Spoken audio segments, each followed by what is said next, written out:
And Yep, good. Well, welcome to day 2 of NABO 2022, our 30th anniversary presentation. So we've been around for a while, and we hope we'll keep on going for who knows how long. But I'm, again, as I said last time, I'm hugely heartened by the wonderful set of really cool scholars who are both younger and smarter than I am. And that's just what I'd like to be. So welcome again. A couple of quick things here. Our hosts here at SE are again providing wonderful hospitality. And the least you can do is go to the next room and buy their monographs. They're coming at a great discount. They'll mail them to you. They'll do all kinds of cool things. And they're just full of really cool information. The hospitality one has this whole archaeology thing in there, which I'd like to flag out. But it's not the only thing that there's lots of things as well. So take advantage of that if you possibly can. So we are here today to have another set of mixed live and virtual presentations. Our first set will be live, and our first speaker is going to be Dr. Erica Hill from NSF. And shall I go ahead and just start now? Yeah, if you're ready. Shall we do that? Ready. Okay, you're ready, we're ready, and thank you. Okay. Try to keep on time. I can talk for a long time. So no one is going to cut you off. No one. please, so if he needs to yank me off, that's fine. this may work. You might just have to lean and get a little bit close and to it is the switch. middle, It's the this big- one. Oh, it's this one. Yeah. All right. So I know a lot of you, but not everyone here. I'm Erica Hill, and I represent the Arctic Social Sciences program at NSF. This is distinct from John Yellen's archaeology program, which many of you may have known. So my program, Arctic section in polar program. So we're allied with the Antarctic program on the other end.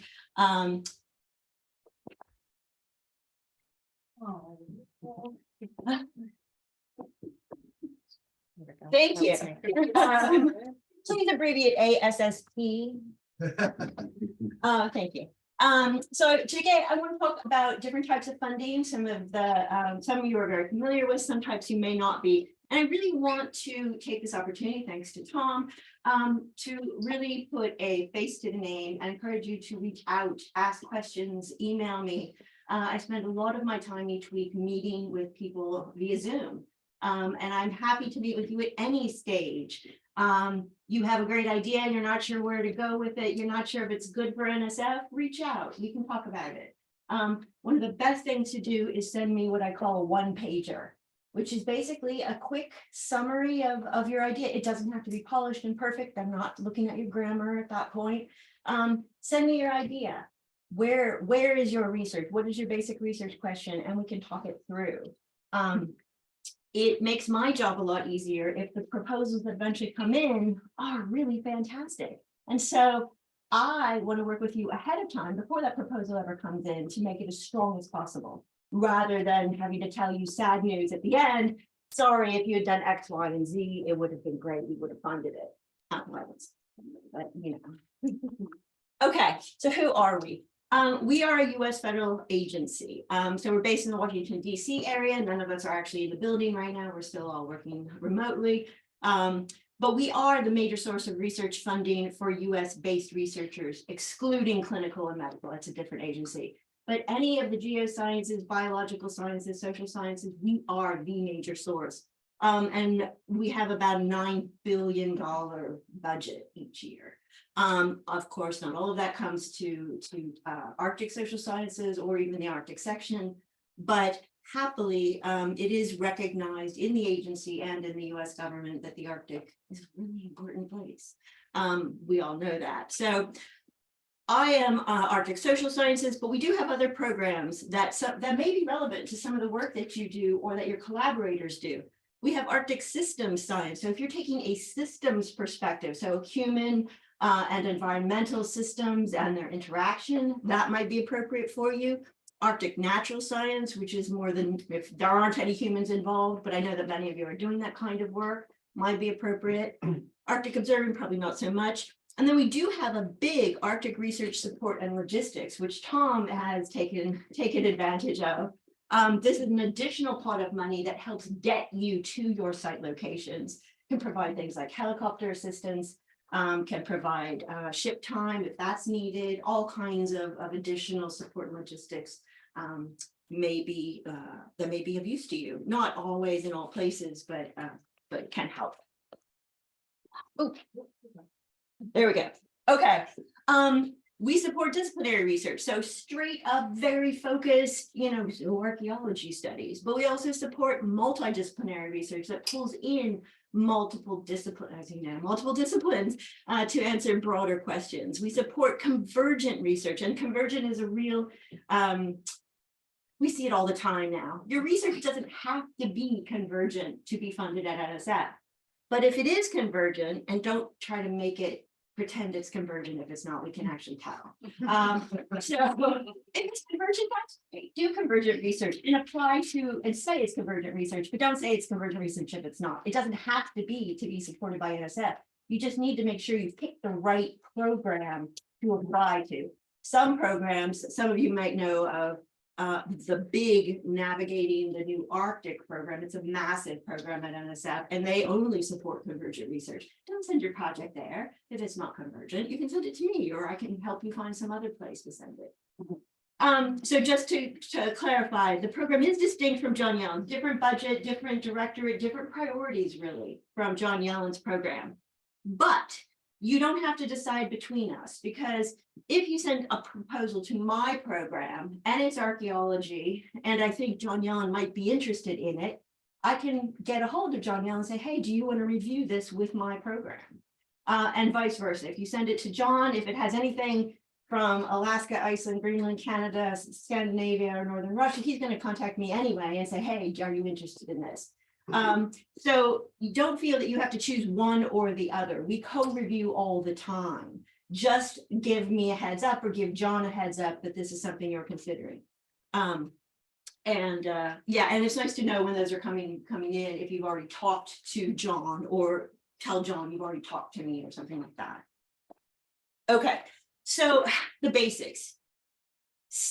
The principal investigator, the PI on the project, so the lead investigator on the project, has to have a US affiliation. Doesn't have to be a US national, doesn't have to be a US citizen, has to be someone at a US institution. But beyond that, other PIs, other principal investigators, or what we would call co-PIs on the project, can be from other countries. We can make subawards to foreign institutions. It's not always the easiest thing, but it can be done.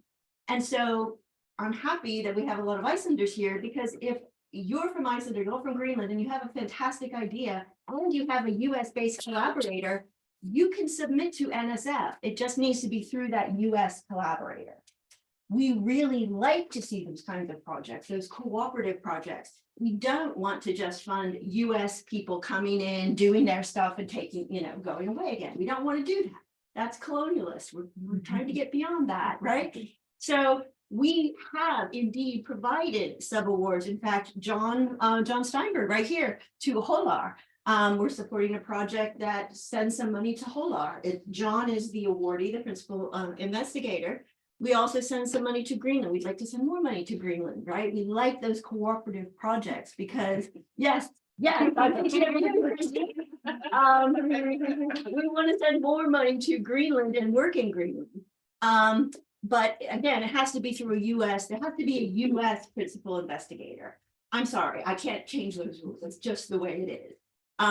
But we do have mechanisms. Now, you will get some folks who will say, oh no, you can't support people in other countries. Yeah, you can. It just requires extra paperwork. On both, mostly on my end, you need to provide a little additional information and sometimes some extra setup, but it can be done. Okay, so our basic research projects are standard research, which is a big research project up to 5 years. Those are the basic research question. Here's my methods. Here's what I'm going to produce. We also have dissertation research, and dissertation research, again, has to go to a US institution, but it could support, say, an Icelander at CUNY. It could support. It has. And it okay, good. So we can support young investigators who are at US institutions. So if you have a PhD student or you have someone who's going to grad school in the US, we can get the money to come back to Iceland or go to Greenland to do their work. Postdoc fellowships, this is a relatively new, we had them before, now they're back again. These are 2-year projects, and they are unfortunately by law limited to US citizens, US residents, or US nationals. So unfortunately, these cannot go to folks, they cannot go to Icelanders unless it's an Icelander with dual citizenship or who is got some other US green card status, unfortunately. But these are 2 years. They are for nice, clearly defined projects. They provide the opportunity for that fellow to go to a US institution, and again, it has to be a US institution, and learn a special skill, do a, learn how to analyze something, learn how to use a piece of equipment, learn a new technique, learn a new, could be a new field site, something like that. I'm happy to talk about these more. They provide 2 years of salary support plus a modest, about $15,000 per year research allowance. So it's not a lot of money, but there are ways around that too. Just cheap. Okay. Other types of opportunities that you may or may not be aware of. Rapid response research. These are rapids. And actually, that mummy site I saw yesterday made me, I was like, these are 1-year projects. They are rapidly reviewed by NSF. They only take about a month or two to review at NSF. They're for about $200,000 a year. And they get you money fast to respond to often an emerging archaeological crisis. So something that is in danger of being eroded away, something that is going to be lost because of potential looting or collecting activities, something that is for some reason going to be in danger of data loss. We also support conferences and workshops. And this is the perfect kind of opportunity for someone from Iceland or someone from Greenland to cooperate with an American or a US-based institution. You have an idea. So Dawn, you have an idea. You want to pull people together to study, to talk about wood in the Arctic, get a US person on board, put together a workshop, could be an international workshop. And that can provide travel funds for everyone to go to a specific location like this to talk about whatever your topic is. We like deliverables of some sort to come out of those. So could be a special issue of a journal, could be an edited volume, although that, having done them myself, I don't recommend it. Lots of different things, right? We could also support travel for several people to go to an established meeting, such as the EAAs or the SAAs, where you have a seminar or a special symposium and you get people together to go to that. Well, the conference proposal could pay for their travel from Iceland, Greenland, wherever to go to the US, if it's in the US, or to the next EAA. Again, we like a nice theme, right? Some theme that's going to pull people together. These do best when they include, a lot of people from different places exchanging different perspectives. So, for example, I would say if you're going to, let's say, and I'm going to use Cordon as an example again, let's say you're going to do wood, don't keep it just, Iceland, Greenland, North Atlantic, throw in somebody who's doing wood from some other location that can, introduce a new perspective, provide some new context, something that will really distinguish it and liven it up. Actually, I don't need to go back. Research Coordination Networks, or RCNs. These are bigger awards that are basically a bunch of conferences or workshops and activities that create a research network, such as, a group of people working on North Atlantic topics related to archaeology, human ecodynamics, something like that. Pulling together people on a theme or a topic, and creating international networks that pull together different countries. And we also like to see different people at different stages of research. right? So we want to see those people who are early career. We want to see senior researchers facilitating and mentoring younger researchers. So if you can pull in students on something like that, make an activity for student research, an early career postdoc research kind of inclusion. We also do planning grants. Planning grants, you need to get out to, say, a community and check out the lay of the land to see if there's local interest in this project, or if there's local knowledge about a specific phenomenon that you want to look at. This gets you out, boots on the ground, sort of looking around, checking out local communities, local interests, local knowledge, local situations. It's for 2 years, and it basically just wants you to engage and assess the landscape. They can support a little bit of preliminary or exploratory research, but they're not research grants per se. They're laying the foundation for research. Okay, we hope that after you get a planning grant, you will then come back to NSF with a standard research project that is for 2, 3, 4, 5 years. We want to use those planning grants for you to make a more convincing, better proposal for a 5-year project, rather than just saying, well, I think there's some really cool stuff out there. I'm not sure yet whether there is, don't know if the community is interested, but, give me $500,000 and we'll go out and see. We'd rather give you a smaller amount for you to go out and see and then come back. Okay, finally, exploratory research. It's a little different from planning grant. This is research, and that's the big difference here. This is for planning, engagement, checking it out. This is for actual exploratory research. This will let you put some holes in the ground potentially, collect some actual data to assess a question that may be a crazy question. Okay, might be something no one's done before. Might be, hey, everyone says there's nothing here, but there might be something here, and we want to go out and take a look. Maybe there is. This might be really cool. Generally, exploratory research is what we call high risk, high reward research. There's a chance there might be nothing there. It might be zero. Or your new technique. You want to try a new technique, or you want to try a new technique on a new material, or something like that. There's a chance that the results will be nothing. Nope, it doesn't work. Right? But it might. Right? That's the kind of project this exploratory research or eager awards are about.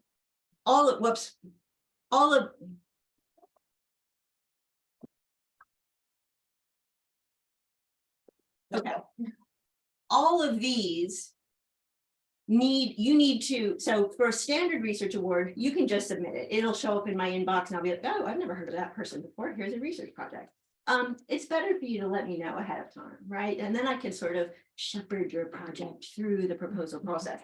These, you have to have an invitation. In other words, we don't want, people call me all the time and they're like, I have a planning grant. It's not a planning grant. I don't want to go through the standard review process. Give me a planning grant. It's faster and quicker. And get a hold of me. Tell me what you're thinking. And if it is appropriate, we can slot it into one of these, but it might not be appropriate. And that's not a bad thing, right? Again, the one pager is the best way to do this. Send me a one pager so I know what we're talking about. Yes, I know you're going to make your pitch on our Zoom meeting anyway, but give me something to look at ahead of time before we meet so I can ask you halfway decent questions. Thank you. Okay, some of the priorities. I come from Alaska. My work has mostly been in Alaska, and so that's really part of what informs this. You can't do work in Alaska without engaging with local and indigenous communities in a meaningful way. But that is, that as a priority is becoming increasingly important no matter where you do archaeology.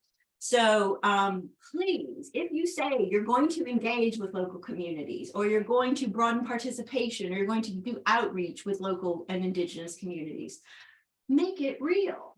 Okay, don't just say I'm going to do it and then don't provide us with any details. Yes, intellectual merit, the scientific question is incredibly important. You're not going to get funding from NSF unless you have a good science question. But anymore, we want to see that you have engaged with that community. You're not just conducting research in a community, you're engaging with that community. You're sharing results with that community. you know, in Iceland, I don't feel like I have to make such an obvious, you know, pitch for this, because many of you know, you're working on the farms with the farmer right there. There is interest, but we want you to not only work that into your project in a meaningful way, but we also want you to budget for it, right? We're not going to look at, you put in $10,000 for outreach activities or a community day or something. We want to see that, and we want to see it funded. We want to see it budgeted, because if you don't budget for it, how are you going to actually do it in any meaningful way, right? Vagueness is not your friend here. Be specific. Be specific. We're going to develop a community day. We're going to work with X and pay X to help with that project. We know that many of you want to do the archaeology, or you want to do the geology, or you want to do the environmental science. That's fine. Find someone who can do that work with your project and pay them to do that, right? I know not some of you are fantastic at outreach. You want to be out there, you want to do the outreach, but some of you are like, oh, I know we need to, but I don't want to do it. It's okay. Find someone who will work with you to do that outreach and include them in the budget. We have money to do that, and we want to do that. We want ethically open data sharing, access, and reusability. Now, in some ways, this is obvious. In actual practice, it's not. Minimally, this should include a plan for This should include a plan for publication or dissemination. All right. We want to know where you're going to probably publish. We're not going to hold you to it, but give us an idea. Don't just say, I will publish in a peer-reviewed paper in a peer-reviewed venue. We hope you will. That should be obvious. Give us some ideas of what you're thinking. Maybe you're thinking a methods paper and sort of a substantive research paper. Maybe you're thinking a special issue of a journal. Maybe, you know, we just want to know some specifics. Specifics are always going to help you in an NSF proposal. Vagueness, not so much. Don't be vague with your methods. Don't be vague with your outreach. Don't be vague with your publication and dissemination plans. Okay. Vagueness, lack of development, one of the key reasons we decline proposals all the time. Quickly, how to get started. Articulate a research question. This should be obvious. You'd be surprised. Clear research question. Okay. And then make sure that you have the research partners or collaborators if necessary to support that research question. You may not need them. If you're going to use somebody's lab, or you're going to use somebody's data, you're going to go to a museum and use those materials, make sure that you identify those collaborators and explain how they'll help you out. Think about your methods and be clear about them. This is, again, obvious. Your methods should be linked to your research question. I know. It's like, duh. Yeah, you'd be surprised. Okay. The methods should answer the question that you articulate. Okay. I know, but you know what? Once you're in page 10 and a half of your 15-page proposal, sometimes you can get a little lost and off track. Write up a one-pager and talk to me before you send it. Okay, before email me the one-pager and then say, hey, let's check out, let's talk, let's discuss this. I have some questions. I can help you articulate your outreach program. I can give you some ideas. You don't have to take any of my advice. And ultimately, you know, it's the reviewers who are going to decide on the merit, not me. But it will help to talk through your proposal with somebody who knows the process. Intellectual merit, quick review. Am I okay for another minute or so? You're fine. Okay. No one's cutting you off. No one. Okay, these two, if you're going to get a tattoo, these are two good ones to tattoo. Broader intellectual merit. How does this work? Advanced science. You could be transforming science. That's fantastic. More likely, you're going to advance archaeology. The specific knowledge of Iceland or Greenland or environmental change or adaptation or subsistence or whatever. That's fine. But make it clear.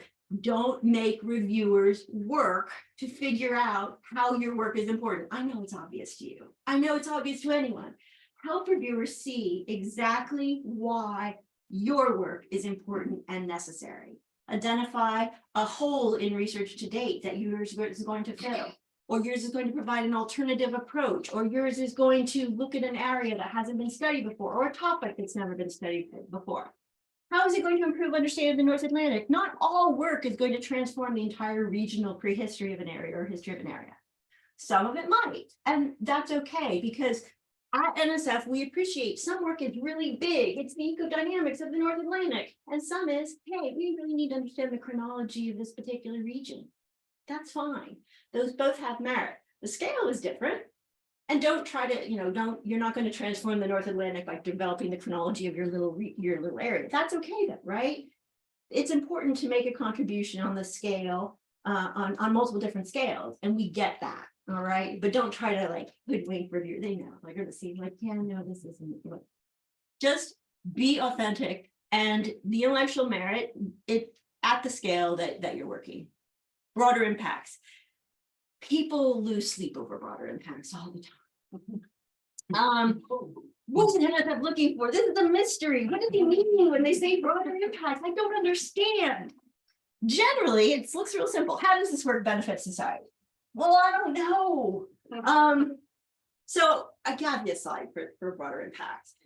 It could be anything that improves society or the lives of individuals within society. Okay, so again, this is multiple different scales, multiple different forms. First of all, NSF is not going to tell you what your broader impact should be, because just because the scale of your research question could be the chronology of this region, or it could be the North Atlantic transformation of the entire, the entire understanding of the region. Your impacts could be, hey, I'm providing an opportunity to an underrepresented Indigenous minority student to get out into the field and develop skills in GIS. That's a broader impact, because that's going to impact that student and potentially transform his or her life. They're going to become an archaeologist and do the best job possible in the world, right? Or you're going to take a couple students out there or a postdoc and you're going to train them in a new technique, or you're going to give them their first international experience ever. Those are broader impacts, okay? They're not going to probably, transform the world, but you don't have to do that, right? I mean, again, think about the scale. Again, we can see through this, right? So, we can tell when you actually, there are some people, and you know them, who are really interested in teaching, education, training. And if that's your area, if that's where you are really a star, then do that, right? But it's not for everybody. Some people, that's not where their interest and their passion is, and that's fine. But this is one that we're happy to see. It can also be in teaching and curriculum development. Hey, I'm going to go out and do this research, and I'm going to come back to my university and develop a new course that talks about, that's devoted to tetrachronology. And I wouldn't be able to do that if I didn't have this experience. And I'm going to introduce students to this. I'm going to be the only person in my archaeology department or my anthropology department that knows anything about tetrachronology. That's an impact to the educational, to the entire education of your university, right? You're now a resource who has you have something that no one else has. That's a broader impact. Local impacts, you could be building local capacity. We really want to see this. Greenland especially is where we want to mutually build capacity in Greenland, and also capacity of American researchers to engage with Greenland and Greenlanders, and informing policy. So maybe you have an in to policymakers. Not everybody does, but some people do. Some people are really good at that. It's amazing to me, but some people do. And if you have a way of doing that, and you have the opportunity to give a presentation to the legislature of your state or your locality, or to decision makers in a specific region of Iceland who want to be informed about landslide risk, right? That's a local impact. That's a broader impact. Inform or engage a community in STEM. Sorry, that's an acronym, but in science, right? Maybe you're going to be able to work with a community that hasn't had a lot of research access. You're going to provide them with the opportunity to visit your site, to observe, to ask questions, to have a community day. Or you're going to provide the opportunity for students at a school to come out and see what archaeology is about, or how you do core samples, or what tetrachronology looks like and how do you interpret it. That's a broader impact. Enhanced infrastructure. I'm trying to move a little bit faster here. Broaden participation and diversity in science. Again, participation, this could link up with the teaching, it could link up with the community. Build and enhance partnerships. Again, be specific, right? It's easy to say, oh, we're going to enhance partnerships with the Icelandic archaeological community.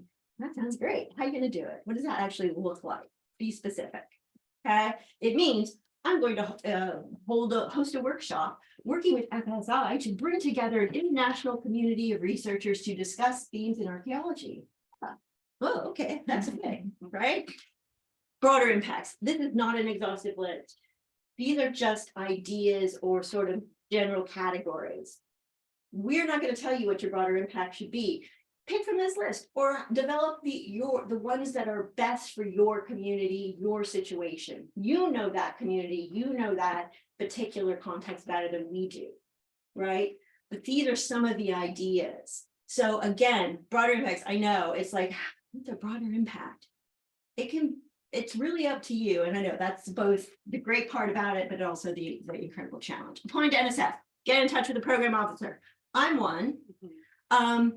If I'm not the right person, I can probably get you closer to the right person. Okay, so feel free to reach out to me. Identify a solicitation. This is a specific document at NSF that you want to apply to. I know it may not be obvious, but I'm going to give you a couple links here. Read it. I know it's not fun reading. Try to stay away, get your coffee. But pay attention to what it says. All right. I know, again, obvious. Requires a narrative. So all NSF proposals, no matter what, require a narrative of some length. Could be as short as 3 pages, could be as long as 15. 15 is your max. Plus a budget justification. Your budget justification is just as important as your budget. Okay, it explains why you have what you have in your budget. Some people read it, some reviewers read it. I always read it. Okay. If you're not clear or you're not sure how to do it, get in touch. Supporting documents, a bio sketch. This is basically a really short vita. Data management plan, what you're going to do with it. Don't leave that to the last minute. We read that too. Okay, let me give you a caveat. We are never going to decline a good project because of the budget or the data management plan. Those can always be modified, okay? We're never going to decline a project because the budget is too big. We're going to work, if it's really good work, we're going to work with you on that budget to modify it, turn it, from a 5-year project to a 4-year project, or do something, okay? So don't sort of stress over that, but if you actually pay attention to these two before you submit, it just makes our life easier. I don't have to send you all kinds of nagging emails about, can you change this? Can you fix that? Can you give me a new this? Assume 6 months between submission and decision. Okay. I can usually turn it around in 4. I'm about at 4 months, but it could be as much as 6. So don't send me a project in December that you want to go, you want to go into the field in March or April. That's unlikely, but you get the idea, right? Minimal, your project is going to be reviewed by 3 anonymous ad hoc evaluators, just like a manuscript. Okay, it's going to be sent out. I'm going to send it out to 3 people at least who are going to be specialists in some aspect of your project. Okay, some funding categories: workshops, rapids, those rapid response, eagers, those exploratory researcher projects. Planning grants are internal review only, so they can take as little as 2 months. Again, I'm going to know those are coming in because you have to ask and get a hold of me ahead of time. So I'm going to be ready for your project, and I'm probably already going to know a lot about it because we've already met by Zoom at least once. I've read your 1-pager. We've been in contact. So quicker review there. Okay, these are your big solicitations. These are not all of them, but this is the big one, the Arctic research opportunities. This is the one to which we accept the majority of proposals. 2 specifics: doctoral dissertation research awards and postdoc research fellowships. All you need is this number over here. If you search on this, NSF 20-597, this is the year the proposal or the solicitation was issued. These are also in my signature lines. If you ever gotten an email from me, all of this will be in my signature line. think that's just about it. Yes, here's my email. Now you know who I am. Contact me. If I'm not the right person, I can connect you to who probably is. I'm happy to meet with anybody during the day. I'll be here tomorrow as well. Catch me up. You know, we can have coffee. I can go out to dinner. We can talk more. I'm here to help make NSF less scary. So, okay, thanks. Thank you.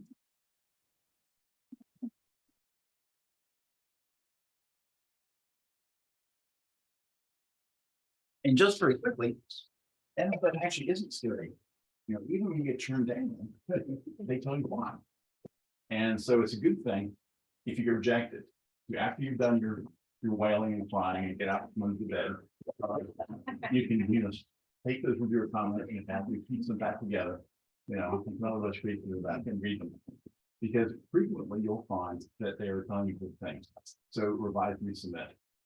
And as Erica can tell you, resubmissions have a whole lot better chance of getting funded than the first round. So persistence sometimes better than brains. Yeah. Yeah, and let me just quick follow up with that. When I send a decline, I say, take a week and think about this. Do your crying and wailing, which you will, right? I mean, it's okay. I cried. I got the glory. They didn't see how brilliant this was. I can't believe it. Okay. Then get in touch with me and set up a Zoom and we can talk it through and strategize, right? A decline is not the end of the world. It's just a decline. Because you can turn around and resubmit the next week. Don't do that. You could, right? So. In fact, the grant which you're helping to spend right now took us 2 tries for Greenland. So that's not unusual. In fact, that's typical. That is pretty typical, especially you ask for a lot of money. You know, so we did. So that's all some things to think about. The other thing to mention very quickly is there is something called the Arctic Data Repository. Data Center, thank you. And they're very nice people. These are people where you just signed in blood when you accept one of these nice grants to put your data in. So we're working now to get all of our huge many years of data squished down to a place where we can actually, they're tremendously helpful. They really will work with you. We pay for salaries to help you. And So, they're great. yeah. They're really good. We've had a couple of planning sessions with them. Tom Ryan, who is right there, is going to talk more about this in just a few minutes. But they're really helpful. We're also going to be putting together a project page, which will help you do, which will showcase your work and allow people to have better access to it. So in the next few months, we'll probably be bothering you again for more things to put up there. So it's fun. Pictures. Pictures, links, and they mint stable DOIs. Yep. So digital identifiers for you that you can use in publications, that you can use on your own website. And they're free. Yes. So Because free you're- DOIs. that's Again, DOIs are expensive if you buy them yourself, but you don't. So this is one more reason to work with these nice people. It's awesome. Don't be picky. You're the one who sends the fabulous proposals. Well, you know, I'm just the agent. okay, we'll take your tour for that, but maybe we should go forward. Megan. Yeah, top act to follow. Thank you so much. My name is Megan Hicks, for those of you who don't know me, and I'm going to be talking about some research in Mývatnssveit, Northern Iceland, that I've been engaged in for a few years. For those of you who don't know where Mývatnssveit is, it's sort of in the northeast of Iceland. A subset of this map here shows the body of water, Lake Mývatn, that is at the center of the community. The region is an inland, it's an inland region, so it's unlike most settlements in Iceland. It's somewhat far from the coast. It's about 1 day by horseback, which becomes important from the coast. It's characterized by an inland eutrophic lake, a nutrient-rich lake and wetland complex. It's internationally known as an area of subarctic biodiversity, so it's recognized by the International Council on Wetlands for having exceptional avian biodiversity, for example. And the community of about 25 main farms historically has been sort of spread around the edges of the lake, taking advantage of the rich habitat for fishing, trout, and char, as well as cultivating hay fields along the edges of the lake. This area here to the south of the lake, it doesn't look like much on this map, but it's a wetland complex, a sedgeland. And that becomes later important later when I talk about sedgeland grazing areas and their importance historically. So the Mývatn area, most of you know it so well because it has been a long-term research area for NABO. Collaborative teams, of course, have been visiting this area since I believe the early 90s, the 1993 when everything started. This was before I started working in the area, which was 2009. And there had been large-scale excavations that Tom mentioned yesterday at Hofstad, and Spegakot. So these are the locations of those farms here. Today I'm going to be mostly talking about a farm called Skútustaðir here, and a few other farms in this area, which is Skútustaðahreppur, the municipal district of Skútustaðir. So yesterday, Tom talked about the Viking Age into the early Middle Ages. I'm going to be talking about the post-medieval period, the period after, 1500. I'm mostly going to be talking about the period of Danish monopoly trade, which begins in 1602, all the way up until about 1920. And I have some unique research questions that I'm interested in answering via collaborative research in this area. And this is just what I've been working on, for the past 10 plus years. And this is what I want to keep working on until I croak. So my main research questions are, how did local ecologies in Iceland and in Mývatn become enmeshed in globalized and colonial market economies, and what were the results? I'm looking at fishing, use of livestock, use of land, bird harvesting, and a lot of connected phenomena, which I'll be talking about. I'm wondering if we can use archaeology to reconstruct long-term ecological knowledge. Something amazing about the community there and Iceland in general is that people are not only stewards of the land, but stewards of these incredibly complex systems of knowledge that have existed for 1,000 years, or you could argue for more if you think about how that knowledge was imported across space potentially. I also want to think about how we can use collaborative community archaeology as an approach to connect archaeology with contemporary concerns. So I spend a lot of time talking to community members about what they care about, what they know, what their ancestors have known, what they do, what they have done in their lifetimes. And I think about the ways in which my archaeological research can contribute to those conversations, maybe fill in gaps that are not so well known, or complete timelines, and how the archaeology can work with things like contemporary discourses on things like conservation, fishing conservation, bird conservation, how long-term records can just come into conversation with these things that are contemporary concerns. So this is a rough timeline of my research interest. Actually, this red box should shift up a little bit. As I said, I'm interested in the 1600s through about 1920, 1950. Honestly, I'm interested in this time period up through contemporary times. And I will describe more about that on the next slide. So Mývatnssveit is a unique place to ask these research questions for a few reasons. There have been specific social movements in Iceland that have started in Mývatnssveit, and they're really important social movements. I will add the caveat that I don't think Mývatnssveit is not really a proxy for understanding all of Iceland, because it's very inland.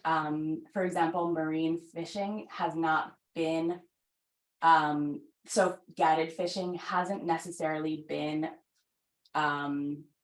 it has been important in some ways, but not a mainstay of the community or like an organizing principle for the community, like so many coastal settlements, as we heard about yesterday. But as I said, there are these unique social movements that have started in Mývatnssveit, and I think there's something very important about that.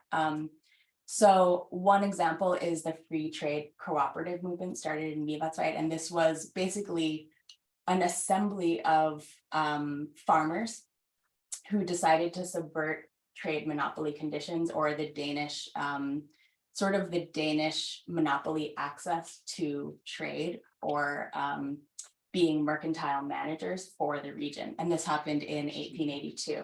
And one of the people who I collaborate with, Ásgeir Böðvarsson, is his ancestor is Benedict of Oithram, who started the trade cooperative. So there's a lot of continuity between the work that I do and contemporary times and these contemporary conversations that people are having. The emigration movement actually kind of, you could argue that it started in Mývatnssveit.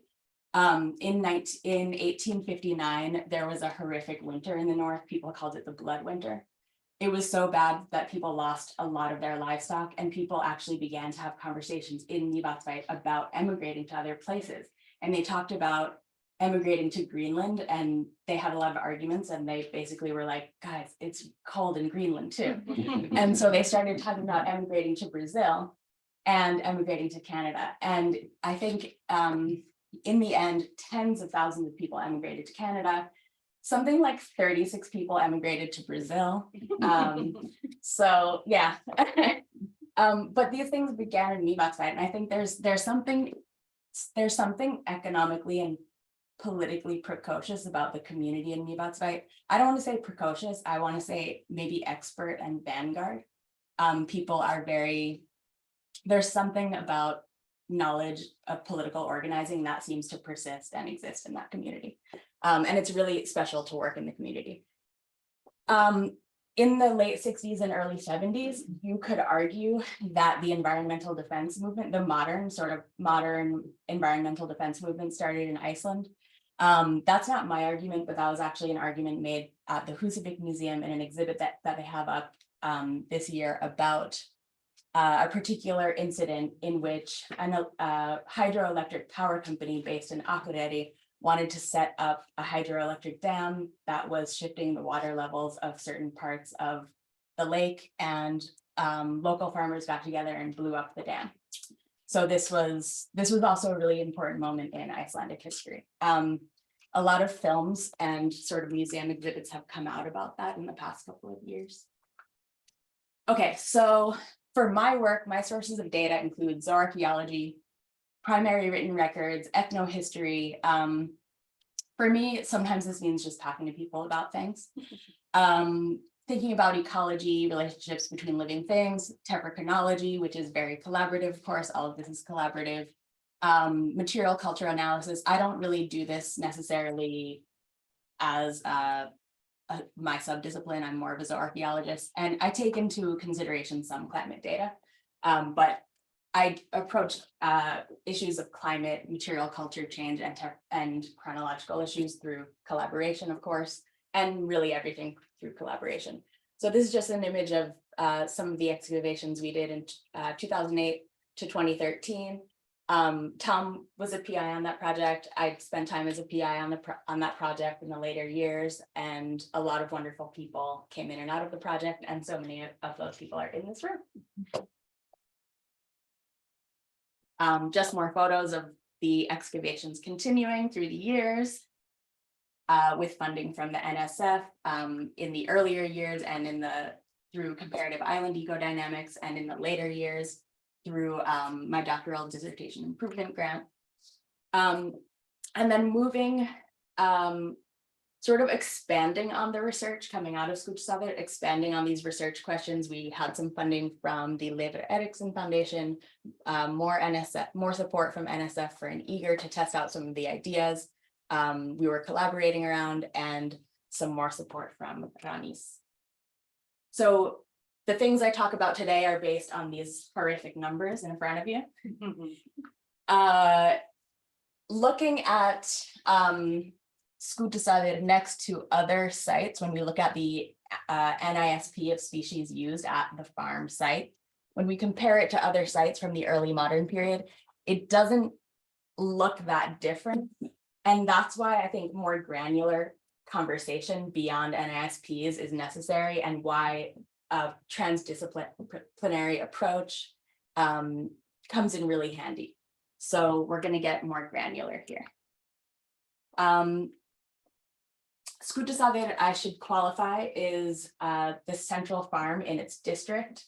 The district is called, as I mentioned, Skútustaðahreppur. It's seen as a relatively high status farm because it has a church on it. It's quite a large farm.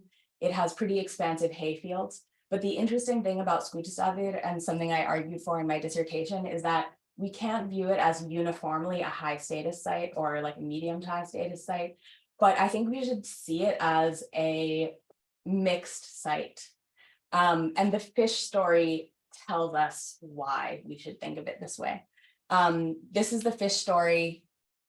I'll try to be as short as I can because I think I'm a little short on time and I have so much to say. But basically, looking at the 1630 to 1717 phase of Skútustaðir, I would have guessed, and I think anyone in this room would have thought that you would have Skútustaðir, an inland site, mostly consuming marine fish fillets. What I saw instead was that mostly heads were at the site. Why? But they couldn't have been producing dried marine fish at this site. Here's why I think this is the case. During the early modern period, before the late 1800s, labor was organized in a particular way in Iceland in which, and this meant that larger households would have had resident servants or laborers who would have been contributing labor to the household and not really making a ton of money or saving money in return, but basically getting room and board and potentially moving around once per year when their contracts were up. What I think we are seeing is proxy evidence of these laborers going down to the coast to labor at coastal fishing stations and then being paid in byproducts, not even the real good stuff, but being paid in byproducts and bringing these things back to the farm and consuming them. And I think this story of consumed fish heads is not really a story that's been told, and it works in tandem with another story that we maybe need to tell, which is about mobile servant labor. And we can sort of map these flows of labor. This is too much text, so I'm going to skip it, but you'll just have to believe me about mobile laborers.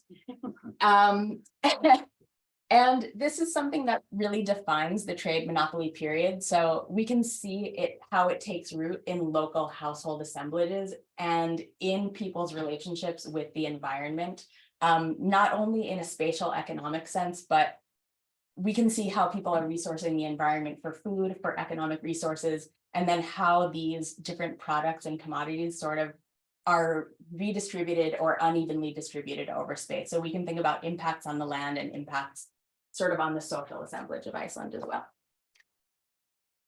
I think a lot about commodities in my work because I think about globalization, colonial market economies, mercantilism, the impacts of Enlightenment colonial economic administration, and the beginnings of rural capitalism.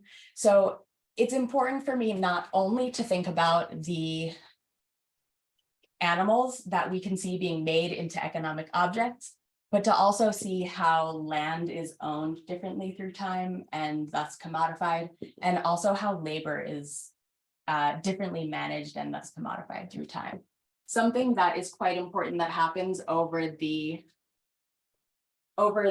transition from the Danish colonial period into the late 19th century is that you start to see the emergence of free labor. So where on one hand, during the period of Danish colonial administration, you have a lot of servant labor, you have tenantry, you have people working and trading, but not really for cash. During the late 19th century, you see cash come into the economy. You start to see a little bit more private ownership of land, at least in Mývatnssveit. You start to see free labor emerge, banking emerges, and you see this class of people who used to be servants, kind of basically indentured servants. They start to move to the coast to take part in coastal fisheries as paid laborers paid in cash. And then one thing that I think I'm seeing, which I don't have great numbers on at this exact moment, is that at this time you start to see the fish consumption profile at Skútustaðir, it flips. and people are consuming mostly tails. So they start to be purchasers of the finished product rather than servants bringing back a byproduct.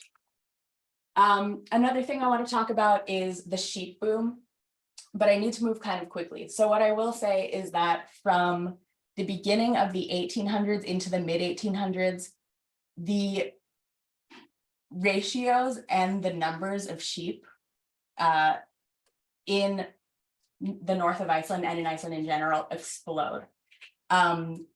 What we're seeing here is a transition from kind of regulated Danish colonial trade that was focused on wool production. We're seeing it transition into a system of capitalist free market trade of oftentimes live sheep export to Britain for cash. So we're seeing a huge system change here with a lot of impacts in the local environment. One thing that we see is that a particular area of the environment, because it becomes incredibly important for hay production to get these huge herds of sheep through the winter. So people are cutting and drying hay and storing it to get these growing herds of sheep through the winter when they can't completely graze outside. They have to be supplemented in barns. And the area that becomes even more important in the mid 1800s is the Framingjar, which means the front hay meadows in the community, and there are farms dotted all around the Framingjar and an area of hay meadows called Dorthe. Environmentally, these are continuous areas, but they have two different names, or I should say ecologically. So this is a graph that was composed by Árni Daníel Júlusson, who's in the audience. Thank you, Árni. Something that we see is that the production of hay from the wetlands increases pretty sharply, and this is temperature variation. So we see, the temperature can be kind of volatile. We see infield hay kind of fluctuating a bit with temperature. And we also see that there are not huge increases in the production of infield hay. We see an explosion of the use of outfield hay. So I've become really interested in the connections between the use of the Framingjar habitat and changes in the Framingjar habitat and the production of outfield hay and the boom in the sheep economy, and seeing this as a case study where we can understand in a very deep way how the transition to free trade, to capitalism, to the cooperative movement that started in Northern Iceland, how this intimately impacted the local ecologies. So this is just another image that shows the importance of outfield hay. So orange is infield hay, green is outfield hay. People are really depending on outfield hay for their enormous herds of sheep. I'm going to come back to that story when I talk about field work that I did this summer, but I want to tell you another story about local ecologies being translated into market economies. So here's another fish story. This one has to do with trout and char in the lake. Something that I'm seeing in the archaeofaunal record at Skútustaðir is clear evidence that I think a lot of trout and char were being prepared into a smoked or wind-dried product and traded away. So we know from 1800s and early 1900s cultures of stewardship and environmental management that the community has been carefully stewarding trout and char in the lake for a long time. But another thing we can see is discussions about potential impacts of overfishing, and we can possibly see that there may have been an economic incentive for some overfishing. And this is a story that I think has to be told with a lot of care, because something that I know is that this community had an intimate knowledge of lake ecology. But something that I think we might see is how the conversion of trout and char into a product, a saleable product, or potentially a commodity, may have contributed to some impacts on lake ecology. And we can see this clearly in the way that thoracic vertebrae, which are vertebrae very close to the head, are overrepresented in the local archaeological remains. And then we have the vertebrae that would travel with the fillet, basically from here to here, or the body of the fish. They're very underrepresented. I should also say that this chronicler from the late 1800s is another relative of a contemporary collaborator in this project. So there's a lot of just continuity and cultural memory between the knowledge that we're creating from archaeofaunal investigation, from the documentary record, and from contemporary conversations. It's basically a continuity of knowledge production. So there's another story, which is the bird story. We're looking at evidence of avian hunting versus egg harvest. And we're seeing that there may be evidence in the archaeofaunal record of bird hunting that people tended to hunt waterfowl less intensively than ptarmigan.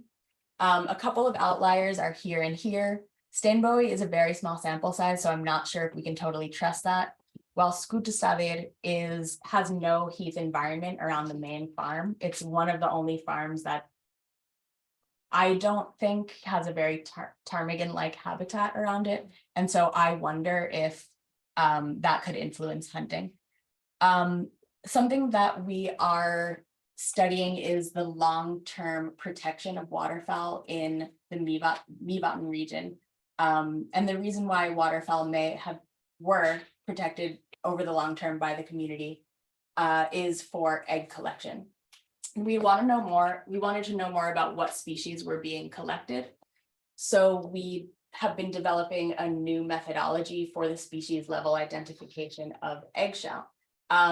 Now, in the past, we could identify bird eggshell to the level of bird order, so kind of major bird groupings. But now, based upon a methodology that I'm publishing with Árni, we can identify bird eggshell to the level of species, which will give us a finer grained analysis of how people were both hunting birds and collecting bird eggs. We're basing this on features called mammalae and their spatial density, as well as morphological details and comparisons. So that's been some exciting work. So I'm going to talk a little bit about how the work at Skútustaðir is sort of expanding out in space. And one of these ways is in 2014 and 2015, I was able to do a survey to test for midden remains at 8 farms surrounding Skútustaðir or in the district of Skútustaðir for potential comparative collections. We had 2 really good hits. One was at Haganes and one was at Grænavatn. So I'd love to go back there in the future and collect assemblages that are of a better size for analysis. This is just some of our fieldwork images from that from those years of test trenching. And I want to end by summarizing some survey work this past summer that focused in more deeply on understanding the landscape of the Framengjar, or this wetland landscape that seemed to produce these large herds of sheep that maybe you could argue fueled or provisioned the free trade cooperative movement in northern Iceland. So we wanted to observe the local ecological changes that this movement was entangled with or produced. And we conducted a survey of surface level alterations, environmental alterations around the farms Altagerði, Goitland, and Litlastrand. If we just zoom back to this map, basically we focused on this area in here. And we did this because this is an area that has not really been surveyed before. We collected point data, descriptions of features made by people, and ethno-ecological information. This is again just conversations with people. And we also surveyed archival resources that might be useful or relevant to this project. The human interventions we documented were mostly huge systems of ditches and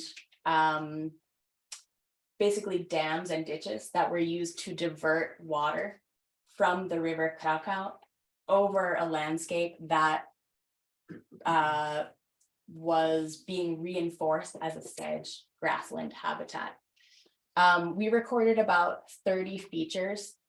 And again, most of these were dams and ditches, but many of them were other features like cairns and hay platforms for drying hay.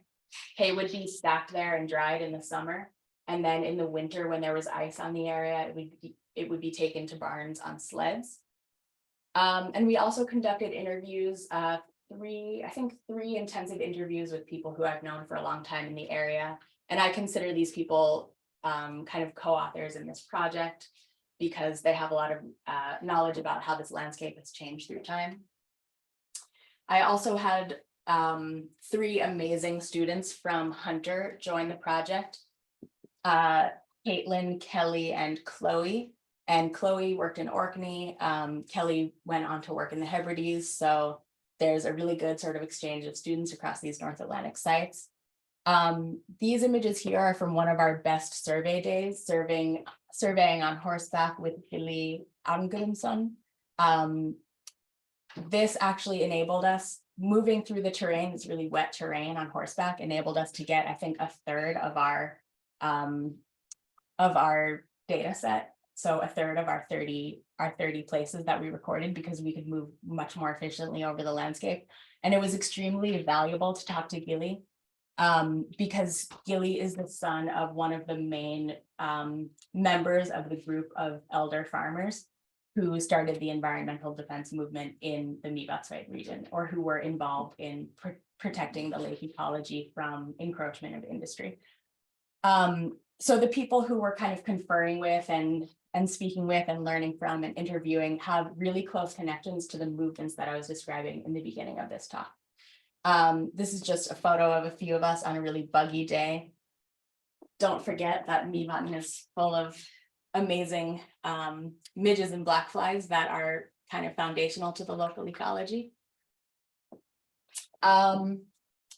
So some things that we're seeing is we're starting to see how these systems of ditches and dams used for flooding the wetlands were important to promoting a specific specific sedge land ecology. And another thing that we're seeing is, since this practice has gone out of use for the past half a century, there is encroachment of heathland habitat back into these areas. So we can really understand this as a culturally maintained landscape. This here is just an example of one of the huge earthworks that we recorded. The lumpiness of the sort of spoil indicates that it was dug by shovel, in contrast to a lot of the modern ditches you see that are dug by machine. They're dug quite deeply by machine. These ditches were used for flooding the wetland, whereas modern ditches, being quite deep, are normally used for draining vegetated areas and creating a different type of hayfield. So what we're seeing is that from the mid 1850s through about 1970s, we can reconstruct an intensification in the use of this landscape and very specific cultural changes, and connect this to the broader story of economic change in the region. So what are the future plans for work in this region? I don't want to leave anything out, but I have a feeling I may unintentionally leave some things out. I want to continue archaeofaunal analysis for Inoqqassaaq. It's a huge collection, much like the collection from Prísheimur or Hofstadr. It's sort of one of these collections that I think I'll be looking at for a long time. I would like to work up a couple of the assemblages from farms that I surveyed in 2014, 2015, because a couple of them are have a sample size that could be useful.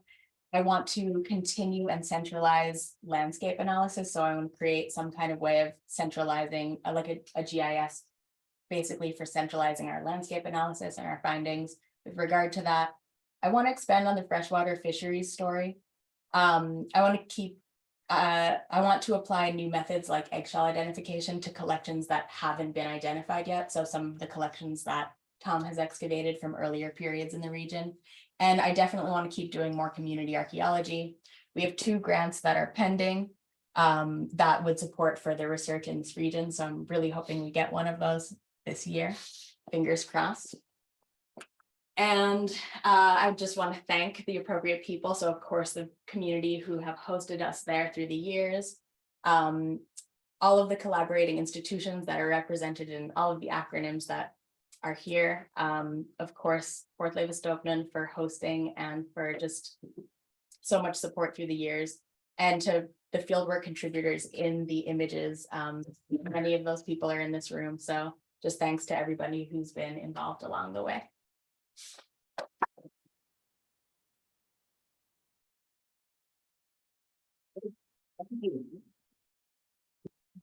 Okay, so Árni, Daníel, you're up for your project with remote Ecology.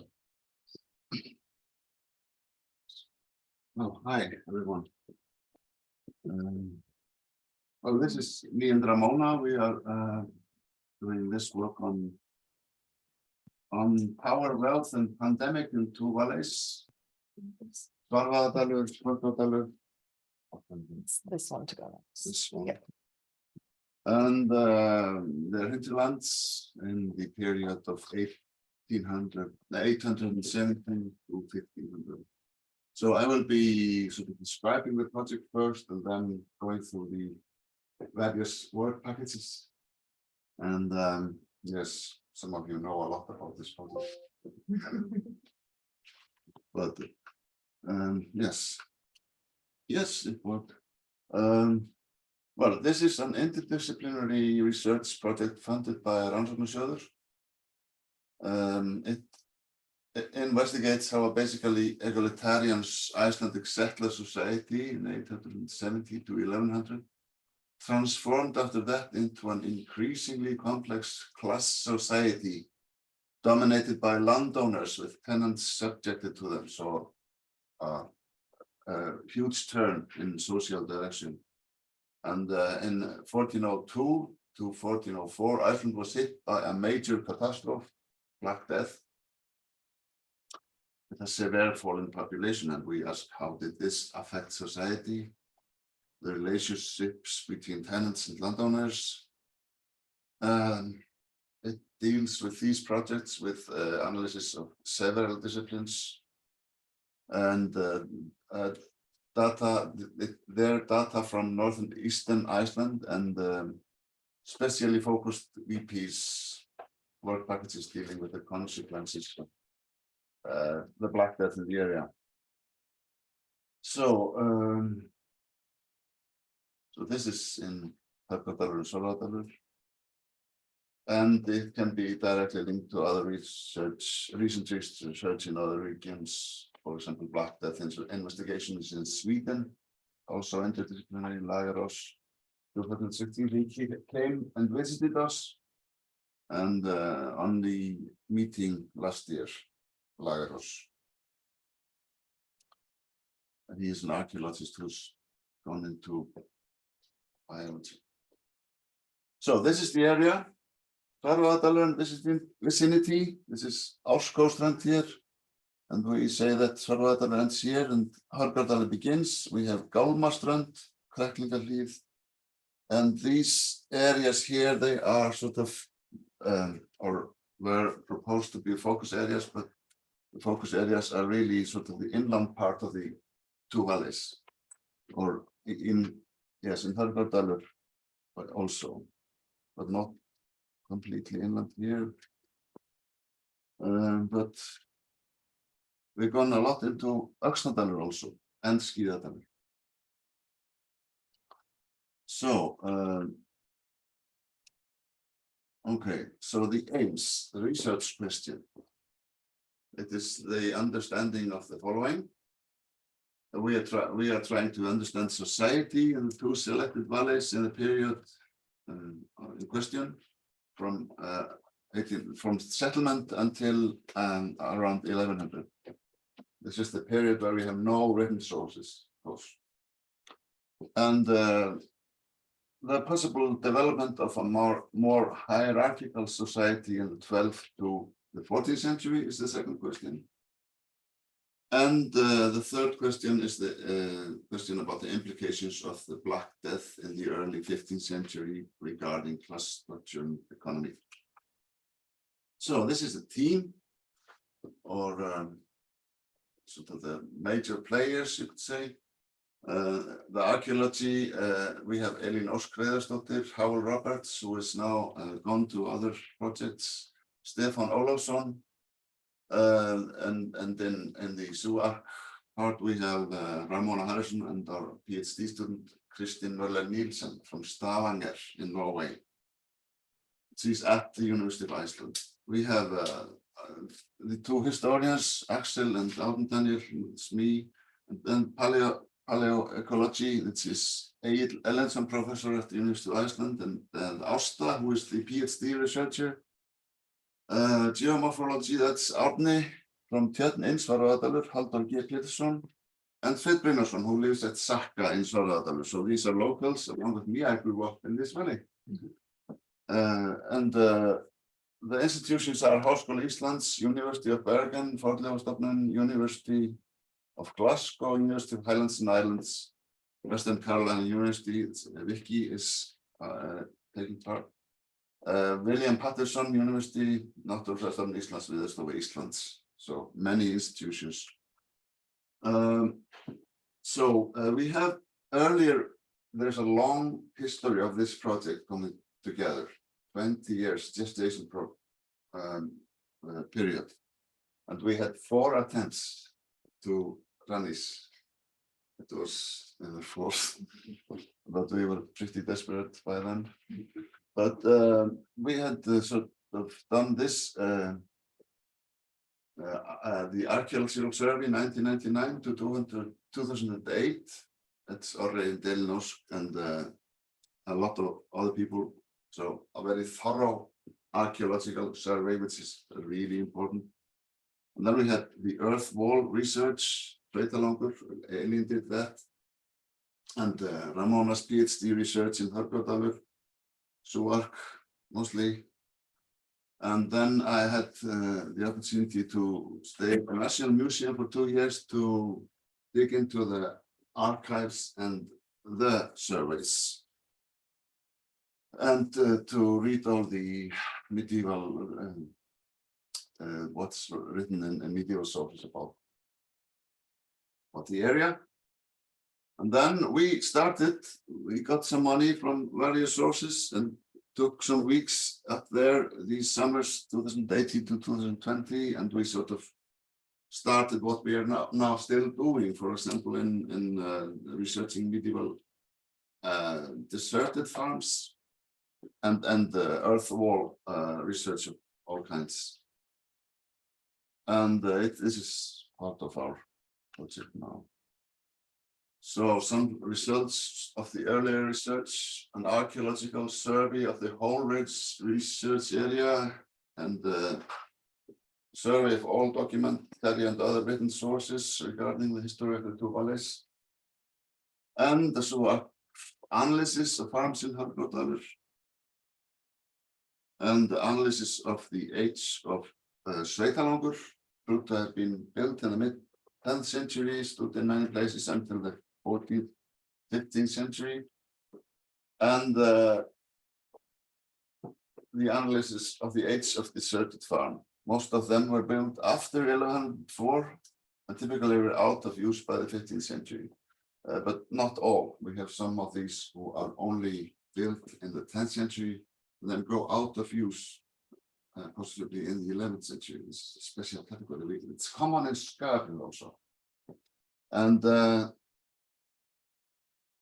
what we have here, I'm not going into the, we're beginning to get results. They are sort of trickling in. We have now a poster from Ásta and Egill. They are doing this soil analysis with coring 3 places and then counting pollen. We have a lack of response in erosion proxies around the onset of the Little Ice Age. In fact, both at Sakka, which is here, down valley, and Tonga, which is here in the middle of the valley, and not Kot. Reduced signal for soil erosion is suggested between 1300 and 1766. Kot is here in Skíðadalur, a deserted farm, which is also my favorite thing. It's a lovely place. One reason of this may lay in the extensive earth wall system in the valley, they say, they suggest that control over the landscape with regard to land use was in place. A second explanation may be found in the valley's climate. The area is known for its heavy snow cover in winter, and this may have protected the soils from autumn to spring when storms are the most frequent violent.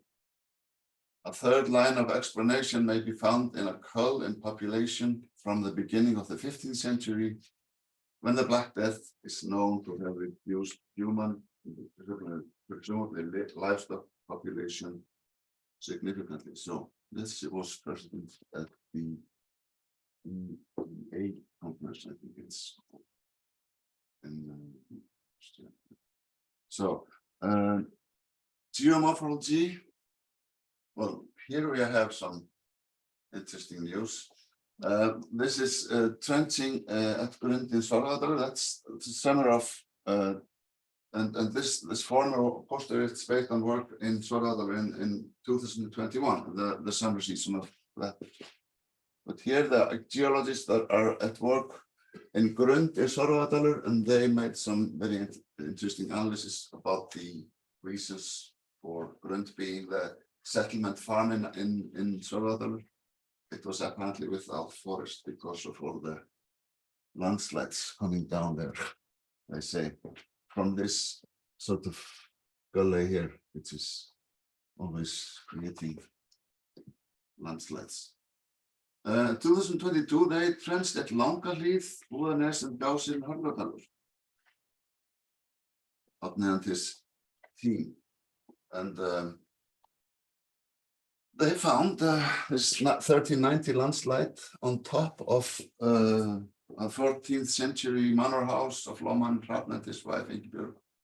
They both died, along with 14 other people, according to the annals. And also the same, part of the same event was a landslide in Búðarnes, which is a farm not far from Staðartunga, which we'll be hearing about later. And so this has not been, the location of this farmhouse has not been known. It was not found in the survey, but now they found it. It was in the hayfield here. And there was a hypothesis that it was somewhere here, but that did not prove the case. This was the traditional story about where the farm would be, and this is quite a natural placement for a farm.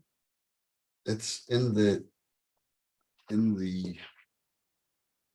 hay meadow, in the home hay, the core hay meadow of the farm. And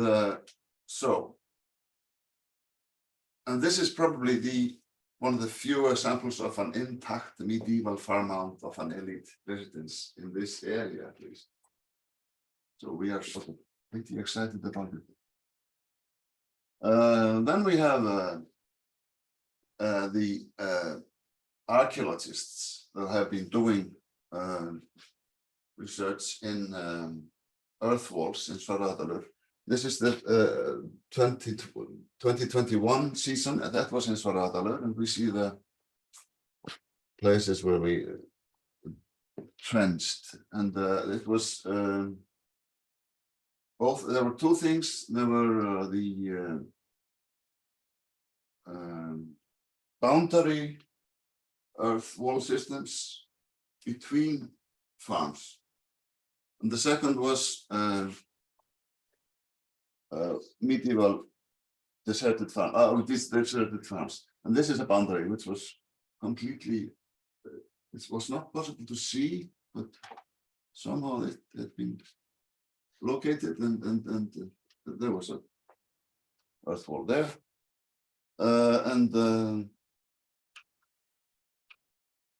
Hörgadalur, this is the action this year, 2022, and the same. Here we have an earth wall in a deserted farm. This was post 1104, as many of them are and were. And yes, so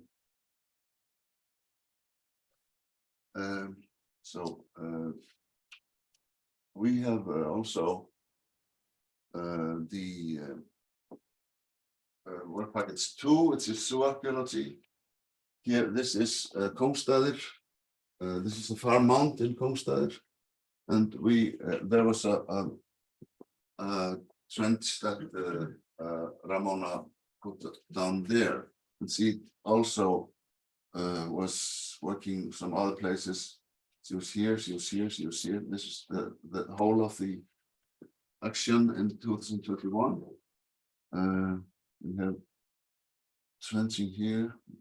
This is sort of special because this is trenching in a shield, and this hole here, trench here, it was not, did not produce much bone material. We are analyzing it with DNA, and it's been difficult to locate useful bone material in soil. We haven't succeeded to. But in Staðartunga, things have gone well. This is the farm mount in Staðartunga. This is in Hörgadalur, and they put out a grid here. They will be going back next summer. That's Ramona and Christine. And I don't know if Jack will be back, but he was in the summer of 2021, and also now 2022. This is Christine there in the hole. This hole is here. This is the poster by Christine and Ramona. Yes, so nice poster from the other PhD student as well. So, about history,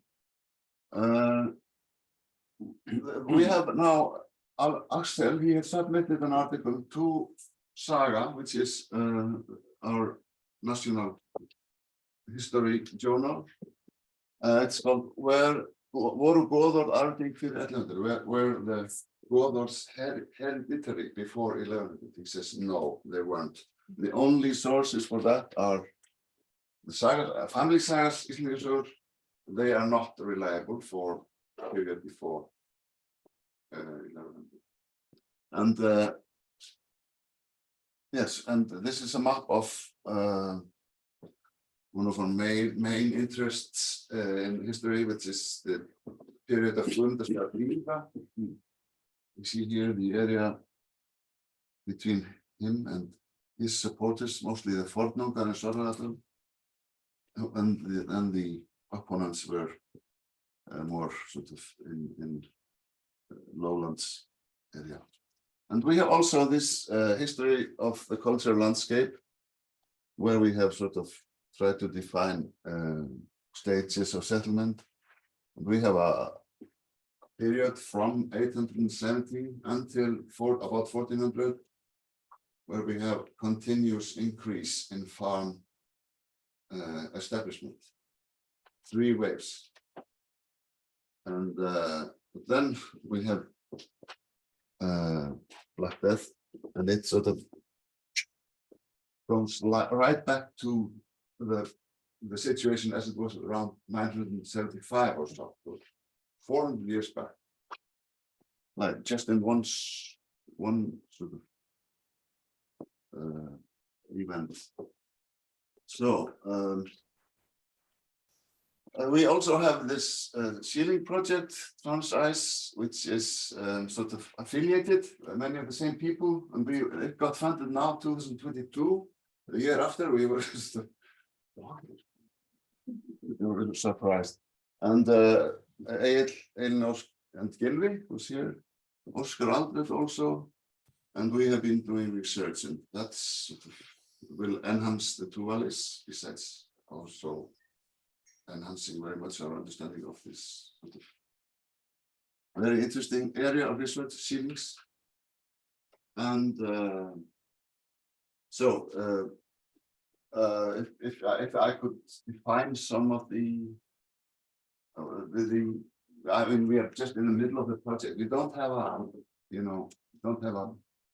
we haven't defined the results of the project fully, but they are beginning to trickle in, as I said, and there's some review of narratives of medieval erosion seems to be necessary. Manor house of Langalíð has been found, and the 3 waves of settlement, and several markers and gets reflected inputs. These all have bearing on the main question of class structure in the area. But what we have found, or what we have sort of, we have support for the main hypothesis that we have an egalitarian society in the 10th century, which sort of gradually transforms, and then suddenly in around 1200, every area in Iceland becomes a state, part of a state. There are, don't remember how many. There is the Skagafjörður. There's a statelets, very small states. Árnisísla, Rangárvallasýsla, the Westlands and the Northeast, they all become separate states warring each other the whole of the 13th century, and then finally accepting dominance of the Norwegian king in 1262. But I want to call it an alliance of states, Norway and Iceland. It's an alliance. It's not colonial in any way. I don't want to say. Thank you.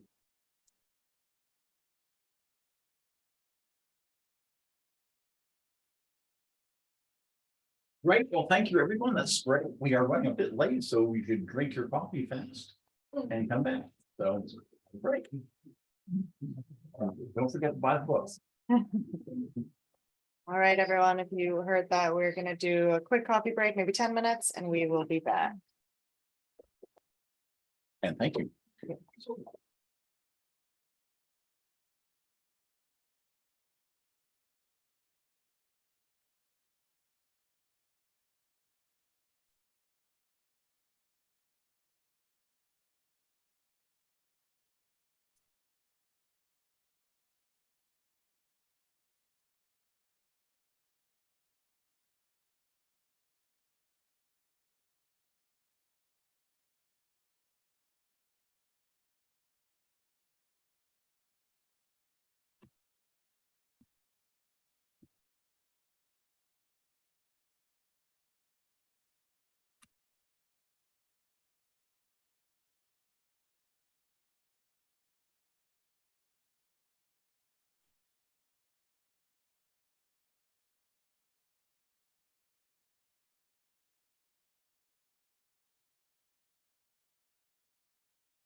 Yeah, I'll nod to you, and then you, that's the last round.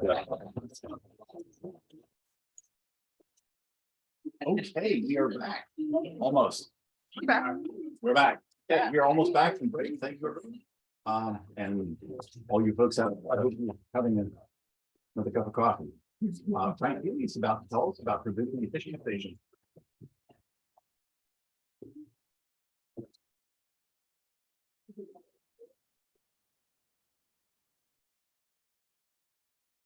Okay. It's the middle one. Okay. Yes. Hey, everybody.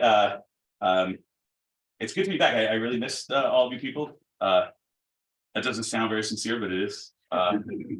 Today, I'm going to talk a bit about, as you can see here, provisioning of 15th century Icelandic fishing station.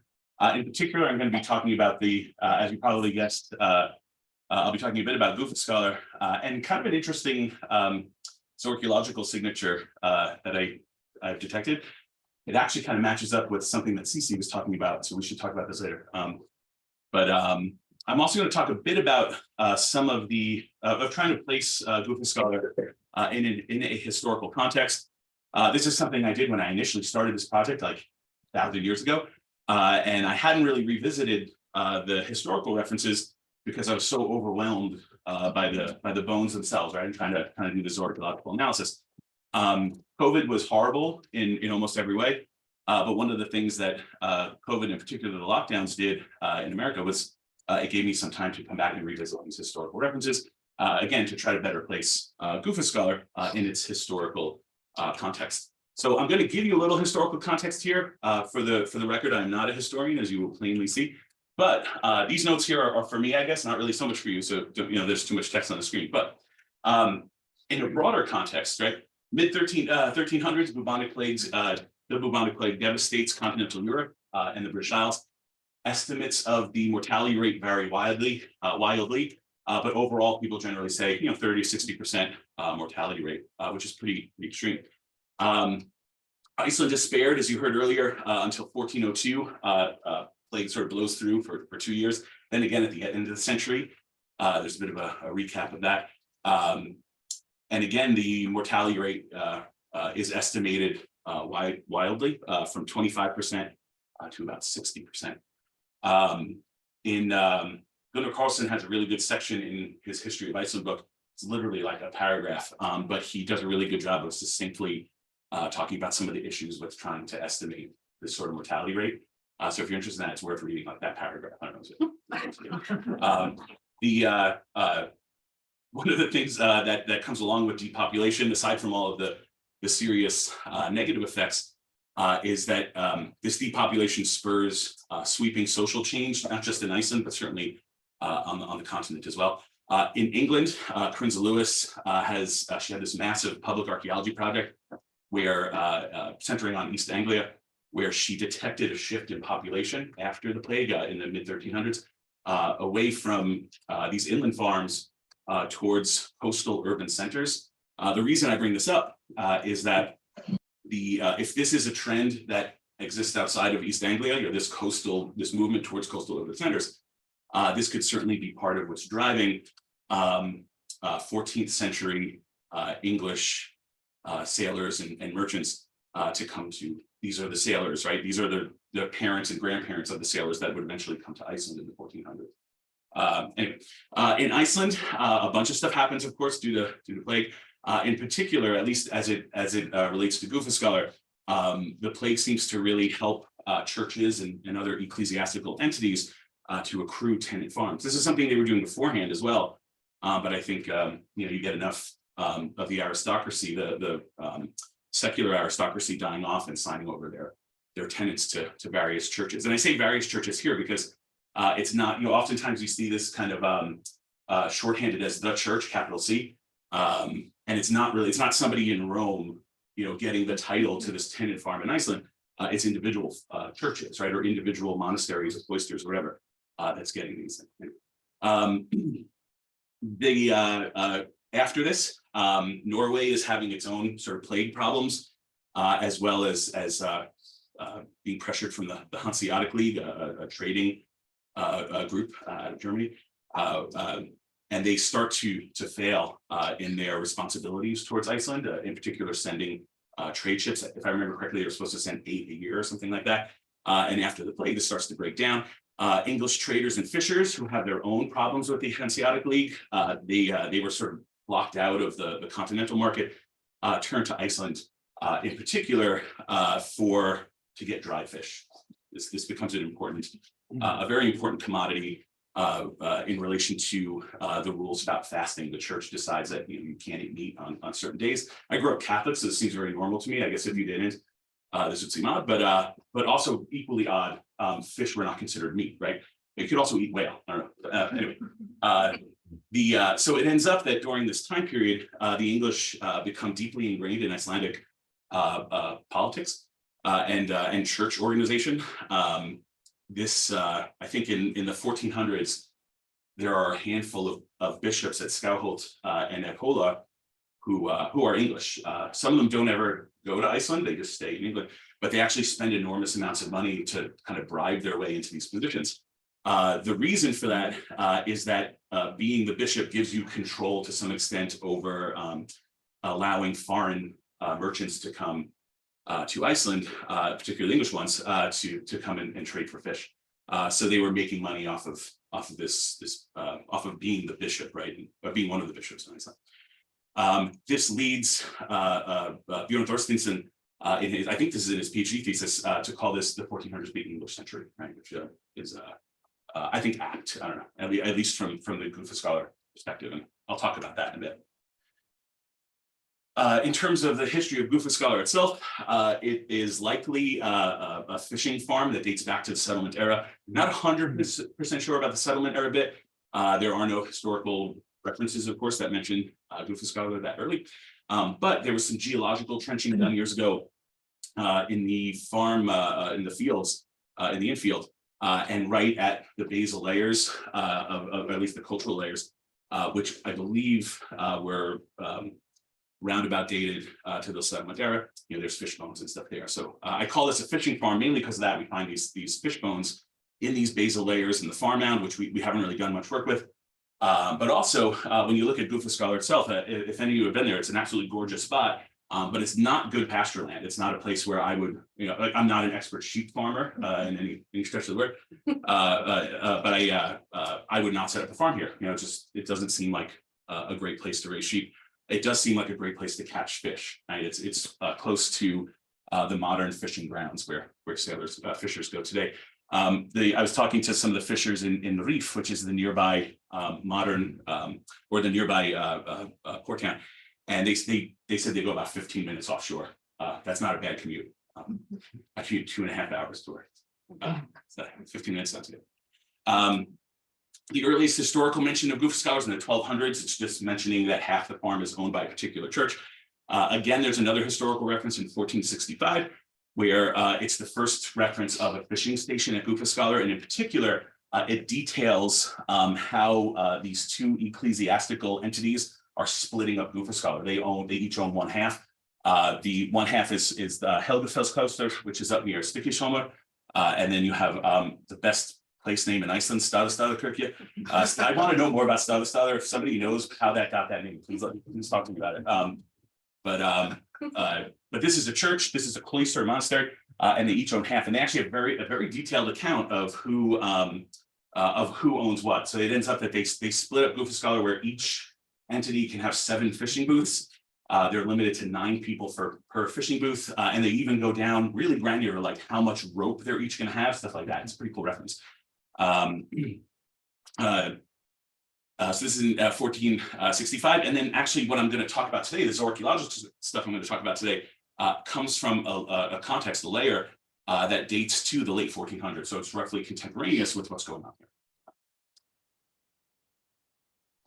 So the farm set itself is kind of made up of, I kind of envision it as being 3 components. You have the farm mounds themselves, which we again have not done much work with beyond surveying. And then there was this geological or geoarchaeological trench. There are these drying sheds that are in a lava field across from the modern road, which is probably the medieval road too. The drying sheds are really interesting. They're really unique, I think, for Iceland. They're made out of lava rock. This area is not there's moss and stuff here, not particularly great for sheep. I never see sheep on the moss itself. And this is a great place, I think, to build these sheds because it's kind of unusable land otherwise. But they use the lava rock to build these structures. The wall here, this is a very well preserved one. It's about 2 meters high, so pretty big.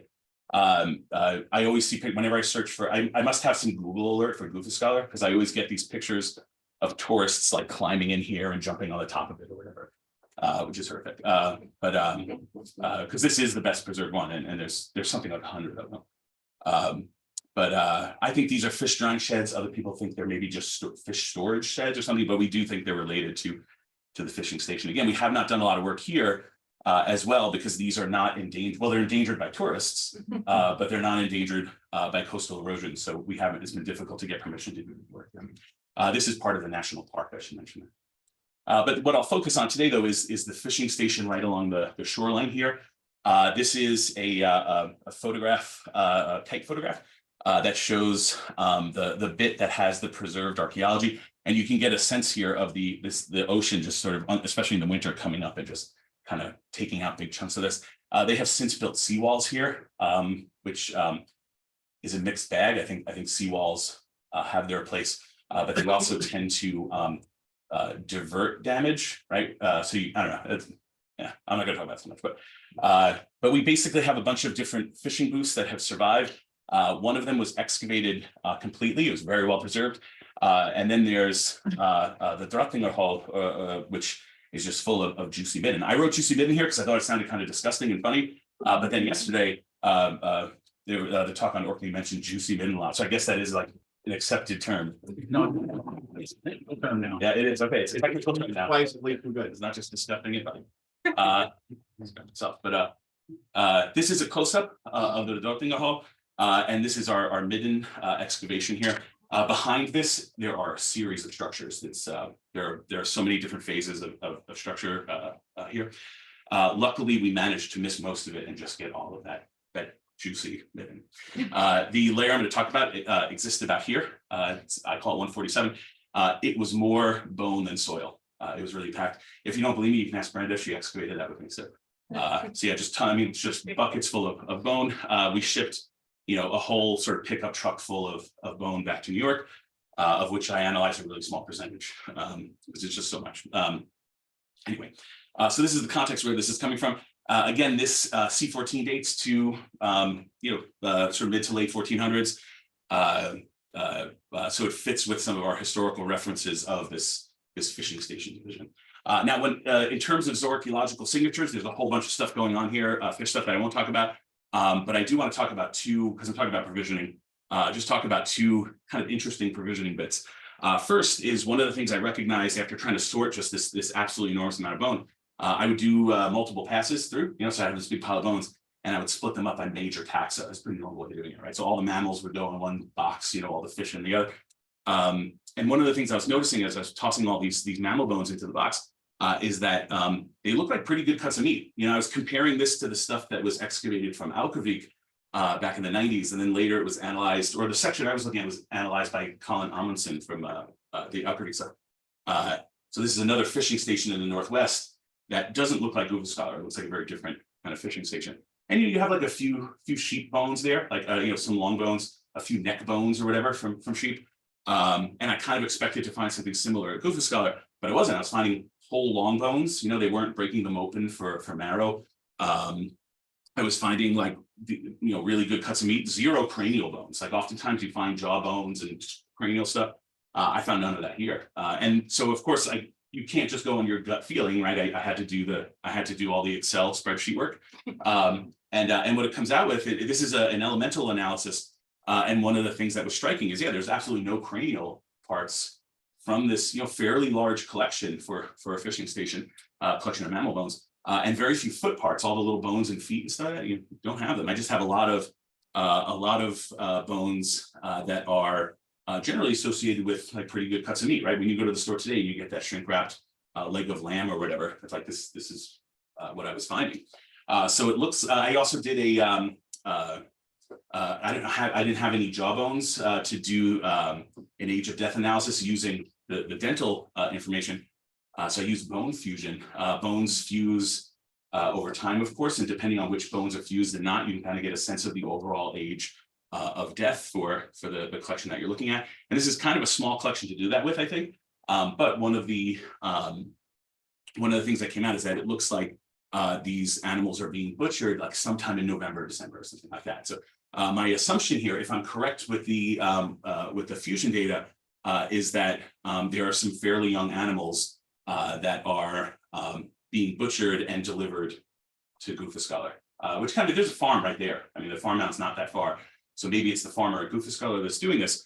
But again, they're getting their meat pre-produced, right? There's a certain level of processing and they're getting this meat, which I think is significant. And maybe it gives us a hint to this overall question at Gufuskálar, which is, yeah, who's here, right? Are these Icelanders fishing here, or is it something else? There's another kind of funny bit with the fish that I did not expect. I expected just to find the normal kind of fish production site chart for the particularly for the gadded fish. Tom talked about gaddids yesterday, so I won't go too deep into that. But yeah, my expectation is that I would see about 90% of the fish from the gadded family coming from cod, right? The others would just be bycatch or whatever the fishermen catch for themselves to eat, or the fishers catch for themselves to eat. And you can kind of see that signature with the Ecology material from the northwest of Iceland, right? Almost 90% of the gaddids are cod, but that's not the case with Gufuskálar. And at Gufuskálar, there are a ton of haddock bones, right? So haddock, that was weird, and I did not expect to see this signature. This is where, Cece, you saw something similar. I did not expect to see this, and I was kind of racking my brains as to what's going on here. And I remembered a quote. I do not know if this is apocryphal. I don't know if this is something that Icelanders say every day. But if I heard that if you ask an Icelander why you don't eat cod, like, why don't you guys eat cod? Why do you eat haddock all the time? And they say they don't eat cod because they don't eat money, right? Because cod is the commercial product, and haddock is something you would eat at home. Right? So I was thinking, yeah, maybe there's something going on here with this haddock. I should look a little bit more into this. So I did the sort of elemental analysis that we normally do for cod, where we this is one of these like kind of BS fisherman pictures where the held the fish out really far, right? So like aren't always quite that big. This guy looks like the kind of guy that would do that too. Anyway, so I did the normal sort of analysis. When you and people have already mentioned this, so I'll go through it really quickly. But basically, if you find at your fishing site that you have a lot of post-cranial elements stuff from the body of the fish, you assume that you're looking at a consumer site, right? As opposed to cranial elements. If you see a site where there's a lot of cranial elements, but not a lot of the post-cranial stuff, you assume that it's a producer site. So basically, what you expect to see at a consumer site is everything from the cliathrum bone, which is roughly here. The cliathrum is analogous to the human clavicle. So it's in the kind of almost like a similar spot. Everything from that cliathrum back, that's going to be your post-cranial stuff. You leave the cliathrum in order to provide structure to the drying fish, and then everything sans the cliathrum up is going to be your cranial element, right? So one of the things that we find at Gufuskálar, at least, is if you look at the cod, right? So here I used kind of a shorthand here, but basically I took particular cranial elements that are like pretty robust. In this case, I'm using the dentary, which is part of the mouth of the fish, and comparing that to the number of cod cliathrum that I see. And you can see here, this is just a raw number here, but there's a lot more dentaries than there are cliathrum, right? It's pretty clear that with the cod, there is a producer signature. They're chopping those cod heads off, drying the cod meat, and that's going elsewhere. But if you do the same thing with the haddock, compare the postcranial to cranial, there's a lot more cliathrums. Now, the thing with haddock, and I think this is something Cece mentioned, is that haddock cliathrum are a resource. They're beefy. You can use the end to make very important things like chess pieces. They often get broken up and fragmented. So even if my number is somewhat inflated, just due to like fragmentation or something, there's still a really clear correlation. There's very few haddock dentaries, lots and lots of cliathrums. So it looks like, at least, or my interpretation of this data, is that the folks at Gufuskálar are being provisioned with probably dried haddock, which has all sorts of implications. There's questions here, right? Now, I guess every time I do something like this, I think, oh, I have an answer, right? The haddock is being dried, and then there's like 10 other more questions that get tacked onto it. Like why? Like why are people doing that? Who's doing that? Who's catching and producing these haddock? Are they coming from Iceland? Or are they being shipped in ships with English fishers, right, who are coming over, or English merchants who are coming over? Is there a system in place where they're drying this the year before? Is it salted like you would do if you were an English fisher, or is it air dried like you would do if you were an Icelandic fisher? Who's organizing this, right? Who's planning? There's an awful lot of pre-planning that goes into preparing this product. This is something you do in the winter. The fishing is generally done in the winter in Iceland. I guess if you're English and you have access to salt, things are a little different, but you can fish when you want. But and then of course, how is this being paid for? Like who's footing the bill for this, right? And this has all sorts of implications for this big question of who's fishing at Gufuskálar. There are a few aspects to Gufuskálar that maybe give us a hint as to this overall question. First, we have these sturdy stone fishing booths. Ecology is set up very differently. Ecology has these turf-walled kind of tents and smaller in scale, but they're putting an awful lot of work, even in the later building eras, where they're taking big stones and they're very carefully building these structures. You have oodles of ceramics. You have quality knives. When they close off a wall, when they close off a room in one of these fishing booths, they put a really nice knife at the bottom and then build the wall over it. It's kind of strange. We have jewelry, all sorts of other artifacts. We have handmade and as well as lathe-turned gaming pieces. So all sorts of stuff here. We've got cuts of lamb that are being processed offsite, or at least young sheep. They're provisioned likely with dried haddock. If we look at the broader historical context as well, or the broader placement of Gufuskálar, the nearby town of Reef was an important trade site for English and later German traders. So, are there English fishers here? They're not really supposed to be there, but the 1400s is a lawless time, particularly if you're English in Iceland.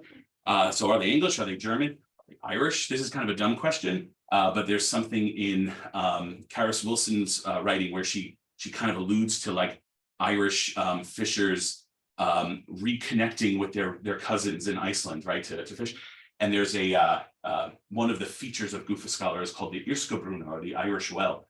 And when you also point to the drying booths that kind of look like the cells that Irish monks would make when they try to cloister themselves on these islands in the North Atlantic, people got really excited that maybe we're looking at like an Irish connection here. I don't think that's true. I think Karis Wilson was like a little loose with her reference there, but anyway, so yeah, are these fish drying sheds a clue? Maybe we can match up the architecture of these sheds, because I haven't seen anything else in Iceland that looks similar. So maybe there's a clue there. And then of course, even if this is an English fishing station in the west of Iceland, to what degree are Icelandic fishers involved? I think it would be very hard. I'm a freshwater fisherman, and I recently moved to a new place, and I had to ask an experienced fisher, where do I go fishing? Like, what's the good spot for whatever kind of fish? So I can't imagine that an English fisher could just kind of roll up to the west of Iceland and automatically know where to find cod. So I have a feeling Icelandic fishers are involved, and then to what extent are you pulling the farmer from Gufuskálar? Like, is the folks at Helgafell and Staðarstaðarkirkja directing the Icelandic labor towards this fishing endeavor? And then of course, if you are doing that, how is this labor organized, right? Who's calling the shots here? How is it compensated for in whatever way? Yeah. So again, every time I find a new bit of information, new stuff comes out. But that's it for me. Thank you to everybody here. I mean, you have all helped me immensely in my work. Thanks for listening.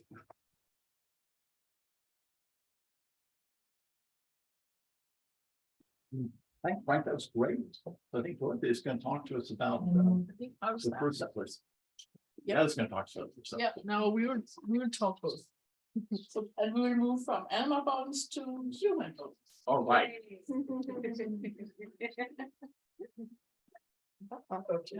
Okay. Yeah, sure. And we'll talk about the first settlers at I won't say it, but it's ruin group number 64. And we are a small group working with this project, which is based, or the basic question is, how did the Norse live in Greenland? How were their life conditions? Were they changing during the period they were there?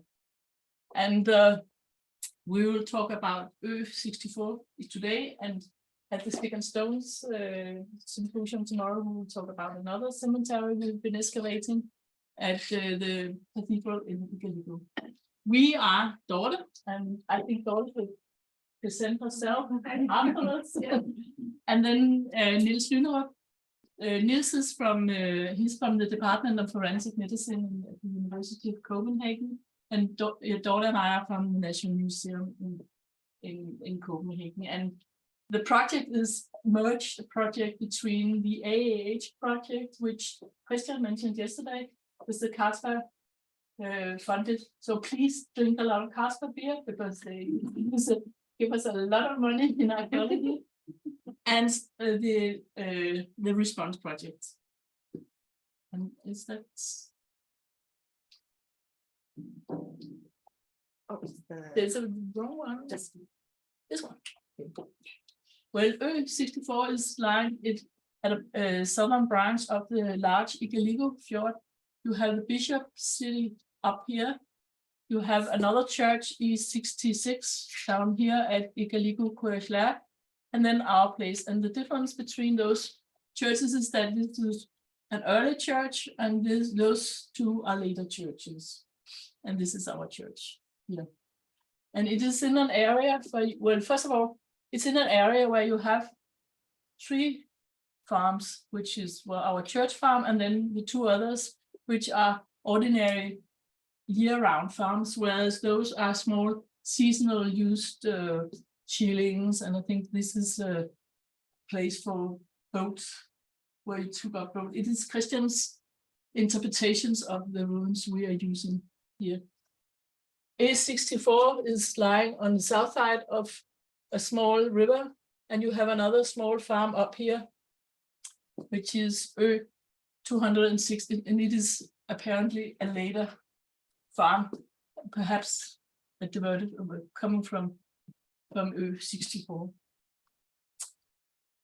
The history of the church is that already the site is mentioned already in 1845 in Grønlands historiske mindesmærker, but it's not very flattering, so the ruins are not worth bothering at all. So it took about, well, it took 1895 when Daniel visited the site, and he made the first sketches, and he made this ruin 6, which he thought was a small stable surrounded by a pen or something like that. Especially this ruin made C.L. Webeck think, especially after 1961, when Charles Church was found in Inoqqassaaq in Brattalit. So Webeck thought, well, suddenly focus was on those small they had known the small churches from the 1930s, but focus really, it came on the small churches after Charles Church. So Webeck went to, the year after Charles Church, he went to this site where he had this ruin number 6 and made some trenches and test trenches, and he just several trenches, and he found human skeletons all over the place. So it's ruin number 6 changed the status from being a stable to a church.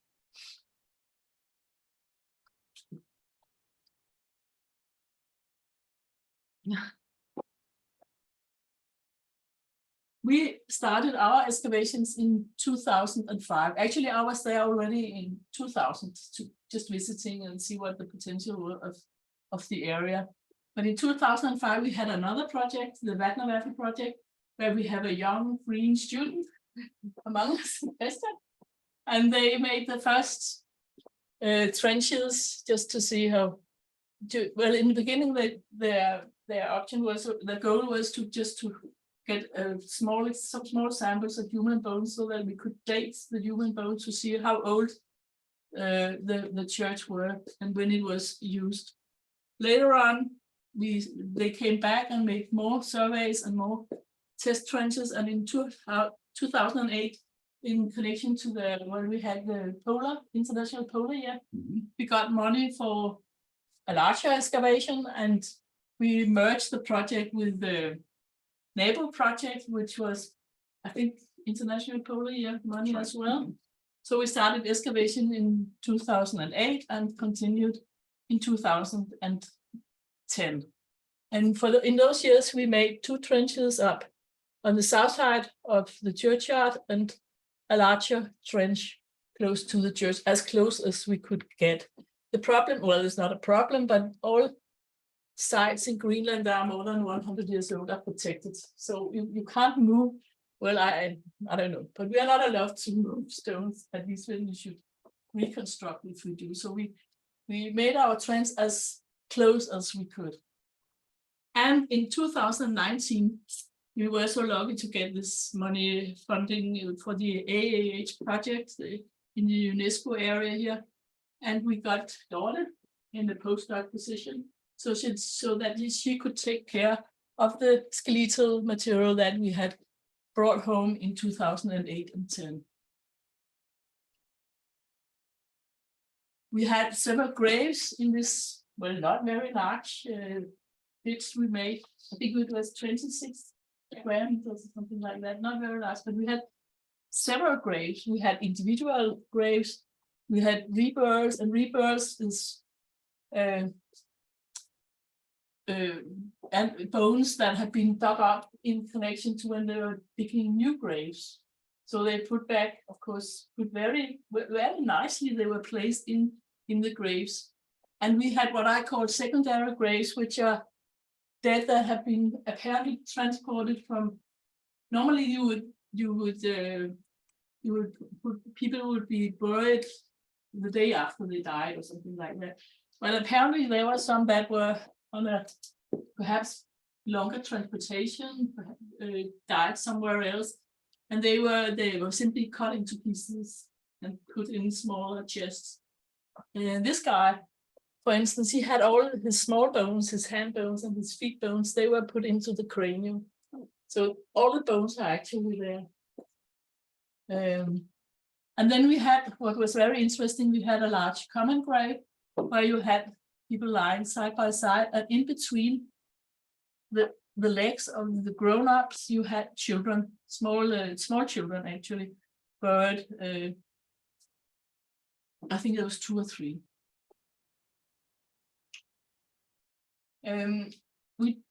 John talked about gender division of the graveyards in Svarfaðardalur.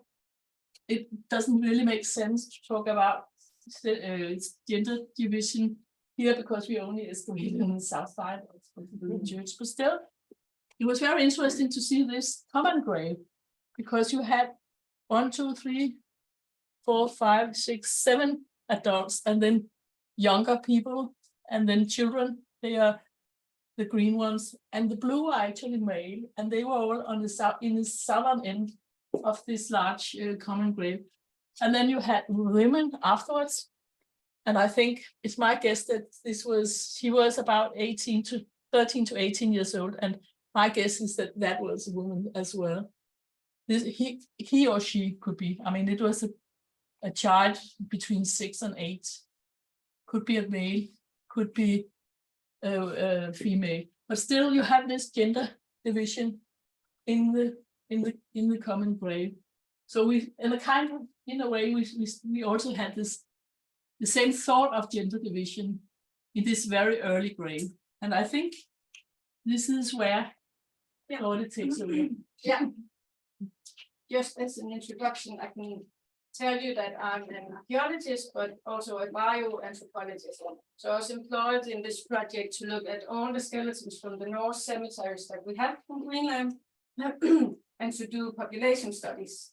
So that's kind of my field of work, that's demographic studies from skeletons.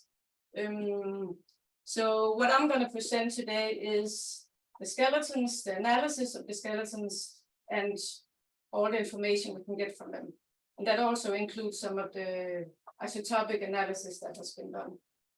So starting off, we did the some datings, C14 datings for the chronology of the cemetery.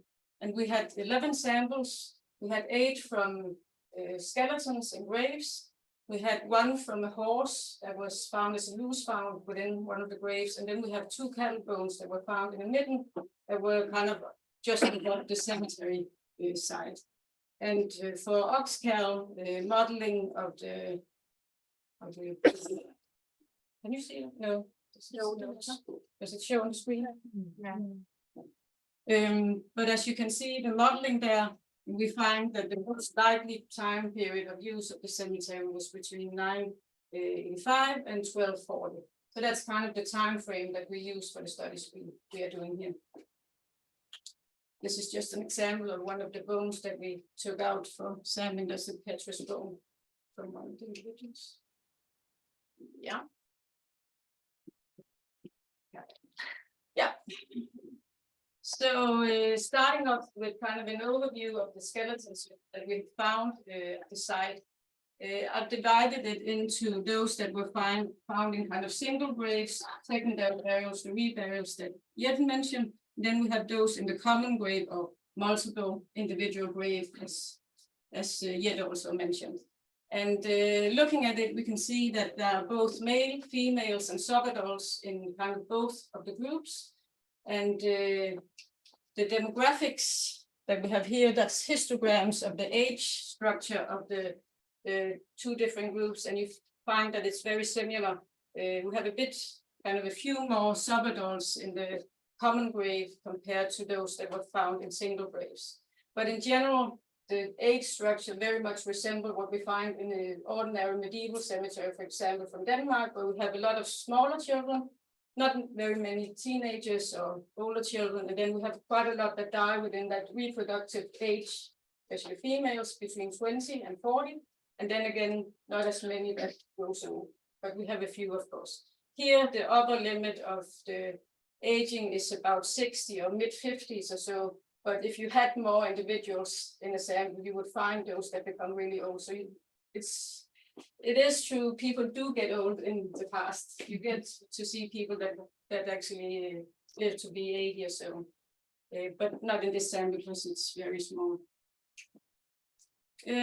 So where did they come from? We had some isotope studies done. I don't know if Jette mentioned this, but this is actually a publication. This is a large publication that we're planning. So different authors are contributing with their different analysis of the both archaeological data and the anthropological data and so on. So there's been a study of strontium and oxygen isotopes by Price, Arneborg, she's in it as well, Jette, and Feeley. And they've looked at the different or compared the results from the Ö64, that's those right here. It's also to other samples that we have from the Norse region, both from animals, but also from humans. What we see for the Ö64 is that there's quite a lot that have quite low strontium ratio levels, but there's a couple that has quite high. These are kind of in accordance with the Greenlandic values that you'll find. So we believe that these 2 are probably born in Greenland, where the others are probably born somewhere else and then traveled there and died in this area and buried there. This one is a child in one of the single graves, and this is a young female. I'll return to the young female because she's quite interesting. Yeah. We also had, discussing where did people come from. We also had some DNA stuff done in mitochondrial DNA for haplogroups. And this was done in an unpublished paper by Melchior. She unfortunately was not able to get it published, or she had another job, and then it kind of was stuck there, the data. And then there's a large study by Margabrian and co-authors from 2019. That's a huge paper about Viking Age DNA studies, where there's, I think, 23 Norse skeletons have been sampled for that study, and 7 of those are from the Ö64 site. So these are a combination of the Melchior study and the other study. So we have a few there where we have some haplogroup results for. Some of them are kind of common European types of haplogroups. There's a few. This one, J1B1, is quite rare, and it's been seen before in kind of, if you look at contemporary human samples, that it's found in Iceland, in Scotland, and in Norway. The other one that is very rare is the T2, which has only been identified so far in 2 other individuals, one from Iceland and one from Scotland. Thank you. So some of them, in general, it seems as if in this Icelandic, Norwegian, maybe British Isle population background, which is not new to any of these. That's what we knew already. Yes, and this is just, you know, a collection of the different haplogroups. What is interesting is these 2 that has the J haplogroup. These could be kind of maternally kinship linked. One of them is a child, which is found in one of the single graves, and the other one, the female right there, is found in the common grave. But they could be maternally linked for kinship. But it's, yeah, that's interesting. Yeah. We also had the isotopes done for diet, so that's the carbon-13 and the nitrogen-15 isotopes that were done. And unfortunately, that yeah, you can't really see the first line there. But we had some samples done, and we compared it to data from Iceland and from other studies of the Norse for diet as well. So all these, the first, if you take a look at the first chart over here, all the blue ones are from Iceland, and all the black ones are the Norse, and the green ones, can you even see it? Can you see the colors? The green ones are the 64. And as you can see, they fall actually in between Iceland and Greenlandic ratios right there. And the other graph over there, I've been dividing it into periods, time periods, where the Icelandic are still the circles and the crosses are the Greenlandic samples. And what is interesting is that you find that the Icelandic ones that are really early, they are yeah, in this area right there. The dark ones are the Icelandic later ones, and they get kind of more and more terrestrial based diet with time, whereas the Greenlandic actually do more and more marine diet with time. So that's quite interesting. And again, the 64 are kind of in between there, and they very much resemble all the other kind of early Greenlandic populations that we have done isotope studies for. Yeah. For stature, we have the opportunity to kind of measure the length of a long bone, and from that you can use some formulas that has been developed to actually estimate the stature of the living person. The best estimate for stature is to measure the skeleton in the grave. If it's lying on its back, then you get the most correct measure of the stature. But in this case, we didn't have those kinds of data. That wasn't done during excavation, so we had to measure the length of the long bones.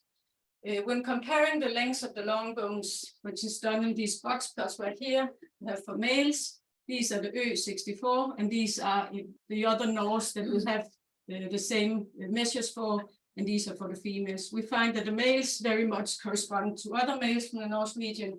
The females does as well, but the variation is a bit greater for the females, and they are in the upper end kind of the Norse in general for lengths of long bones or femurs. If we do estimates of stature from these measures of femurs, we find the 64, I put in right there. These, you can see the stature right there for females and the stature over there for males.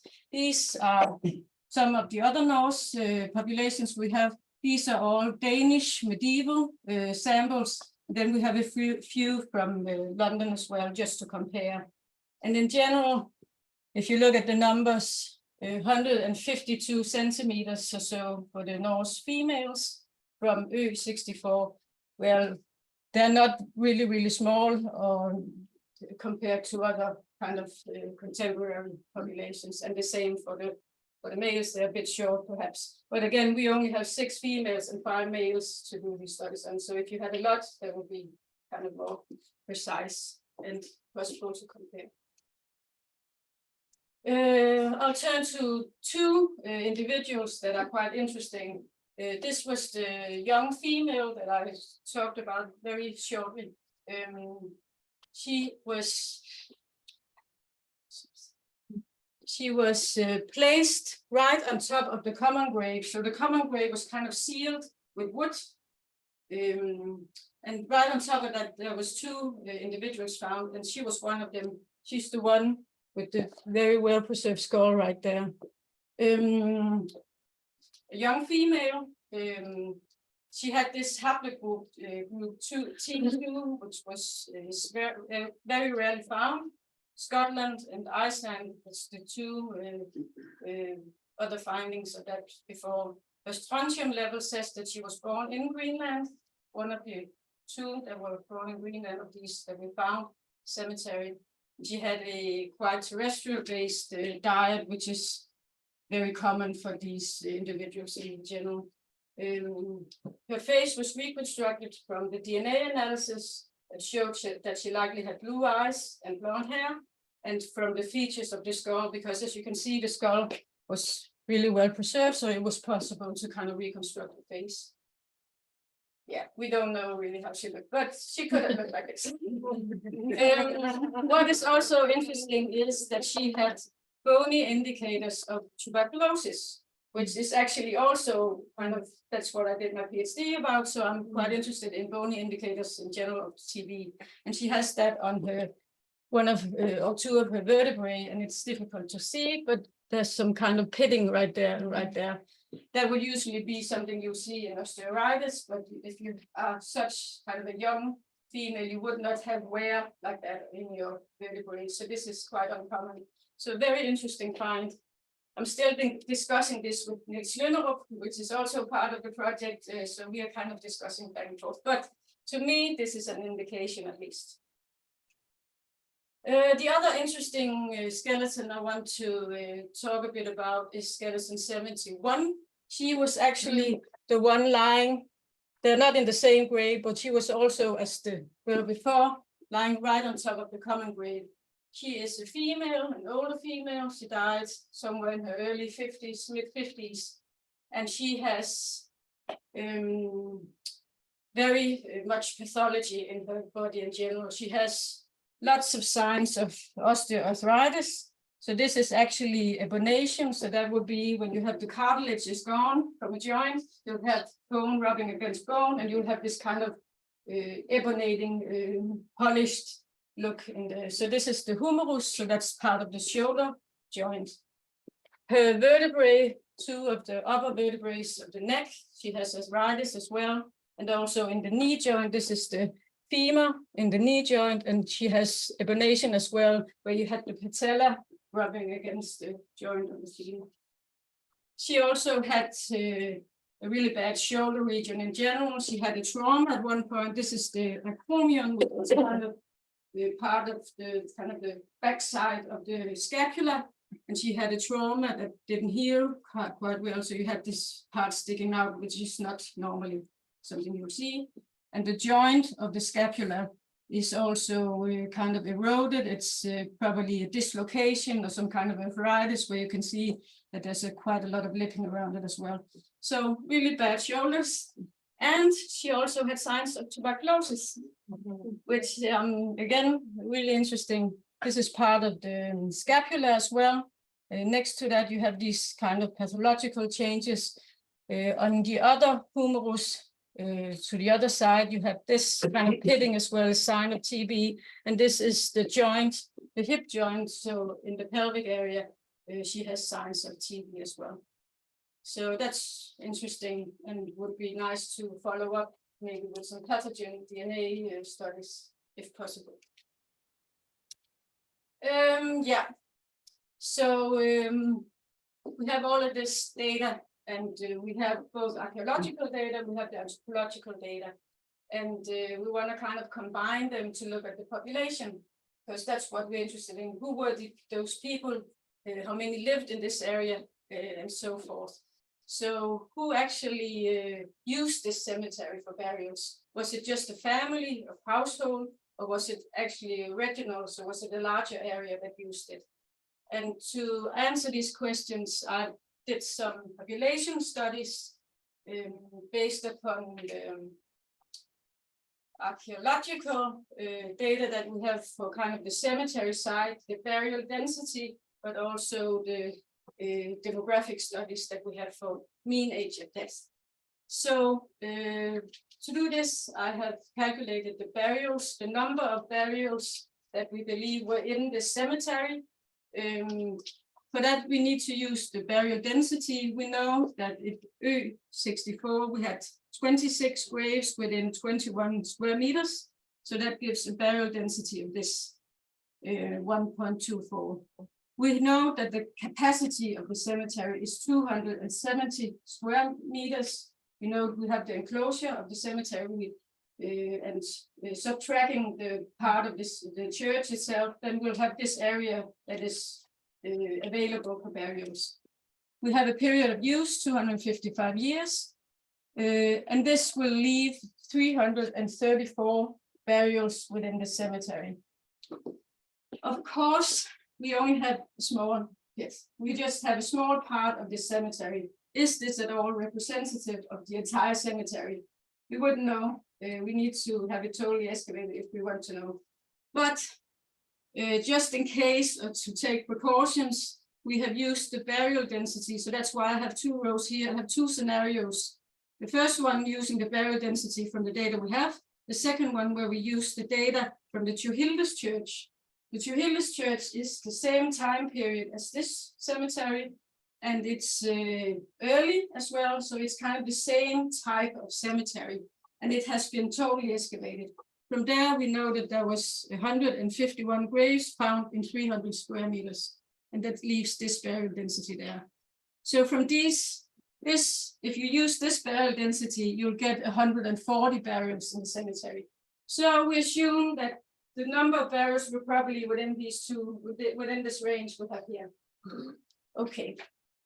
When we have these numbers, we can, of course, divide it by the period of use, and we get that there's between about half a grave each year, on average, to a bit more than one on average per year, people that were buried in the cemetery. We have a mean age of 27.8. So that's the mean lifespan of these individuals that we have. Again, we don't know if it's representative, but we can see we have males, females, we have sub-adults. We kind of have it covered, you know, what we would expect in a cemetery. And within these 255 years, if you have this mean age, that will leave 9.2 generations of people living in this site. So if you have the number of burials and divide it by these number of generations, you'll have kind of an average size of the living population in the area. And if we use the first scenario, there would be 36 people on average living in this, using this cemetery site, and 15 if you use the other burial density. So between 15 and 36 individuals probably lived in this region and used this cemetery at any given time on average. Jette mentioned there was 3 farms. So these numbers pretty much would fit if you have maybe 8 to 10 people living on these farms, of course, with varying size and with varying dating, of course, because not all of them would have been used maybe within the time period. So that fits pretty well. I don't know how much time I have. Can I go on? Yes, because I have just a few more slides that are kind of not about the Ö64, but how we use this data. Because my goal is, of course, to look at the entire Norse population. So this is what I've been doing for all Norse cemetery sites that we have. So this is just one of them, 1 out of 20, I think, or 19 different cemetery sites we have. So these are the sites. So for each of these sites, this is our site, the one that I just presented. These are all the other sites. And I put a dating frame within. This is really coarse, and it's kind of, not all of them are very precisely dated, but this is kind of overall what we think the dating are for these sites. We have some that are, so these are kind of 50-year periods that I've plotted them into.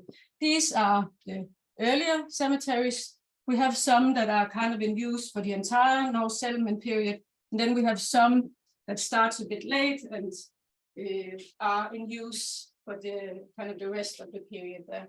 And for each of those, I have calculated the total number of burials from the data we have from the cemeteries. Not all of them have been excavated. So for those, I have used kind of average burial densities from the other sites that are comparable with them.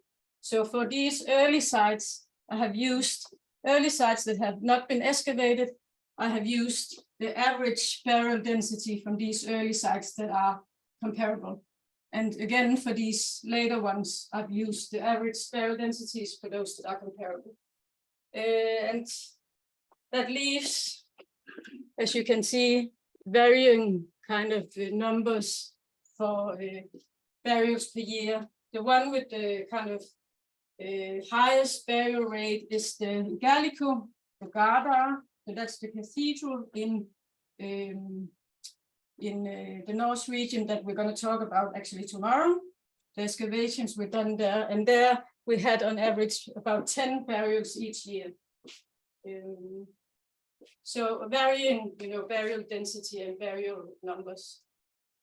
So using these numbers, we can calculate the number of people living there from the dating of the sites. And I've done this. You see, plotted them for each 50 years, so you can actually see the development within these 50-year periods for the size. The burials that we believe was done in different ones. And that leaves about 19,091 burials in total for the Norse settlement period. So now we have the number of burials, then we need to move to how many people live there. What is this kind of, what is the living population? So this can be done. Again, as I told you before, how we do that. There's one thing that we need to take into account is subadult mortality. The problem is that from these 543 Norse skeletons that I've been looking at, that's the skeletons that are available, only 17% of those are subadults, and that's way too low subadult mortality. You would expect about 40% of those skeletons you find in the cemetery would be subadults.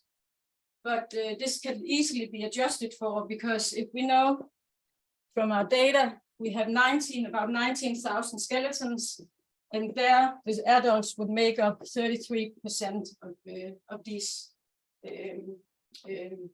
burials.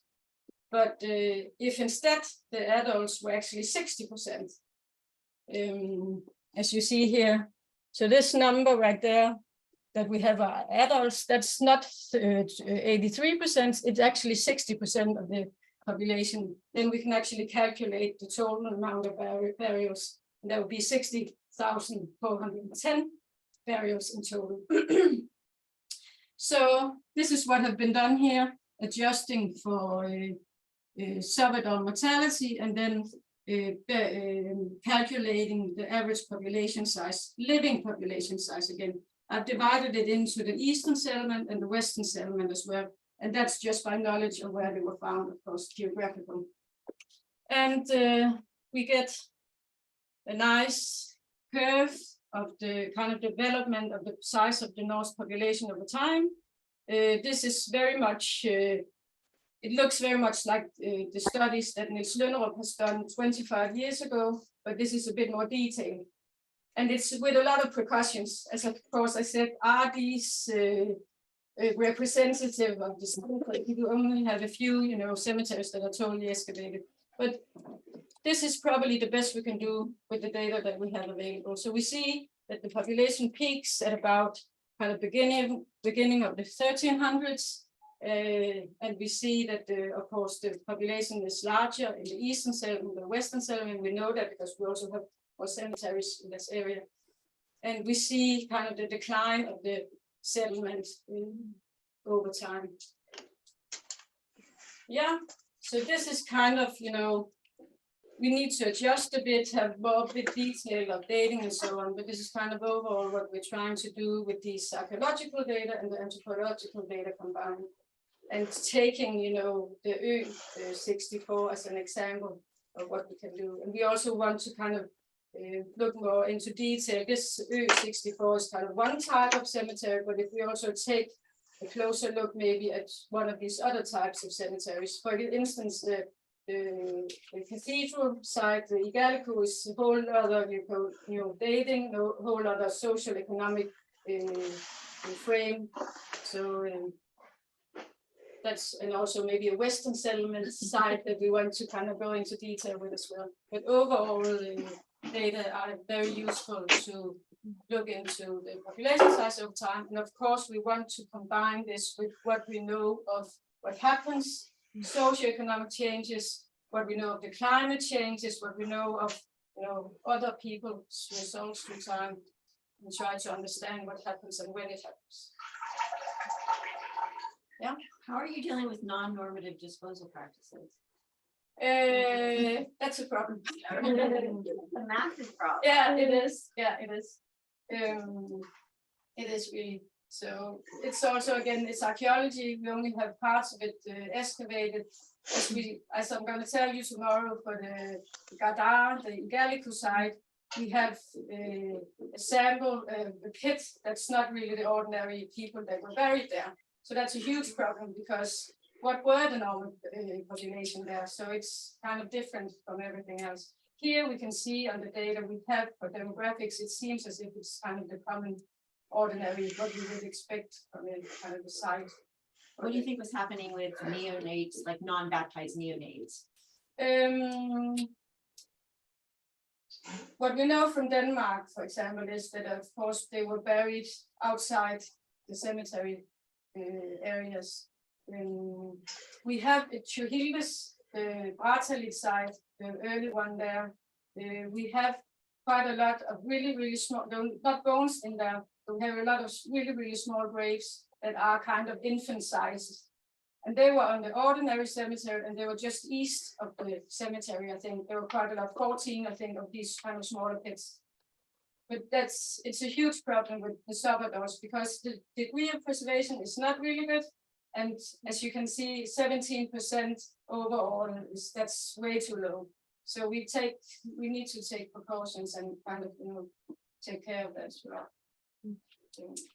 Great, well, thank you. I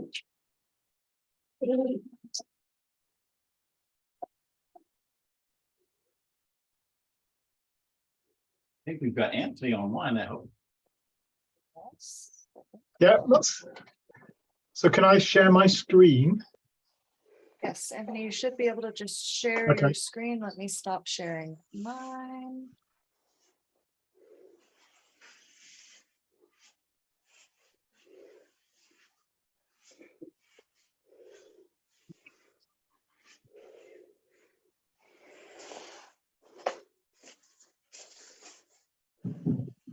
Okay. Just cross. So I just saw myself out. Hold on a second.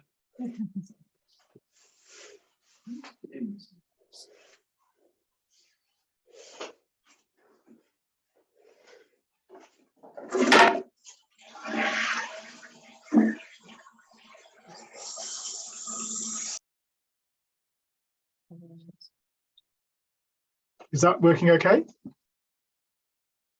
Yes. Looks good. Good. I'll just. Okay. Well, it's been great. I'm sorry I'm not in Reykjavik. It would have been fantastic to have been there, but there's too much teaching going on at the moment. And I've really enjoyed the talks that I've managed to see. I've seen quite a few, so it's been really interesting to hear what people have been doing and to see the progress that's been made. So what I want to do today is to talk about the updating of the NABO website and the project management system. And this is very kindly funded by NSF through the Response project. So I'd like to really thank them. And this really, the work I'm going to show you so far is really done by Annabelle Trashanki in Edinburgh. And she's been doing most of the work on the producing the website, of which I'm going to show you some demonstration slides. And then Louis Kinnear, who is very near handing in his PhD, is going to be working on the project management system once he hands in his PhD at the end of next month. So they're both watching the presentation at the moment. So the NABO website, I think I first produced it in 1997. I can't quite remember. It was after the Iceland meeting in Reykjavik in 1997, I think. And it was last updated really about 2009 or something. So it is now quite an old-fashioned website. It's not responsive, and there's lots we can do to try and improve it. So this is what the aim of this is to do, basically, is to give us a new website. But it's also to make sure that NABO users, the NABO members, although Tom said yesterday we don't really have members, but we know that you know you're in NABO if you're in NABO. So basically, the people who are in NABO actually feel much more ownership and are able to contribute directly to the website. So it's going to be much more dynamic, and people will be able to interact with it much better than they have in the past. So this is the current website at the moment, which of course has the meeting on it, but it's very much sort of stuck in the past, and it's quite static and doesn't change very much. So the aim is to try and, well, not to try, to actually make it a much more accessible and responsive website in the way that it looks, but also to make sure the content is updated much more frequently, and to allow users of the website, or NABO users, to actually be able to do that in themselves, also so they're not just relying on me to actually update the website. And also, as I said before, Louis is going to be updating the NABO project management system to actually fit within the new website. I'm not going to talk very much about that. There's a few slides later on of just the current system, but Louis will be looking at that later on. So this is just Annabelle put together a sort of flow chart of the things that are in the website, and much of that will be transferred, not in the same structure necessarily, but will be transferred into the new website. So we don't want to lose information that's on there. We may well archive older information, but I'm really quite keen that we don't lose the record of what we've done, which is very easy on websites to do. So we'll make sure that we don't, any information that we're not going to have sort of up front, it will be accessible some way. So the idea is to replace the website with a more modern, responsive. That means that it will look good on your phone or on your tablet, as well as on a desktop computer, and also accessible as well, and accessible to people with various impairments that they may have, but also accessible in the fact that hopefully it will be able to be displayed in different languages. I'm just really aware that when I go to Icelandic websites, as I do quite a lot, there's always the option to show them in English or Icelandic, and sometimes in German and other languages as well. And that's something that we should have on our website as well, to make it as easy as possible for people, particularly the people that we're working with. We're seeing some great examples of that today, particularly Megan's talk, that the people in the communities that we work with can easily sort of see the information that we're doing in their own language. We also want to improve the visibility of what NABO are doing as well, and that is to ourselves, other researchers, also our funders as well, and also to the public who actually fund what we do as well. So to make it as easy accessible to show what we're actually doing. I'm also very keen that we share the ownership of the website. By that I mean that the website, that people feel that they're actually actively contributing to the website, and the way that we're going to run the new website means it's much easier for us to assign people to be editors of the website, rather than just relying on a single person or a couple of people to do that. So I think that will improve things a lot. We're also very keen to have blogs on the website as well, and this is something that individuals or research groups can have, and they can be made editors, and the editors will be able to make other people contributors to their blogs. and in particular to promote early career researchers as well, so that they can actually really promote what they're doing to the wider community. We want to promote and support obviously NABO projects such as Response and all the other projects that we're hearing about as well, and the other research that we're doing, papers being published, conferences, all the sort of outputs that we produce, and also tools that we create as well, because over the years NABO community has produced quite a lot of different tools as well that the community can use, and that will link into Tom Ryan's talk as well, which is coming up next, as does the next point as well. So linking into other websites, other data resources, other cyber infrastructure, so things such as NSF has funded, such as DataArc as well, and data centers that we all know that we should be contributing to as well, and to create links to those as well, and to help people actually find those and share information with those as well. And finally, to update the NABO project management system, I miss management out there, and that will be integrated into the new system as well as our more sort of slightly more formalized way that we keep a record of what we've been doing. And I know that it can be made easier to use, and hopefully we can all contribute to that as well. So this is just this is not necessarily what the new website will actually look like, but this is just one of the themes. So the new website will be based, people may have used WordPress, it's going to use WordPress. Just an example of that you may have come across is the Bifrost website, which is fantastic, which many of us have actually contributed to. That's a WordPress website. So this is just a theme that we've been playing around with. It's not necessarily will be the theme. And there's a nice picture of Greenland there. That's one thing. So this is basically the idea is that to create an attractive looking website that's going to be quite visual. We'll have blogging functionality built into it as well, but it will enable several editors to be in charge of running that website as well. And we can discuss that in the future, who those people may actually be. They'll be based here on the WordPress servers in the University of Edinburgh, and but it will be accessible obviously for other people to actually help to maintain it, which I think is a big step forward. So just to go through, this isn't actually obviously the website because at the moment it's in development. But this just shows you what the front page may look like. So we'd maybe have some sort of nice image, which will be rotating. This has already moved on to field schools from the previous slide that we had.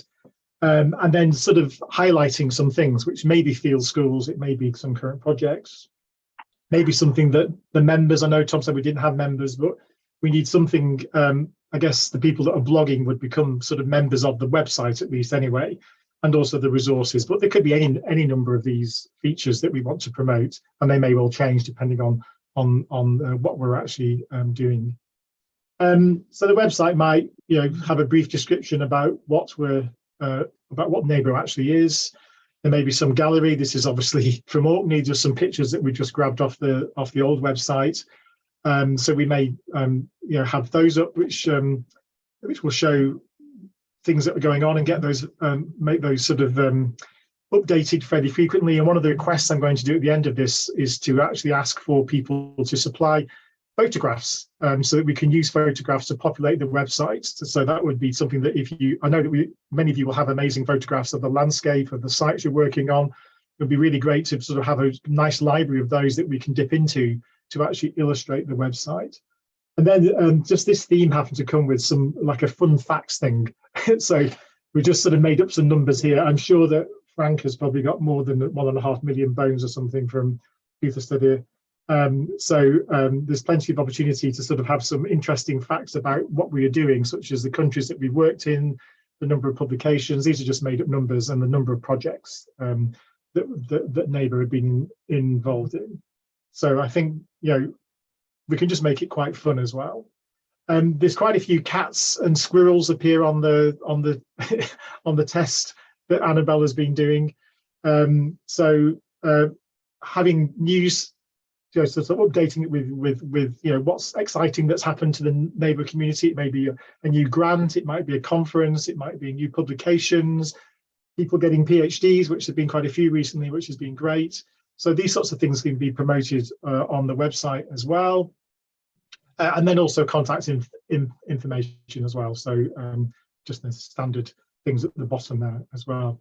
I'm going to come back to social media because I think we could be doing a lot more with social media than we are doing as a community of NABO. I mean, individually, people may well be involved a lot in social media, but as the NABO sort of theme, NABO branded social media, we don't really do a huge amount. So very, very keen that this website would be accessible to people with impairments, so it will follow all the standards when it comes to making sure websites are really accessible, but also that you can change the language of the website as well. And this is an Icelandic version here using a plugin within WordPress. And it would be quite interesting to just see how good, this is just using the About NABO information from the current website.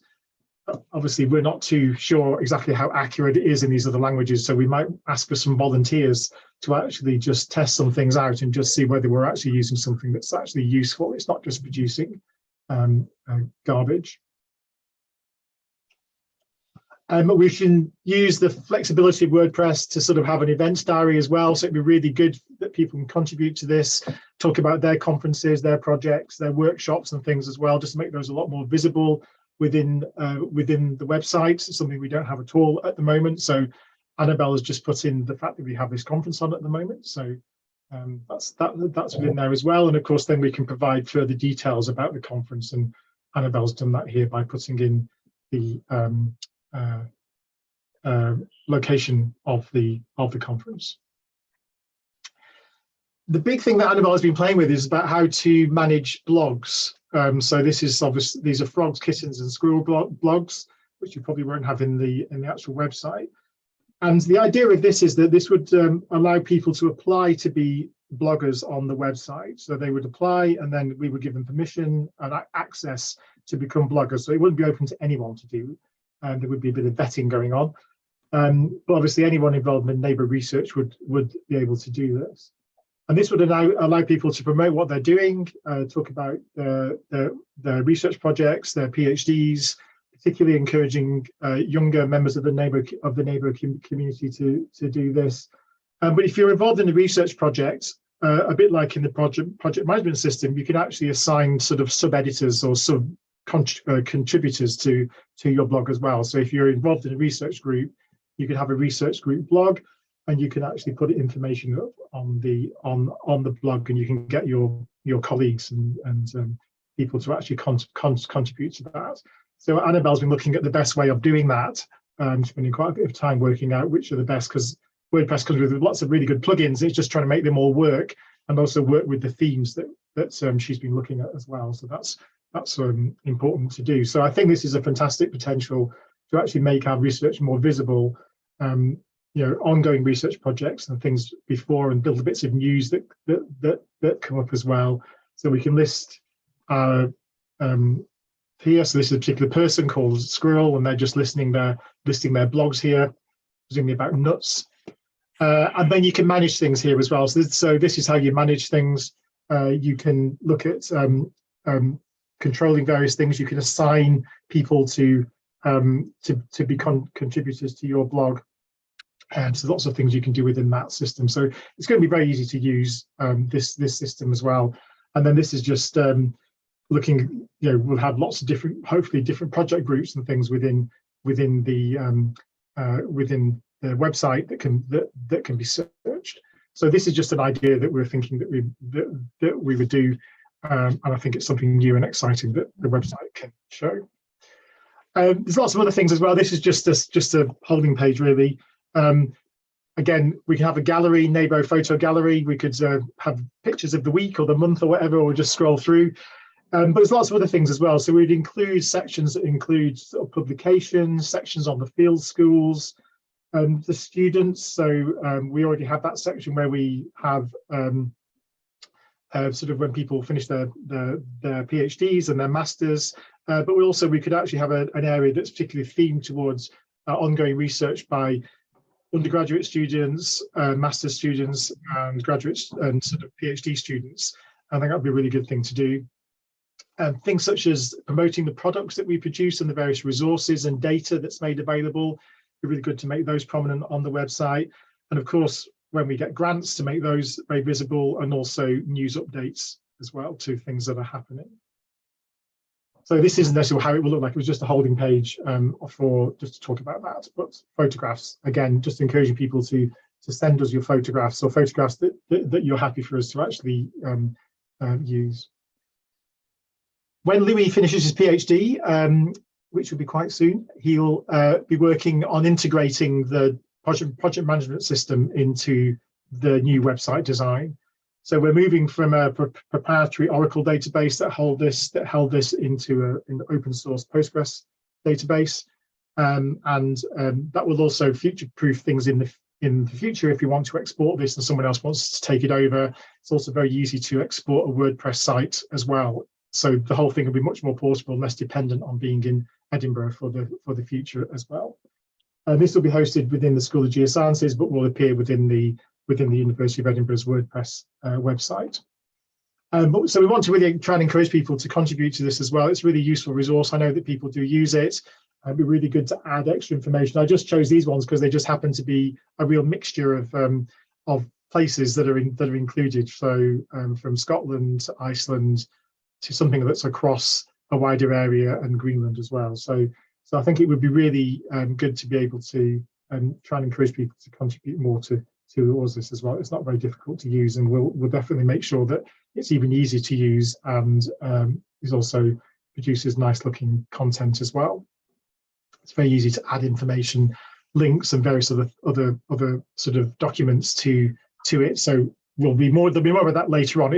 Nothing's been done about this yet. It's still the old system that still exists. One of the things that I'm aware that we don't do very much of is social media. We have our NABO mailing list, and if you're not already on that, please sign up. I'm going to put all these links in the chat when I finish the talk, actually. I'll put a few links of things that are going to be coming up. We also don't have a NABO email address at the moment. We have a mailing list address, but we could very easily have a NABO mailing address, which I think is something that we should implement. As far as I know, we don't have a YouTube channel. We do have a Vimeo channel, which at the moment mainly has on it the Caribbean Barbuda information on videos that were done about 12 years ago, and it hasn't been updated since then. But I think having a place that people can put videos, obviously you can link to your videos on your own YouTube channel or whatever, but I think it would be good to have a something based around having like a YouTube channel. We don't have a NABO Twitter account or a Facebook account, and also it's interesting that Annabelle suggested, because of the fact that we're obviously trying to help people with their careers, maybe quite good to have a LinkedIn group as well, or an account as well. That would be good to do. Many of us have LinkedIn accounts, but obviously having a NABO one might be something that we might want to be looking at. So these are all just ideas that we can have a think about, but I think these would be interesting things for us to pursue. But we're really keen that you feel this is your website. The NABO users, we've been around for 30 years. Hopefully we'll be around for another 30 years. Not necessarily the same people, but the group has been very successful. And it's sort of, in many ways, I think its informality has been a success, is that people don't feel pressured within the group, but also the fact that we're able to work together to secure funding across international boundaries. All the work that we're hearing about at the meeting today, and all the previous work that's been done, it's been a huge success. So we want to try and encourage that in the future. So I'm very, very keen that we do that, and that we get feedback from you. So we've got various forms for you to contribute. So there's a website feedback and suggestions form here that Annabelle has created. And I'll put the links in the link, and I'll also email the links around the NABO mailing list as well. Just to, what the most important thing you want from the website? When you visit the website, what do you need to find quickly? So there's lots and lots. I'm not going to go through all the questions because you can read them, but hopefully we can get a feeling for what you want from the website as well. And there's questions here about social media and things that you think that would be useful for us to have. There's also a Padlet as well, which I'll show you a screenshot of as well, which would be good to sort of post some comments on. Padlet's a really good tool for doing that sort of thing. So we'd really like to know, what you would like to have on that website as well. And also, finally, if we're missing any links, the links are probably, some of them will be out of date. but if you can think of organizations that we should link to, that would be really helpful as well. There's a photo upload form. So if you have a photograph or several photographs, you can upload several on one form. That'd be fantastic. And then we can use those as images to have within the database. So do upload photographs. And this is the Padlet as well. And this is just what Annabelle has put on there as ideas, but just add to ideas. You can I think you can probably comment on ideas as well. So please, have a go at doing that as well, which would be fantastic. As I said, I'll put the links into the chat. So this is the last slide. So we really encourage you to contribute to the design or the ideas for the new website and also the content of the new website as well. You can email myself or Annabelle. I haven't put Louis' email here because he's concentrating on his PhD at the moment. But there are links to the website and feedback form, these links to the Padlet, and also links to the photo upload form as well. So that is my, that's the end of my talk. Thank you. So just stop sharing. That is great. And work and maintain the NABO website for so many years, all by yourself, pretty much. And now we can all help. Exactly. I think that's the great thing, is that we can share this and it will be much better.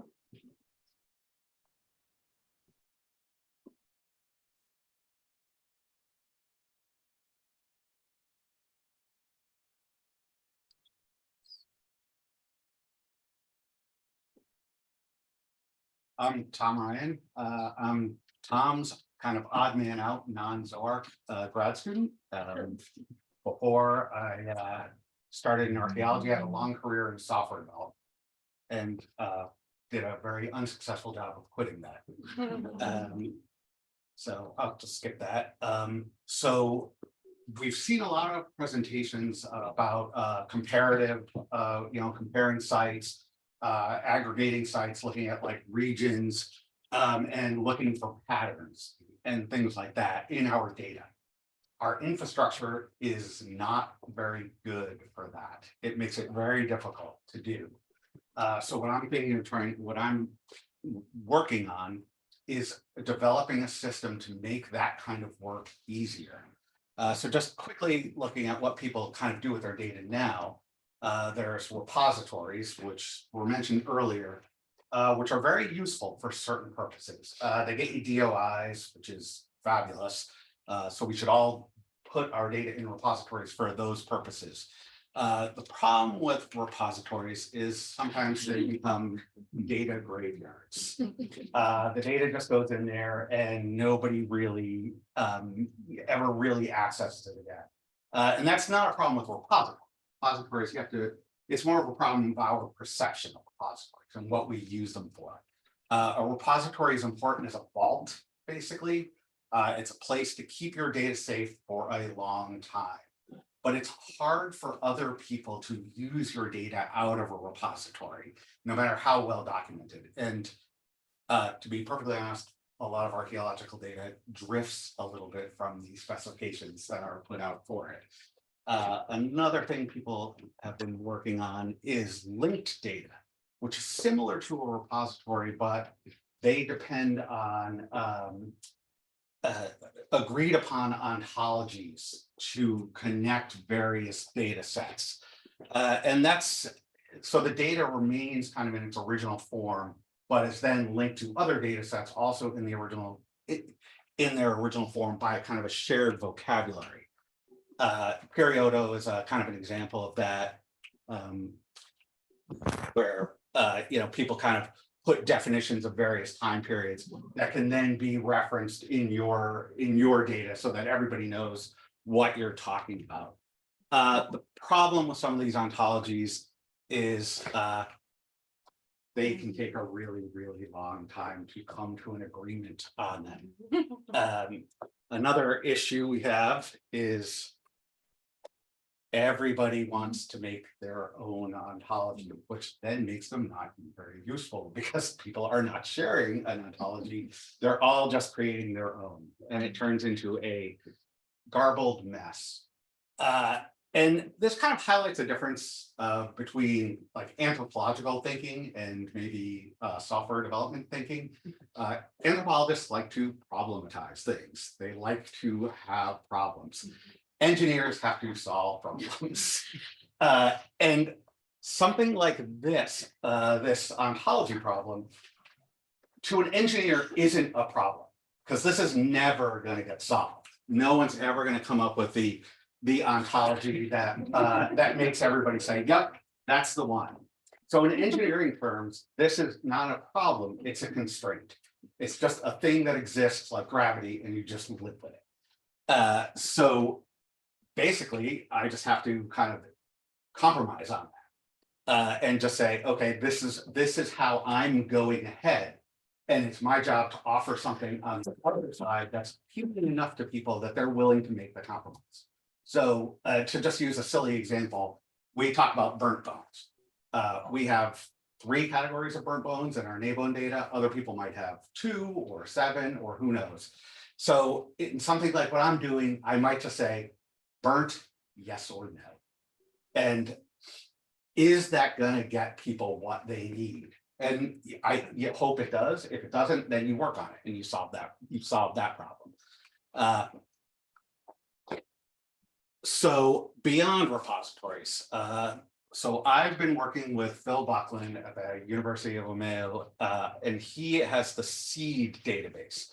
And what SEED does is take different types of environmental archaeological data and combines it together so that many data sets are combined into a single database. And he can do stuff like this. So this is just a kind of a relatively simple dashboard that is showing output from many data sets at the same time. And that's the kind of thing we want to accomplish. In terms of what I hope to do, this is actually still pretty simple. Because this is kind of relying on Microsoft BI, which is kind of their simple low-level business intelligence product, which it's clever, but it doesn't quite get to where I want to be. But the first question we have to ask is, could our NABO data fit into SEED? SEED was, at its very basic root level, was designed for bugs. And bugs, species of bugs, the kind of things you record about a bug, pretty similar to what you record about animals. We had to add a few things, but little tweaks here and there. But it basically it works just fine. So then a lot of my job was about cleaning our old data, and as I said, sometimes we have how things are supposed to be, and then we have the reality. So there was a lot of scrubbing, a lot of cleaning up, like silly things, typos, just stuff that happens over time. So to date, that's been the lion's share of the work I've been doing. So I have bunches of data cleaned up from Greenland, Iceland, the Faroes. And basically at this point, I have enough clean data to start doing the tests on the things that I want to do. This is our current, the structure of our data now. It's basically a single flat file. And I had to convert that to the SEED structure. The SEED database is basically Codd's laws, or how you're supposed to design a relational database. SEED super strictly follows Codd's law. And basically what they're trying to do in a structure like this is avoid any repetition at all of any data. And there's a reason why they're trying to do this. It's great for transactional systems. And what a transactional system means in database terms is it very rapidly and well handles additions of records, deletions of records, and updates of records. Now, not coincidentally, transactional databases are also good at handling financial transactions. That's what it's good at. So you think about Amazon. If you're buying books, your customer number, blah, blah, blah, you bought book number, blah, blah, blah. All the rest of the stuff, how you're paying, where your address is, where the book is stored in Amazon's system, all that is somewhere in linked tables. But what it does when you buy it is it basically says, links this table to that table. Customer so-and-so buys customer, book such. And that's useful, but we're not actually that interested in transactions. We want to do something else. We want to do an analysis. This is another quote that I really like, and I think this is very hard for people to get on board with, but it's important. The coolest thing that can be done with your data will be thought of by somebody else. And that's not actually a bad thing.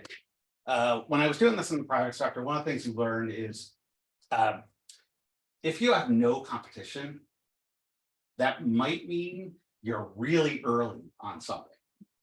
But what it probably means is no one cares. So what you want people messing with your data, you want them checking it out. So what I'd like to do is kind of develop a system that makes it easy to do that. And there's a different kind of database, a non-normalized, non-relational database that's designed for analytical processing.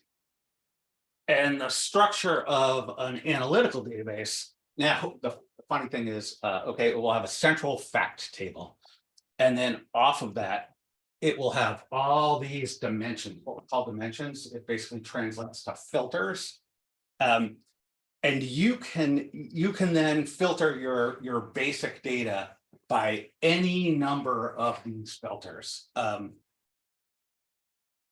Now, the odd thing here is that I put all this data in a normalized database because you have to do that. But then I have to take that normalized data and turn it into a sort of not normalized form to make the analytical processing thing. And that you can just do with SQL code.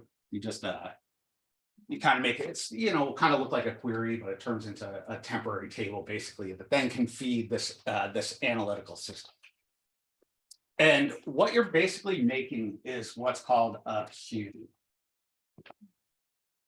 And you can see with some actually, some Zoark data, the cube has all these different dimensions. So here we can see, this would be, okay, caprine species with butchery, 57, none, 123, cows, 56. Now here we have, this is by phase. So you can line up these dimensions on a cube, but it doesn't have to be 3-dimensional because it's a computer. It can be 100 dimensions if you want. And what this gives us the ability to do is do a bunch of kind of queries that you can't really do with SQL system. So you can kind of roll up. So you can aggregate, roll up, or drill down, which basically is, think about our hierarchies. If you think about like, okay, there's a site, and then there's a region like North Iceland, and then there's Iceland, then there's the North Atlantic. So you can kind of move up and down that hierarchy really quickly. You can kind of twist things around. So if we go back to this other, you can kind of twist where all these individual dimensions fall. You can kind of slice and dice, which take smaller chunks of the data or just group them by different things. But now the one really important one that I think will be very interesting for us is, so we have what's called drill down here. What I think would be really cool for us is what's called drill across. And with drill across, okay, we have a bone fact table over here, and then we have bugs, right? Now, bugs are very ordinary about where they live. They have very specific needs for their environment. So what we can do is we can take our bone data and we can take our bug data, and they have a dimension in common, right? They have a stratigraphy. We'll have more dimensions in common, but just as an example, we can do a stratigraphic unit as our thing in common, which then means you can take this bug data and the environment, the ecology they like to live in, and use that to filter way over here, the bones. So if you have a bug that likes particularly dry environment, you can filter that and see if it has any effect on the bone data, which I think is kind of a cool thing for like seeing these patterns and stuff. Yeah. Done. So that's kind of like a basic overview. I don't want to get too in the weeds on this. I think it has a lot of cool possibilities. The one final thing, work that I've also done. I heard somebody use this expression yesterday. It's my dad's favorite, like, dad expression. When all you have is a hammer, everything looks like a nail. And that is a really big danger in software development. You kind of build your solution based on the tools you already know how to use. So, you know, this is some other options of how to accomplish the same thing. The other problem that you can have is what I did, which is overdo this. I've spent so much time exploring other options that I've like started to waste time. So I finally kind of just settled back on the original product that I was thinking of using, which is a Microsoft tool called Analysis Services. So now I'm getting going actually designing the Analysis Services database, which will look like this, but you know, kind of on a more massive scale. So that's kind of a brief overview of where I am and what I want to do. Again, I know we're pressed on time, so I don't want to go too crazy. So that's a basic overview of like what I'm trying to accomplish and the direction I'm in. So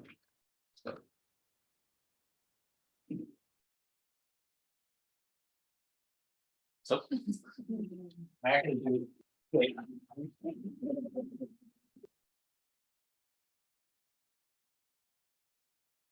Thank you, Tom. Oh, great. And thanks for zipping through there. Okay, before lunch, we have George. And he's remote, but he's with us. Okay. Hello, George, everybody. to share your screen. Yep. Am I being heard? Yes, Okay. at least over here. And soon I shall be seen. Okay.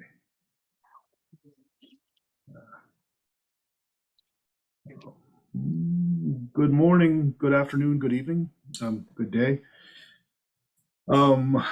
Yeah, Anthony and Tom, those were fantastic, and we need to talk. We're going to be producing a whole bunch of very different kinds of data sets, which we're gonna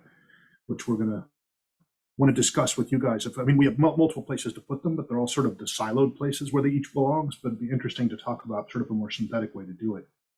But again, thanks. Those were excellent. So this morning for me, I'm going to talk to you a bit about my my current project that I'm doing along with Nicole Massardi at University of Alaska Fairbanks, Árni Daniel Júlusson up at the Stephenson Institute, and Steve Campana at University of Iceland. That's the Central North Atlantic Marine Historical Ecology project. I've been giving versions of this now for about a year. The difference in this presentation is at the end I'm going to have some preliminary data to present. Basically, just last week, our sort of first round of data came together, and so I'll at least have some data to present to give you a sense of what we think we're going to be producing in much larger amounts over the next year.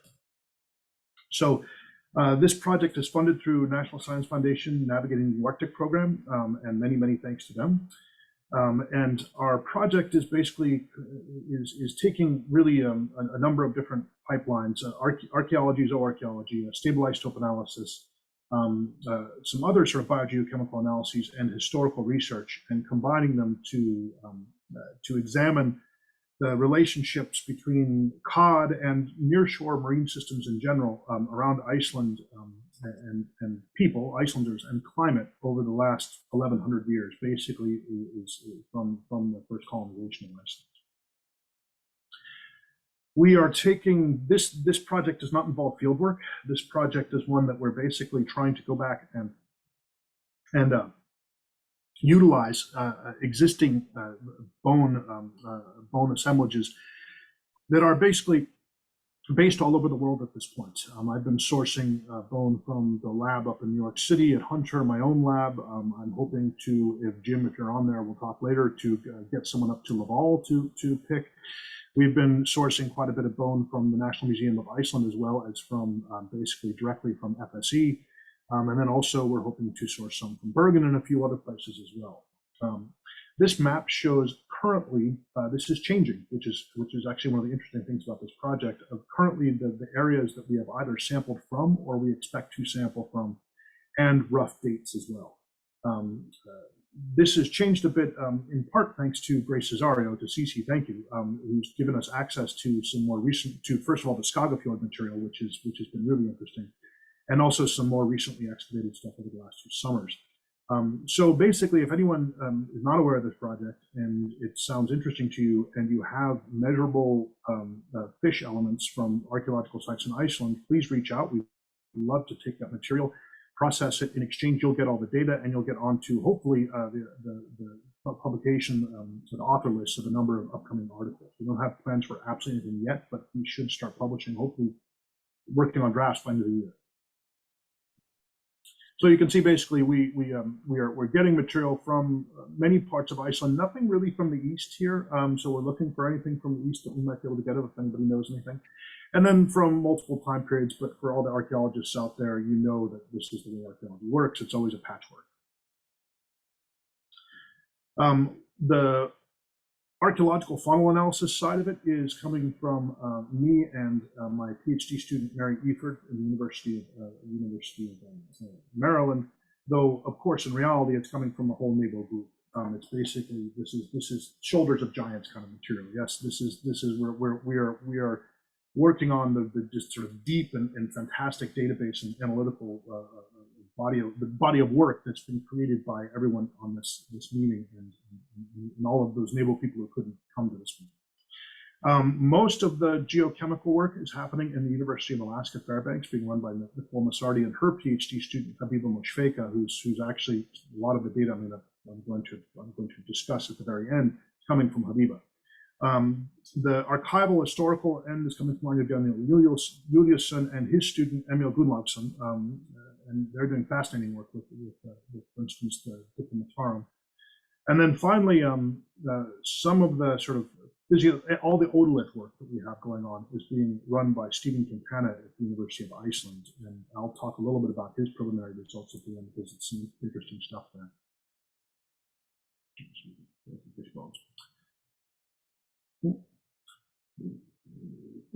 So basically, here's our sort of broad objectives. I'm going to go through this pretty quickly because I want to get to some of the results. But we're going to be looking at sort of the relationship between size and age and growth rates in cod over wherever we have archaeological material that we can do that with. We're going to be using cranial elements. We're going to be using vertebral elements, especially atlases, and we've been using otoliths where we can find them. I'll go into that in a little more detail later. We're also tracking size relative to nitrogen and carbon stable isotopes. So basically, we don't just want to do the stable isotopes on any old bone. We want to make sure that we can get the sort of trophic information that we can get out of the stable isotopes linked to fish whose size and potentially relative age we already know. So we can start to see the relationship based between size, age, and sort of ecological productivity. We do have sort of this rough idea that we want to see if we can identify sort of climate and/or anthropogenic signals in sort of the pre-industrial fishing period, and we're going to be doing that looking at catch curve data from the otoliths as well as the trophic data from the stable isotopes.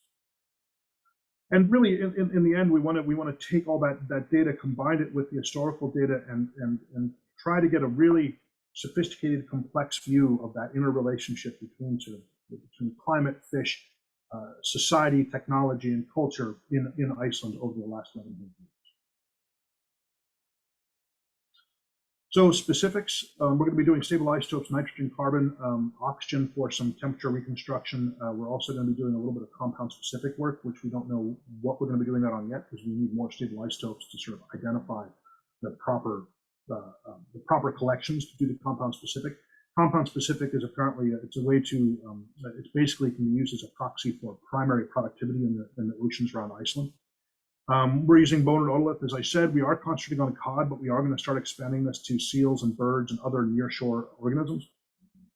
We're going to be looking at environmental sort of sea surface temperature records, generating our own out of otoliths, possibly generating our own out of cranial elements. Just last week, I sort of posed that question to Steve, like, could we do this with cranial elements? And it would be a different procedure, more expensive, blah, blah, blah, but we might try that. It'd be interesting, but regardless, we are doing it with otoliths. And then, of course, all the published ocean cores and all the climate data that people are familiar with from around Iceland, and then, of course, the historical documentation. One thing we do need to do is we get more data, so we've got to get astrobiology in elements. Cod size, we're using morphometrics. As I said, we're only doing stable isotopes on elements that we can get morphometrics from, where we can get size, size data off of it. We're looking at growth rate, size and age, mortality rates using a very basically otoliths and historical documents. And then here's a list of the historical documents that Árni, Daníel, and Emil are going to be looking at. So far, they've really been concentrating on the diplomatarium with some really interesting results, actually. So, very preliminary results. So far, in terms of cranial elements and a little bit of vertebral, basically bone elements in terms of fish, these are the sites that we either are processing or started to process in the rough dates. I know these dates, they're not quite as precise as some of ours, but we'll be looking at that. So Gilger, Åkervik, Gupuskalar, Vatnsfjord, Skalholt, and Finnbogastaðir. So we do have data from all of those right now. In terms of otoliths, the mix is a little different because, of course, otoliths do not appear at every site. But we have a nice collection of otoliths from Skagafjord. Thank you, Cece, and Cece dug the whole Skagafjord crew. We're going to have some interesting data for you guys. And then we have a nice, very nice collection of otoliths from Åkervik and Gupuskalar. And then basically Åkervik and Gupuskalar dominate in terms of otoliths, and Gupuskalar dominates everything in terms of fish, of course. And then the other ones, we have sort of varying numbers. I'd be very happy to put out numbers later if anyone's interested. But just to talk some preliminary results, we don't have these visualized yet because, as I said, basically I only heard all this last week. And we did have some visualization, but it had been done through Excel and SPSS, and we're going through it now in R so that we can do this in a more visually rational way, a way that makes sense. So we didn't have that yet, so I'm not putting it down. First of all, a really interesting thing that came up from Stephen Campana is from his otolith age data, he basically can create mortality curves for different periods of time. And one thing he noticed that was of interest was that the mortality curves that we have for all of our pre-modern stuff on the otoliths suggests a natural mortality rate for the cod around Iceland of around 14% a year, meaning that about 14% of the population would naturally die, according to natural causes and, of course, pre-modern, some human influence as well. Why he thought that was interesting is he's very dialed in with the fisheries world, and the current Icelandic fisheries assumption for natural mortality is 20%. And then they add another 40% on roughly of human pressure and basically have that as sort of a sustainable target. We don't really know, we just saw this data. We don't really know the ramifications of this yet, but it is an interesting one that at least immediately we're starting to produce a sort of basic baseline data point, which is different than what modern day fisheries are assuming in terms of sort of natural mortality. So again, more on this later as we sort of discuss the ramifications of it, but this was something that got Steve very excited. The rest of it is stuff that we've either assumed or you do see in other data sets, but it's interesting to see it going back in sort of historical data, and it's also nice that we're going to get data so we can back up some of our assumptions. The age to size relationship shows basically older and bigger fish in the historic period relative to younger, bigger fish in the modern period. Basically what this means is growth rates in the historic period were much slower. The at least first explanation we came up with that really had to do with, of course, we have to bring in the different climate periods that will have some influence on this, but also the idea being that maybe there was just more competition in the ecosystem, basically meaning there was less fishing pressure, so that there was more competition, thus there was slower growth rates. Interestingly, Steve said that a really healthy fishery actually does need a certain amount of predation of fishery on it. That's for a different kind of like pruning actually, but for fish. It was a really interesting discussion, but maybe that's for a different presentation. We have certain periods now that we're seeing lower carbon-13 values. This could, for instance, the 14th century, this could mean a number of things, and we need more data sets on top of it to sort of refine what this means. But at least initially, one of the things it could mean is it could be a reflection of colder sea temperatures and lower sort of primary production. Or it could also mean a sort of influx of pelagic cod as opposed to sort of marine shelf cod. So this could be moving populations. This could be changing conditions. I'm not quite sure yet. We also have very low nitrogen during the 17th century, which could be a migratory cod signature based on, again, pelagic fish sort of cycling in through the marine shellfish. But again, these are sort of interesting new indications that we just need more data, which we are going to get to refine what's going on here. So basically, we are seeing changing signals. It could be climatic, could be perhaps maybe human technological, but could also be sort of naturally occurring cod migration signals. We will see. Árni, Daníel, and Emil's work, going through the Diplomatorum, basically some basically keyword searches sort of between fish and grain. They're seeing sort of a pretty significant transition in the High Middle Ages from sort of grain-based, a lot of suggestion of basically either grain utilization or grain growing, to basically transition to fish in the High Middle Ages. So again, all of these things, it's interesting. A lot of these things are things that maybe we already had hints of, or we already knew, or are completely new. But it's going to be really fascinating over the next 2 years, really getting more data and synthesizing. So what are our sort of plans over the next few years? We're going to get more material to analyze. I've been hassling some of you folks out there for more material. I would encourage you, give it up, because it's going to be cool stuff that comes out of it, and we're all going to be on that author list. And I think, hopefully, this will be some big articles. One funny thing that came up last week is Steve Quintana, just to put out sort of different author list context. He's on an article in Nature right now under review, 250 authors. So there's room for everybody. We will be analyzing more material. We're going to be doing, Árni, Daníel, and Emil are going to be doing a much deeper analysis of historical documents to generate rough patch estimates, as well as possibly some income estimates and indications of technological change. We will be doing compound-specific analysis to look at primary productivity on selected sites that we haven't identified yet. My PhD student, Mary Gifford, is going to be doing incremental stable isotope analysis on individual atlases to build basic life histories of individuals from multiple time periods. This, as far as I know, has never been done with cod, has never really been done with archaeological material. This could be really exciting. Habiba in Fairbanks is doing some really interesting experiments with strontium in these fish bones in partnership with Nicole and with Steve Campana. So that could also be some really interesting novel stuff that comes out of it. We're going to be working very closely with Guðbjörg Ólafsdóttir, because basically she's done a lot of this work already. So when we're done, we're going to basically combine forces and like with the otoliths, for instance, last week, we're going to be using some of her otoliths to try to generate some comparable data with our otolith data. We are going to get sea surface temperature from the option 18 from the otoliths. The first try came up with some really weird numbers, so we're working on it. And then, of course, plans to publish. So I'd like to thank, first of all, the National Science Foundation for funding this. This is a blast, and I think we're going to come up with some really interesting material. NABO and everyone on this meeting for making this kind of work possible. And as more data comes out, those of you who've given me material, you'll be getting the data back. And the larger community will hopefully be seeing some interesting material out of this project over the next few years. So that was just a taste, because that's all we really have yet. But over the next year, we should have quite a bit more. And I will be letting everyone know. Well, I'll be letting everyone know as it's created and as we generate new products. Thank you very much. That's it.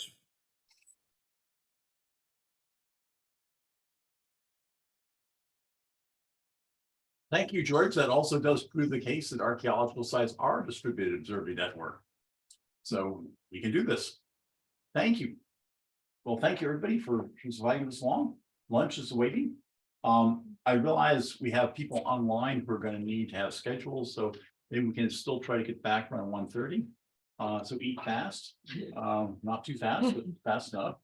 And we'll try to get back here while it's on schedule. Yes, so just to make sure you guys online heard that, we will be back at 1:30 Iceland time. And just to plug up that Anthony put a bunch of links in the chat for the NABO mailing list and a bunch of the forms that he was talking about. So check those out and we'll be back.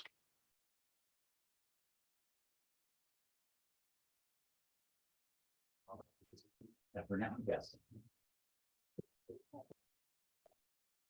So.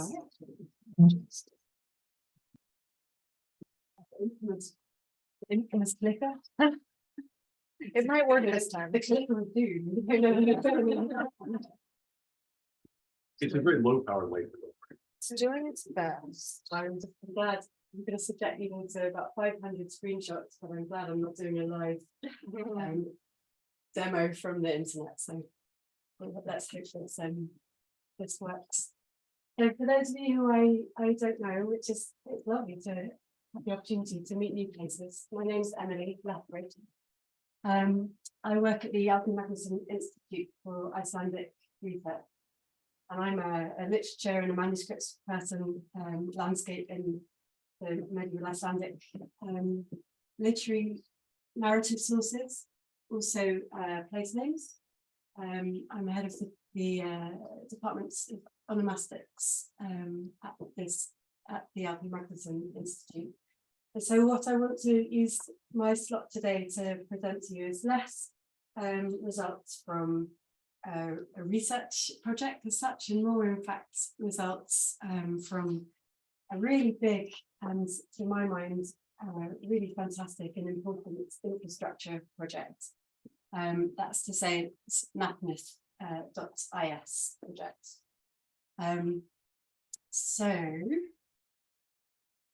Oops, well, was a good start. Oh, yeah. Just by means of a short background to the topic, I know many of you in this room know a lot about place names, use place names. Place names as a source, of course, have always been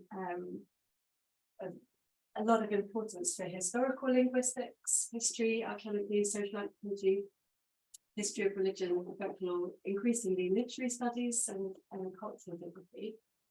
I do believe, though, that the enormous potential that place names have for environmental relevance and environmental humanity has largely been untapped, at least in a sort of large scale way. And so the project, this infrastructure that I'll be presenting to you, is hopefully a good step towards making these data accessible and useful for research as well as other purposes. Everyone loves a place name. Place names, of course, in sometimes beautifully concentrated form, are records of human interaction with their surrounding environments in all kinds of different ways. And place names can tell us so much about environmental history, history of technology, all of these, these disciplines and these questions that we're all interested in. Now, sources for Icelandic place names, you have a large number of Icelandic textual sources, narrative and documentary, so narrative of sagas and landnámabók, that kind of written work. Documentary, of course, the fantastic corpus of Icelandic medieval charters. And these materials really reach from the medieval period right up to, in some cases, the modern periods. I put Icelandic saga map up there because when I met many of you last, I was talking about that mapping project. That's a project that well, we took all of the texts of the medieval Icelandic sagas and we georeferenced almost every place name in them. And so you can read this corpus of narratives from a landscape perspective, and there's a lot of place name data in that database. So we have all of the, anyway, we have the medieval textual sources. We have the place name archive at the Árni Institute, and this is an enormous collection of all kinds of different documents, maps, aerial photos, and sort of draft working materials. And then, of course, there are other place name repositories, such as Landmælingar Iceland and their database, the National Geodetic Agency. I think that the main point, yes, that I wanted to make at this stage is that although the sources for Icelandic place names are many, they haven't necessarily always been very accessible. So that is on the slide. Thank you. Oh yeah, this is just because I'll be showing you so many screenshots, I thought it would be good to show a slightly more interesting photograph of an important man in the history of place name collection and archaeology, Konrad Júlusson from Mývatnssveit, sitting in the field in his skin shoes with these terrible quality photo, but tents in the background. And these are examples of the kind of handwritten early 20th century place name records that he and others were producing. So there's a huge social intellectual history there as well. Pique your interest. In our place name archive, we have some 15,000 or so, perhaps many more, but no one's ever done a count, documents, and they're all filed according to Sýsla or county and Hreppur or district. And we estimate, on the basis of the work we've done extracting place names from the sort of more formal part of the collection, we estimate that these documents contain some 500,000 toponyms. What I think is worth pointing out about that figure is that many of them are microtoponyms. So, of course, we have the mountain names, the farm names, all of these names that you'll be familiar with, but this is a record that records place names at a really incredible level of detail. And we have any single farm, almost every farm in the country has at least one, if not more, documents in which all of the place names have been assembled and very often supplemented by very precise landscape descriptions and all kinds of other material information is worked into these documents. So information about agricultural use, landscape change, folklore. These are, and it's not just lists of names, we're talking about a collection of documents that are just mind-blowingly rich when you dig down into them. So yeah, and the coverage is pretty comprehensive as well. That's another point that's worth making. So almost every farm in Iceland has at least one, if not several records. Each record may contain, lower limit maybe 30 toponyms, upper limit maybe 500 for a single farm unit. So that gives you a sense of the level of detail that we're recording place names. And we also have materials for the commons areas where livestock was grazed. We have materials documenting the fishing, fishing grounds out at sea. So it's mostly land-based, but also out at sea or marine. I'm just going to have liberty. So our aim with this NAPNIF project was to make this incredible collection openly accessible to all interested parties, freely, and importantly to make it searchable. Place names in Iceland are of course protected as cultural heritage, they're protected by the law. We wanted to simplify access and in that way to increase the use of sources in planning contexts, equally to stimulate academic research and increase general public interest, which it must be said is already quite, there is a lot of interest at local and national level in place names and names in Iceland. The web address, we have two versions of it. If you're fortunate enough to have an Icelandic ELF on your keyboard, you can use the Icelandic form napnif.is, or you can also use the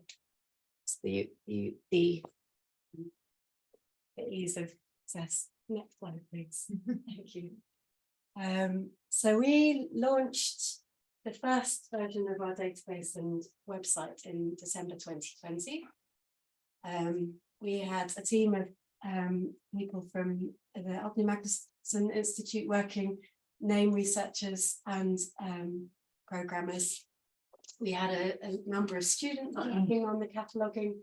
This was a fantastic way to get students at BA and A level interested in place names, and it's part of our bigger attempt to really lift and build up place name research and studies in Iceland. And crucially, our collaborating partner is Landmælingar Íslands. So our data talks to their data talks to our data. So they were involved in development from the beginning. Thanks. The work is ongoing. We've got the first version of the website up. It works pretty well. There are some modifications that we still need to make. We will be adding an API so people can download all of the information, all of the data there in whatever way suits them best. We're working on linking our data to other data sets within the Árni Magnússon Institute, so the folklore collection, the manuscripts data, the saga, my saga map data, things like that. We're also currently, and this is incredibly exciting, cataloguing all of the kind of draft materials. And some of these are actually really important for the history of place name research in Iceland. So we're talking about handwritten documents and letters from local informants or place name collectors from the late 19th and early 20th centuries. And many of these documents went through several rounds of revision. So people came back a generation later and added or revised or corrected. So there's that whole dynamic as well, which lends itself beautifully to research on the study and research place names as a phenomenon in the field of study in Iceland. And we also hope to incorporate other historical sources for Icelandic place names. So one obvious example is we want to get all of the place names that are in the charter. I think that's fairly straightforward there. You can just OCR the place names and thereby create a bigger data, sort of augmented data set. So you can see when is the first written representation of this name, in what sources does it appear. Yes, please. This is our website. I love yellow. Yellow gets me through the winter in Iceland. I've got a yellow front door, so I got to choose what colour our website should be. It's in Icelandic at the moment. We hope to have an English interface at some point soon. But if you kind of are vaguely familiar with the materials, then it's okay to navigate through. Anyway, next please. Now what I'd like to do, I've got 5-6 minutes or so. I'll just whiz through. I've taken a bunch of screenshots from the website to give you an idea of how you might use the tool, which I hope you will. You can search in the collection either by putting in a farm name or any place name here and seeing if it comes up anywhere in the corpus, or you can just kind of come in from above and you can choose the current administrative unit or the older county, and from the county you get this list of counties, and then we're going to try this. It's kind of rapid fire, yeah. Then you choose your hreppur, so the district within the county. Thank you. You'll then, so for Dyrhólar hreppur in the south, where many of you have worked, you'll have a list of the. Oh my God! Sorry, that was my bad. It'll be back in a second. Well, it wasn't me. You have a list of all of the farms in that administrative unit. You'll have a kind of rough idea of how many documents there are that relate to each farm. Some of these farms have many documents, others actually have only one, or some actually have none. The farm I want to show you here is Ytri-Sólheimar, which is just on the eastern side of the Sólheimajökull glacier here. Next, please. Thank you. If we click on Ytri-Sólheimar, the farm name, then we'll get the record for that farm.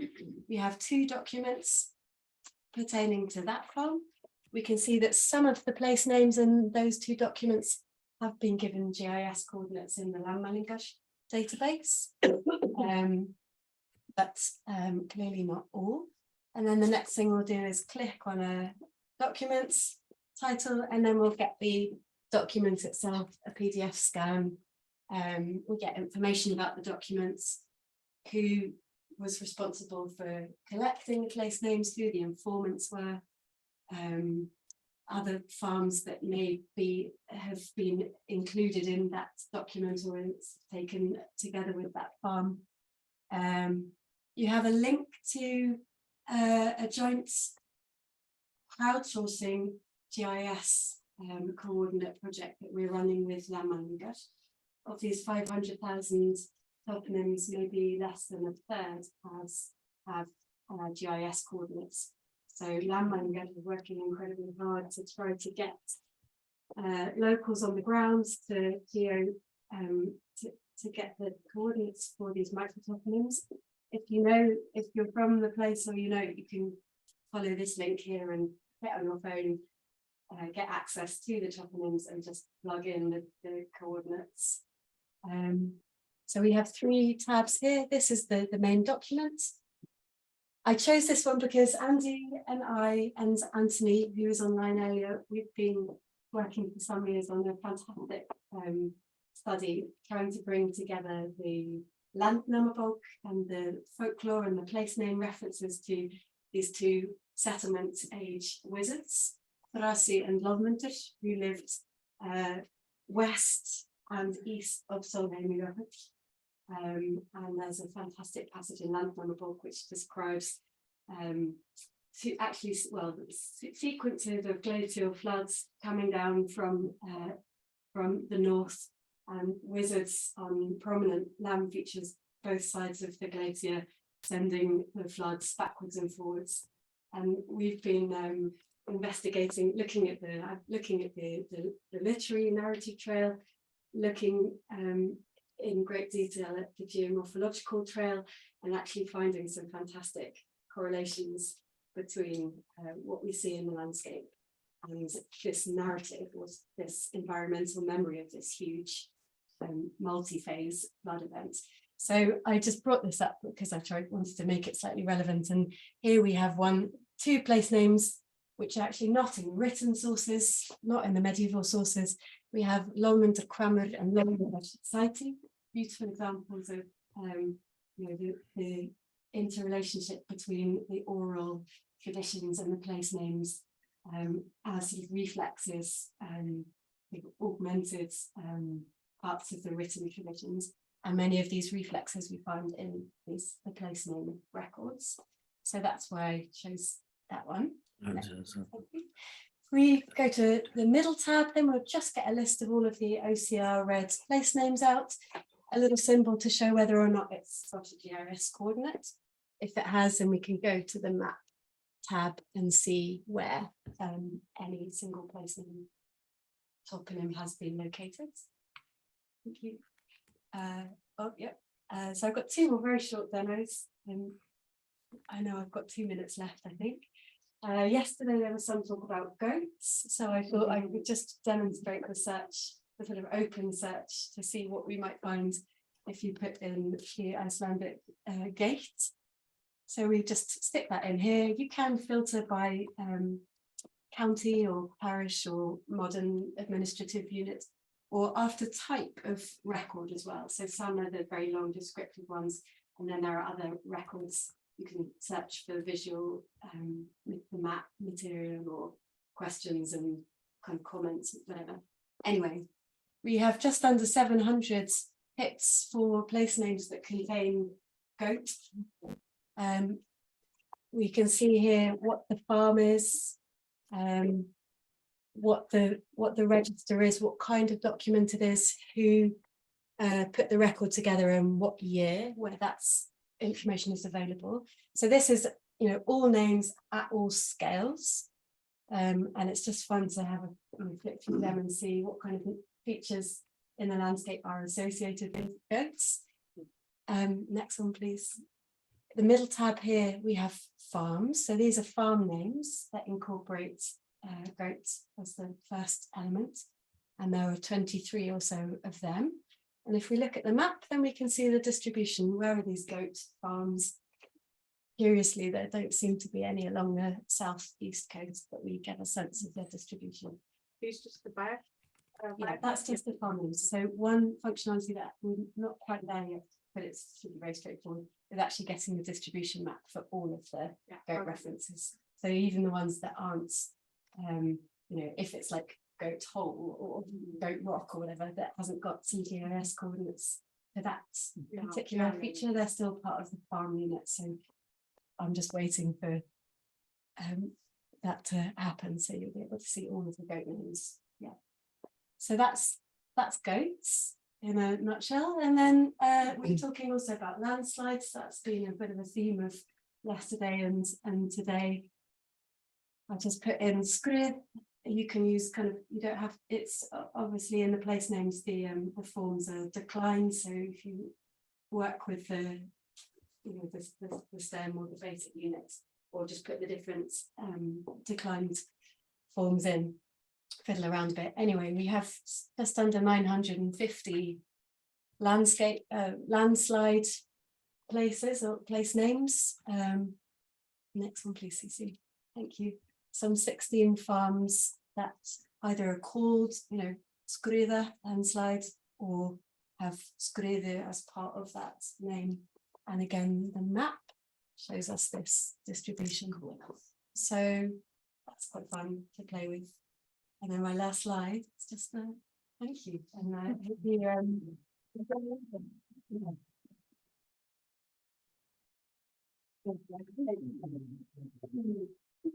Emily, I use your website all the time for work, just so you know, and it's fantastic. I'd love to hear any, you know, any comments or views. You know, don't really bother me. This doesn't work for me.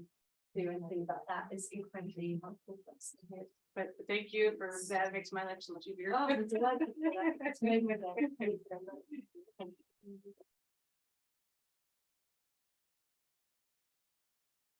Should I give the clicker a go, or should I just?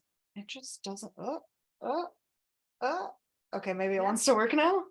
Try it out, try to point it out like this thing and see if that's that one, yeah, and if you, otherwise I'm here. Okay, thanks everyone for having me here. This is the first time that I've been to NABO, so I know some of you, but not all of you, so I'll just begin by introducing myself. So I'm Alice Walterson. I'm from Scotland, but about 3 weeks ago I moved to Iceland, and I've just joined the Kontemporary Research Centre in Hull.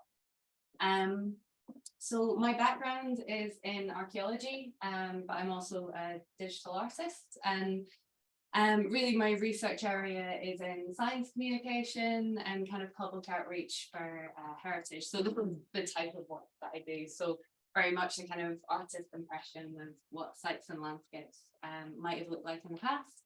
And also over the past few years, I've been working very closely with a number of communities across the kind of circumpolar north, from Alaska and Greenland, which I'll be speaking about today, and also Canada.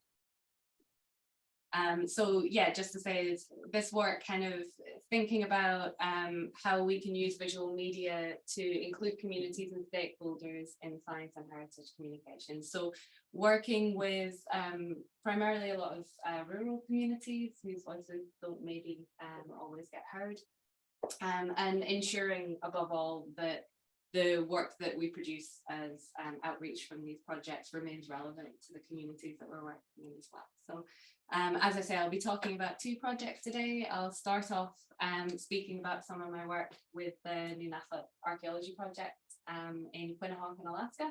And then I'll finish up by talking about some of the new work that I've been doing with some of the team that's here in Greenland. Look, it's working really well. So this is the Inoqqassaaq archaeology project. It's based in Quinnahock in Alaska. The project itself is a collaboration between the University of Aberdeen in Scotland and the Connected Village Corporation in Quinnahock. So we've been excavating, they've been excavating since 2009. And they've been digging this U-pick sod house, which I'll show you a bit more about in a moment. So the idea from the project directors is that a project like this has to meet the local needs and the scientific needs.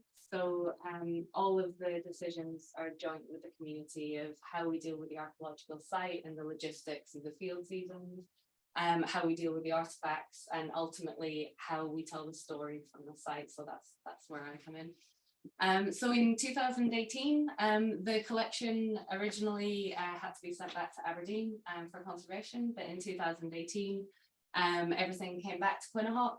We now have what used to be an old school building, which half of it is the Mývatnssveit Museum. So we've got all the artifacts, as you can see in the drawings.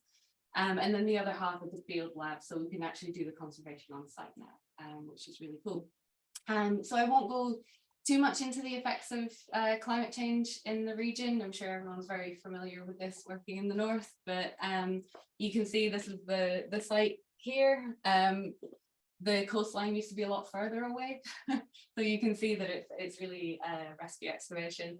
And this is very typical of the kind of thing that's happening along the coast in this region. So a lot of coastal erosion, the sea ice isn't forming like it used to, so you're getting worse winter storms. It's just hammering the coastline and destroying a lot of sites, but also we're having, you know, other problems in the area like the permafrost melt. So people's houses in the villages they have to jack them up a couple of times a year at this point. And there's also concerns about food security because obviously these communities are very based on kind of subsistence and things like that. So it's causing lots of problems in this region. Oh, spoke too soon. There we go. So I was brought in 2017 to lead the kind of design and implementation of the Inoqqassaaq educational resource. So this is basically an interactive computer program that we developed primarily with an Indigenous school age audience in mind. And the challenge here really in designing this was to, again, you know, work with the local community to make something that included local people's voices alongside the archaeology. So it tries to bring together archaeological narratives, traditional knowledge as well, but also contemporary lived experiences and kind of bring that all together. And again, this idea of making the archaeology relevant to the community that we're working in. And I think ultimately you want people to recognize themselves in representations of their heritage. So we wanted local kids to look at this and say, you know, I recognize this as my culture. And yeah, so that was a project. Thank you. So just very quickly, this is a kind of layout of how it works. It's free to download online, so you can download it and have a play if you want as well. So the idea is that the resource is based around this reconstruction of the sod house that we've been excavating. And anytime that we talk to anyone in the community, you know, a story will start inside the house, but then it's out in the landscape. And people are talking about subsistence practices, places that they go and things like that. So you can explore inside the sod house, but you can also click some of the other icons and go out kind of on the ice or to a summer camp in the tundra, or out on a kayak on the sea. Or number 5, there is also the Inoqqassaaq Culture and Archaeology Centre in the village. So you can go and kind of find out what we're doing in the science lab and things like that. And you can see the icon for that is over the midden. Archaeologists line things for the stuff that people throw away, right?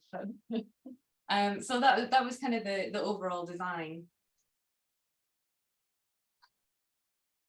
So the resource is based around this idea of multimodality, as I say. So the idea that you're bringing lots of different voices in and lots of different perspectives. So at Inoqqassaaq and in Inoqqassaaq, we have, I mean, the archaeologists, of course, but, you know, even within them, there's so many different specialisms and research areas. We have the local elders in the community who are, you know, help us a lot with identifying artifacts and about the interpretation of things. So there's this kind of invaluable pool of knowledge. And there's really that sense of kind of shared discovery as well on the project. You know, people come down and dig with us, and there's kind of interpretation happening at the trench edge, which is quite fun. And then we've got, you know, the local young people in the community as well, who are kind of, in some cases, like exploring and really redefining their relationship with their heritage, their cultural identity, and with the archaeology as well. So they, a couple of years ago, one of the outcomes of the resource, that was a little video that went into it, was the dance group worked together to write a song about the archaeology project. So there was like traveling actions and finding an artifact, and it was all based around, it was called How Did You Live? And they were like asking the people from Inoqqassaaq, how did you live? There's much younger kids that come down and volunteer as well, and you know, with them volunteers and students from around the world who are just kind of, some of them just experiencing field work for the first time as well. So yeah, there's a range of different people. So the idea with the resource was that, you know, like I say, we didn't want people to just be reading kind of big blocks of like anonymous text. We wanted to hear from all of these different voices and kind of bring that perspective together. Yes, because if I do that, then you know. So the multivocality and the kind of interviews that we did to build up all of those perspectives and sound bites in the resource were great, but they weren't the only place that local perspectives were brought into the resource. It also influenced the way that we designed the interaction. So one thing that came out of the kind of feedback sessions and focus groups with the community was that, you know, they wanted to emphasize that Yupik culture is a living culture. It's not something, you know, in a museum. And they said, you know, we don't want something that's kind of behind glass in a museum. The irony of it being on a computer screen, but anyway. But they wanted to represent the kind of vibrant living culture. So the resource was designed in this way where, instead of kind of being in ordered typologies, like you might expect from an archaeological project, instead you can go inside the sod house and you'll see little artifacts kind of highlighting. So you can click on them and bring up the 3D scans, and then you can hear from all of the kind of different insights and things from that. And it's kind of, you encounter the artifacts and the kind of mess and chaos of life at Inoqqassaaq. So if I clicked on one of the artifacts, this is the kind of thing that would happen. So this is the Ulak from the site. It's a very nice one. It's shaped like a seal. It's very beautiful. So this is kind of how the multivocality works in practice in the resource. So you see there's little sound bites down the sides. So we'd hear from, I think on this one, we're hearing from Willard Church, who's an elder in the community, and he talking about learning to make ulus from his grandmother. We've got the archaeologists talking, and they're, I think on this one, speaking about stable isotope analysis from the site. So we're finding out what people are eating, and then what they're, you know, using to kind of cut the fish and things like that. And then you've got a young person's perspective, just talking about going to summer camp. So again, kind of bringing together, you know, all of these different perspectives, and hopefully bringing a much richer and more balanced kind of perspective to the internet. Like, got you like clicker trained. So that was the educational resource that came out in, I think, 2019. And we were very lucky that we applied for and got the Humanities Research Council follow-on funding grant for the project to develop the Inoqqassaaq Digital Museum and Catalogue. So it's a kind of more traditional catalogue with all the artifacts on one side, and then a community curated kind of digital exhibition on the other. So that's the idea, and the two sides are to each other as well. This was fantastic because it's, you know, thinking about kind of sustained collaboration with the same community going forward, and it was really a fantastic chance to kind of look back at what we did on the educational resource and say, you know, well, what could we do better this time? And how might we kind of change the way that the project is structured and the way that we operate. So one of the things that we were really keen to do, although on the educational resource, we did lots of interviews with people, we did focus groups and kind of got that feedback with the community. what we wanted to do on this project was actually involve more local UPIC creatives actually on the design team and production team. So kind of working with myself and our programmer. So two key people that we've been working with over the summer is Jackie Cleveland, who's actually in that photo there. Jackie's local to Inoqqassaaq, she grew up there. She's also an incredible photographer and videographer. So she's been working with us as we've been doing kind of workshops and things, which I'll speak about in a moment. The other thing that was really fantastic about working with Jackie, this project started during COVID, so we weren't able to travel and do the field work that we planned straight away. So one of the things we were doing kind of over Zoom calls was I got Jackie to kind of curate a collection of photos for me that would help inform the artwork, because she's been taking photos of the place that she grew up, you know, her whole life. So we were able to kind of incorporate the way that Jackie sees things and the color palettes that she sees, and kind of incorporate that into the different seasons that we're representing at Inoqqassaaq. The other way that we structured this project is that it was initially planned to be based around 4 workshops. One of them you can see here, this is Earl Achak from Chivak, which is a town just a little bit further north. And Earl came and did a workshop on making a throwing spear and a throwing board.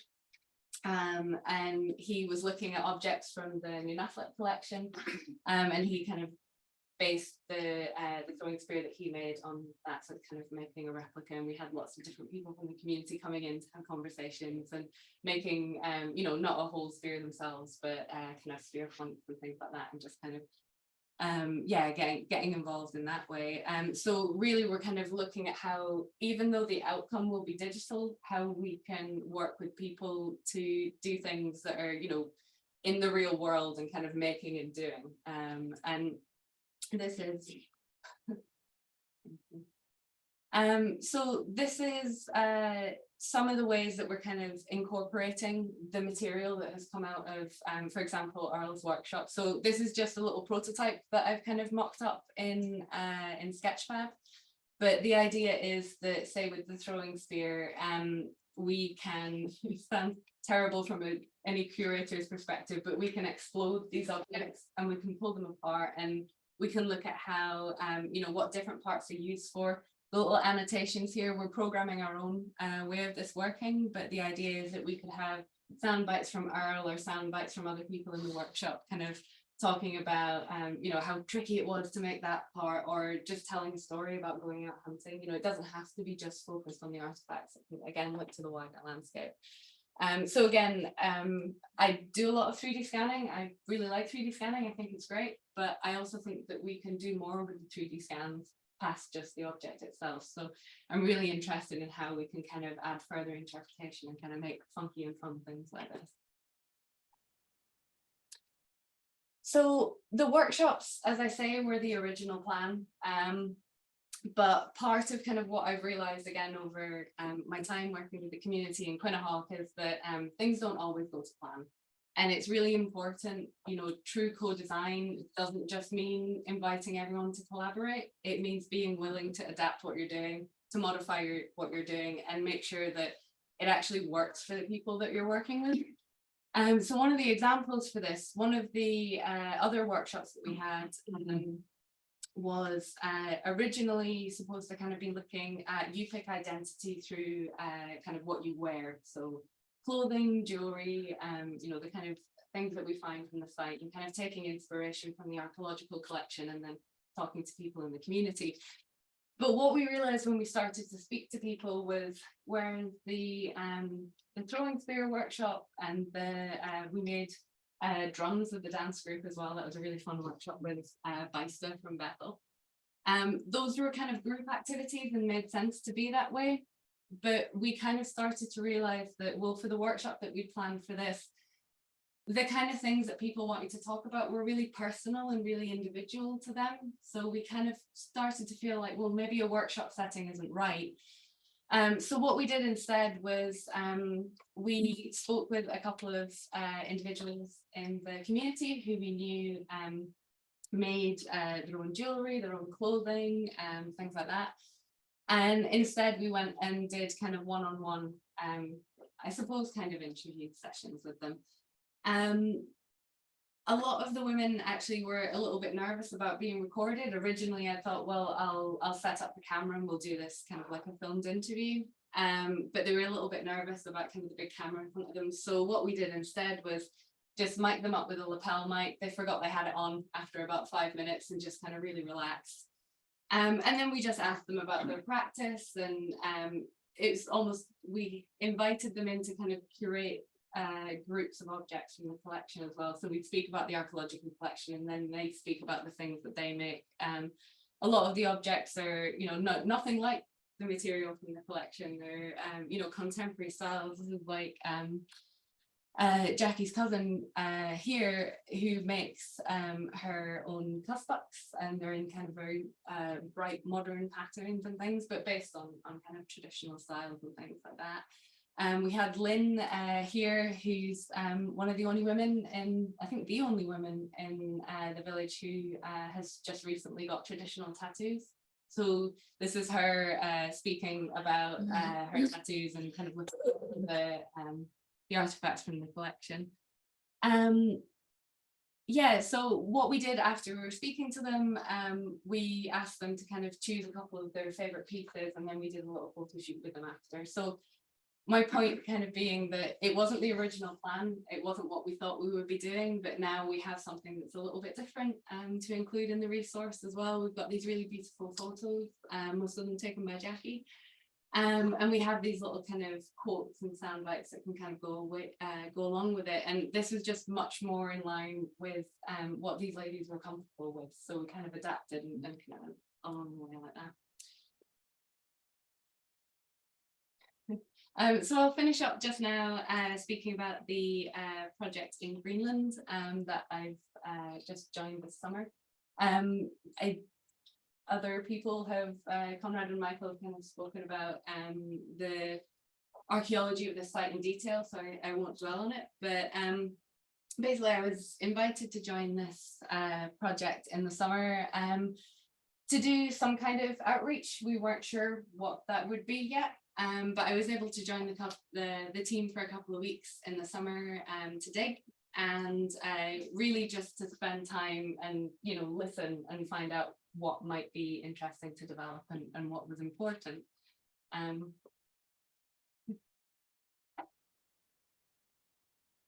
So one of the main things that I started off doing, it kind of made sense. I was there to listen and find out what was interesting. So started off by doing some interviews with people. So obviously with the archaeologists, and kind of finding out about the site and what was interesting about the midden excavation and what they were finding out about the Norse that lived there.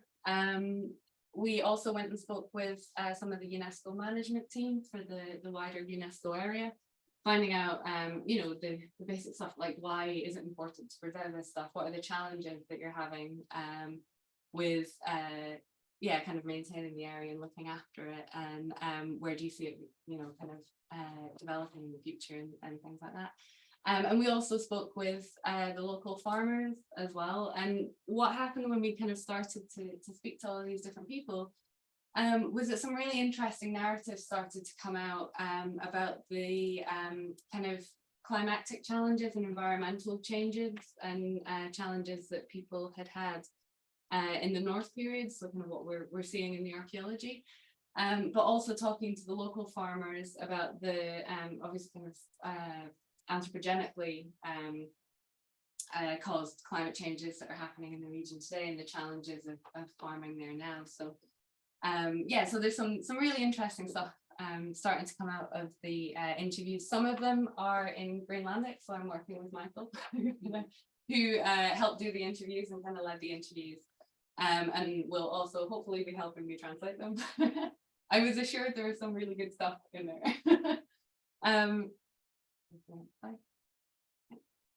The other thing that I was doing was collecting, basically I was there for 3.5 weeks and I just collected as much material as I could, not totally sure what we were going to do with it, but it's always good to have more than you think you need. So I was doing some drone flying and got kind of 3D data of the site and the surrounding area.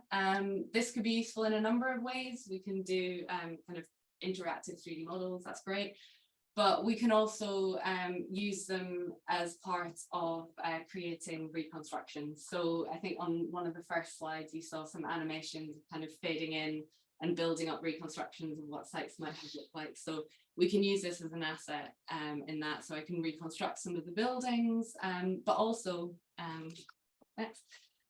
So we're interested in, again, as the kind of climate and environment narratives were coming out of the interviews. We thought, well, we'll kind of respond through the material that we're creating.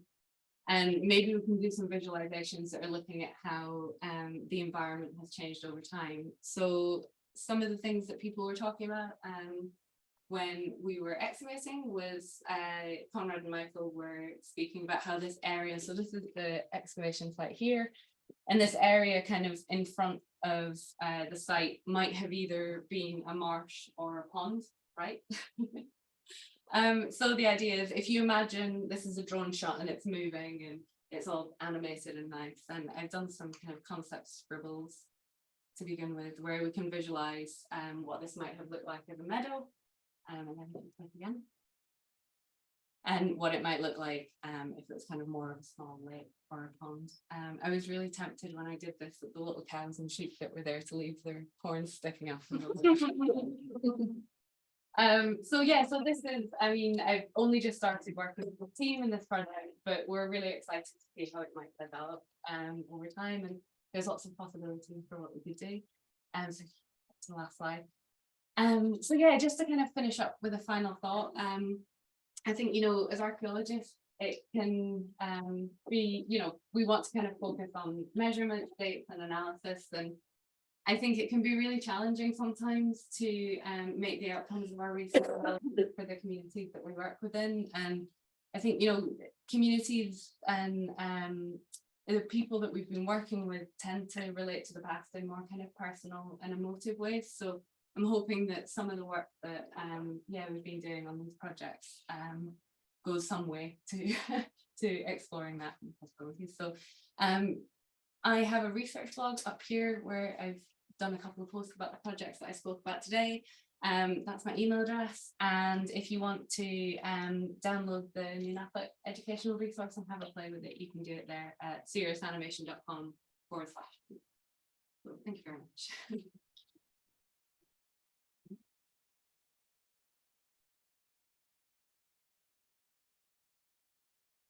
I think everybody should go download the Inoqqassaaq program and play with it, because I've been using it as an assignment in classes already, and it really engages people.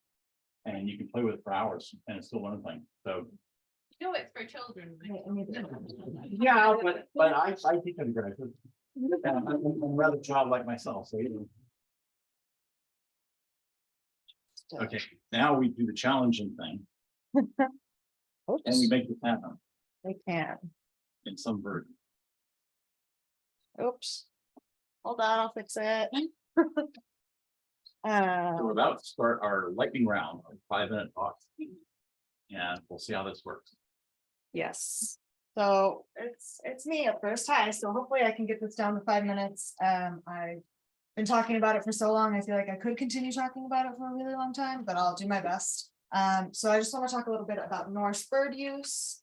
Okay, this one's still just, there you go. Sorry, we've been having a lot of problems with the clicker. If you haven't noticed, my computer is an octopus, has a bunch of things plugged in, and it doesn't want to recognize the clicker, only sometimes. Anyway, this is my postdoctoral project at the University of Iceland. Basically, when I was doing my dissertation, I was analyzing a bunch of bone collections from Skarðfjörð, and I noticed there were a lot of bird wings, a lot of bird wing bones, and not a lot from the rest of the body. And I thought that's kind of weird. But is it actually weird, like statistically? Is it actually a weird thing that is a pattern that means something? Or is it just me looking at bones and going, oh yeah, this is all I'm seeing, but maybe that's just because that's what my brain is recognizing the most of, or something like that. So I wanted to make sure this was actually a real pattern and not just something that I kind of imagined. dug into the research a little bit. Turns out the same pattern does exist in other places in the North Atlantic. So that dissertation work in the Faroes used the same pattern of too many bird wings, specifically for alcids, so mostly puffin and guillemot. It's also been seen in the Outer Hebrides and the Sheeran Isles. Jackie Melville and Julia Best did some work on this. So it seems like it was a possibility. Yes, this is a real pattern. And we, John Steinberg and I, who's hanging out in the back of the room there, borrowed some methods from Christine Bovey and used two different metrics to measure, are there too many bird wings based on whole bodies? So if birds were deposited whole into the midden, what would this pattern look like? If there were too many wings, what would that look like? So the first measure, we just looked at basically some wing bones, some leg bones, used a ratio to see this is what it would be in a whole bird. What are we actually seeing? Then when we did see, okay, there are way too many wings, we looked at just the wing itself and measured what we're calling the distal wing index, or what Bovey calls the distal wing index. That separates the wing into two parts. So basically the proximal wing, so the upper wing bones, and the distal wing. So you can see which bones are included in each measure here. They're colored nicely. Yes. So we did that, and it turns out there are too many wings from puffin and guillemot, and there are too many proximal wings. So if the birds were being deposited whole, we would not get this pattern that we saw. So what about other birds? We're focusing on alcids in this first analysis, and this is what's in my dissertation and our first paper that is out in Journal of Archaeological Science Reports as of August, I think. What about other birds? Ptarmigan are the most common bird in Icelandic archaeological assemblages. So Tom gave me some data from Mývatnssveit. We looked at the ptarmigan, and the ptarmigan are different from the alcids. I think I'll show a graph in just a second. Spoiler alert, there's too many ptarmigan legs. They're not being represented whole either. Something is happening. There's too many legs. So John and I took not 9 sites. Yes, 9 sites from Iceland where we had a bunch of bird data. These were all analyzed by me. These were done by Tom and some of his students. And we wanted to compare the alcids at all of these sites. So puffin and guillemot. We do get razorbill sometimes, but we just don't have large quantities, not enough, to do real statistics. And then ptarmigan, which are primarily here in Mývatnssveit. Do it. Nice. So here's some fun graphs. Basically, this is the same as the images of the birds I just showed. So wings versus legs, proximal wings versus distal wings. On this side, you can see all of the alcids, which are going to be the circles and the triangles, are all up here. That means there's too many wings. All of the ptarmigan are here, too many legs. When you look at just wings, no one has too many distal wings. Every bird, so alcid, so puffin, guillemot, and ptarmigan, all are represented by too many proximal wings. We're pretty sure that this is more based on the bones used in the distal proximal wing analysis, because one of the bones is pretty small. It's that proximal phalanx of the first wing digit, the one that's kind of like flat, looks like a little paddle. It's just easier to break, easier to fall through the screens. So that could be biasing this more towards proximal wings. And I think this is the final graph. Basically, this says this is those other 2 graphs in one. So you have more wings on this side, more legs on this side, more proximal wings on the bottom, more distal wings on the top. If the birds were deposited whole, they should be right here. You can see that none of them are there. Do I have another slide after this? Yes. Oh no, let's not go that far yet. So basically, we also did a bunch of statistics to show that there are too many correlations in other aspects of this assemblage to say that this is due to some kind of taxonomic condition, some kind of analyst bias. So Tom and I have both analyzed these collections. Is it a bias between us? No. Is it preservation or based on where they were excavated, if they come from Mývatnssveit or Skagafjörð? No, this has to be a cultural pattern. And this does track ethnographically. So I've spoken to people, I've read some ethnographic accounts. that you just get rid of the wings. They're kind of useless for alcids anyway. I haven't looked too much into ptarmigan. This is something we're working on now. But for alcids, you pull off the wings, you get rid of them, and you do something with the rest of the body, whether it's being smoked or dried or salted or something. The rest of the body is being treated differently. And this pattern persists through time. So we see it in the Viking Age. Megan has seen it in 17th century, also in Skagafjord. We have the historical records of it. So it at least follows the Norse from, I would say, probably the British Isles. I mean, we do have a little bit of evidence of this in the Hebrides, to the Faroes, to Iceland, probably also to Greenland, I would expect. But that's something that needs to be looked at closer. Come on. So future, we need to add more birds to this. We can't just look at Puffin and Guillemot and say, yay, we did it. More alcids would be good, more birds of other species would be good. So the ptarmigan was a good comparative case because we have a migratory seabird and a terrestrial permanent resident bird. And what we're all trying to be. And make Brenda. Yeah, so to get other birds in out of different families or different groups, maybe ducks or some kind of waterfowl, and to get more regions. So Norway is the obvious one to look at because Norway, across, across the British Isles and Faroes, and then into Greenland.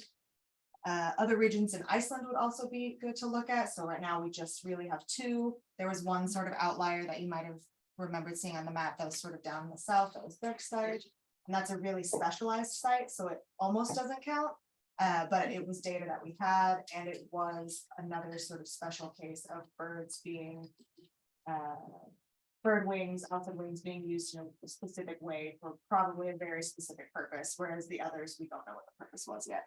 And I also want to include more historical data. Obviously, I haven't read everything out there, but I've seen that this does continue on into the present, at least through ethnographic accounts. Current accounts, I got a bunch of birds from the new landowners I quoted this summer. The man does taxidermy, and he just gave me a bunch of dead birds, which was amazing, and I'm really grateful for that. And I talked to him about this tree practice, and he said, yeah, you can make a little cut, and you can sort of just pull down and rip off the wings, and then everything else is left. Nice and neat. So like Megan said, talking to people about things, you learn a lot. Yes, that's it. Birds.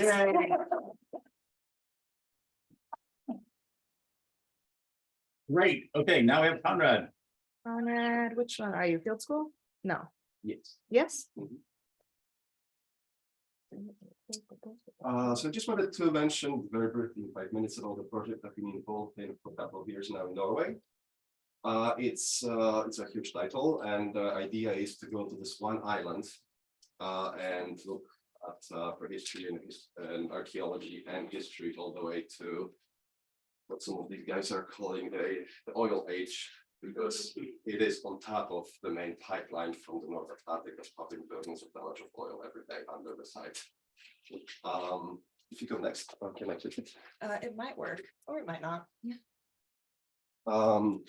So NABO also affiliated with the University Museum in Bergen, and it's a collaboration between the different parts of archaeology at the University of Bergen, the museum, University Museum, and the part. But nonetheless, these are the people involved.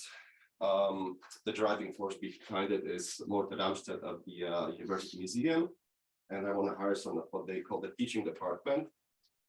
It is master level field school that has 4 weeks before the actual field work, then 3 to 4 weeks in the field, and 3 weeks afterwards for post exit, things like that. And these are just different people that are, instructors. So idea behind this was the old surveys and rescue excavations on the western coast. It started with fishing. As we all know, during the commercialization and codification of cod, there are big fisheries in Lofoten, there's big fishery in Borgund, but the Atlantic cod actually does make it all the way here. And we went into exploring seasonal boats and fishing stations on the outer coast. These they're all over the place. There's a concentration near Bergen, which is here. Very convenient because you can get there in an hour. But it is, however, very difficult to access those islands. So no research basically has been done. There's been some surveys associated with pipeline work, but that's about it.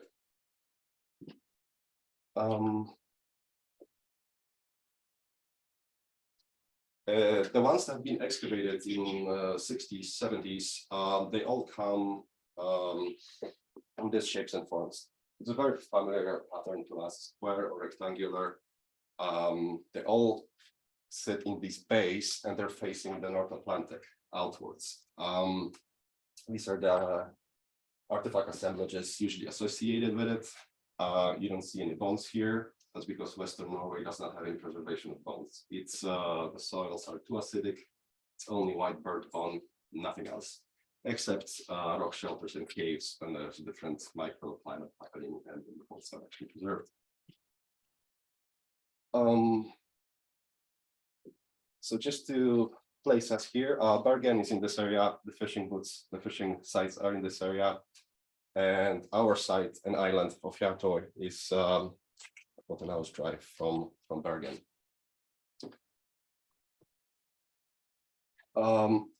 For the field school, because there are different people involved and we're looking at everything, it's the shoreline displacement curves based on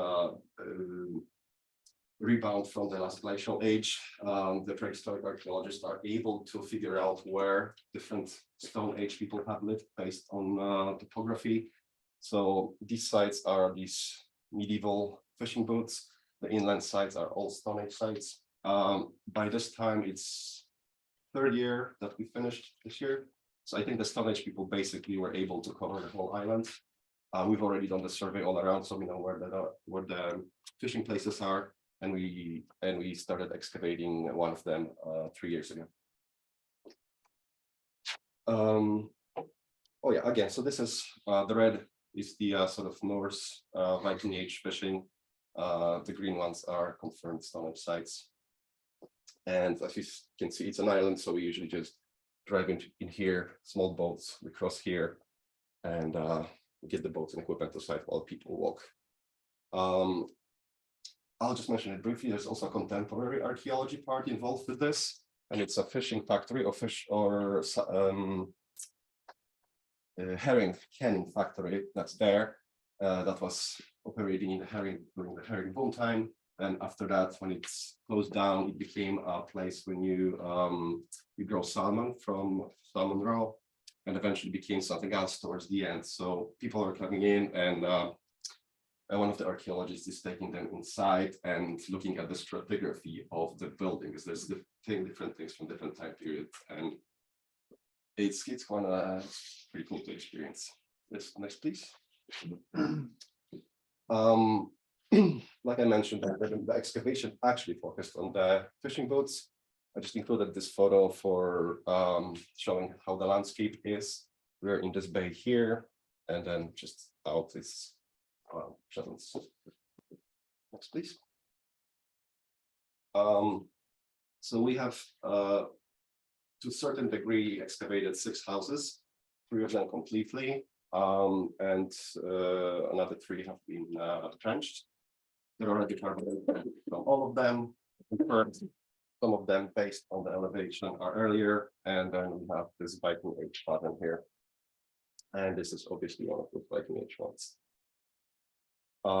So the excavation area, the open area is in here, and the other ones are the farther uphill in here. Next, please. This is a view of the site. Again, the bay is open towards the sea. We also think they did some sea mammal hunting based on the harpoons found on other sites, based on the location in this base. We also have these bow slips here. There are several of them recorded on site. Quite large boards must have been pulled up here.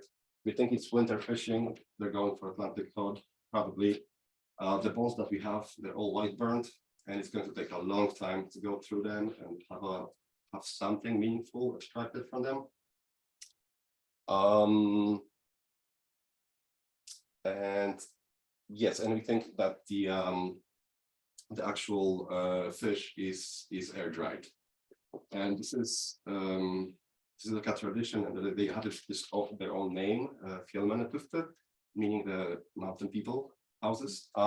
It's a seasonal activity that happens in the winter, where people from inner fjord farms come in and spend some time getting the product. And it's probably cheaply organized, and it's in Viking age. So it's for local market. It doesn't go very far, but it's provisioning local households. Next, please. And this is the same view, what we think it looks like right there. Let's hope you like it. We have an in-house artist at the museum. And so these are the 3 buildings we excavated. These are the boat slips. You can drag them in. You have people coming out, going fishing on the outer coast. There's a bit of time travel here, because you can see this, go back. Let's see if our spoil heap migrated back in time.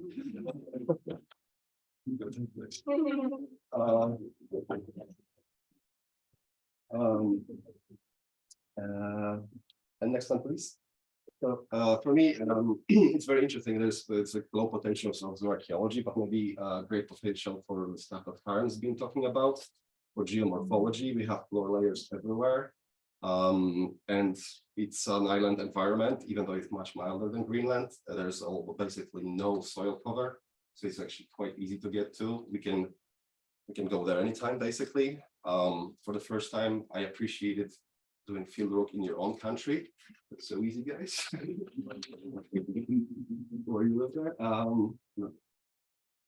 But it's a different way of doing stuff.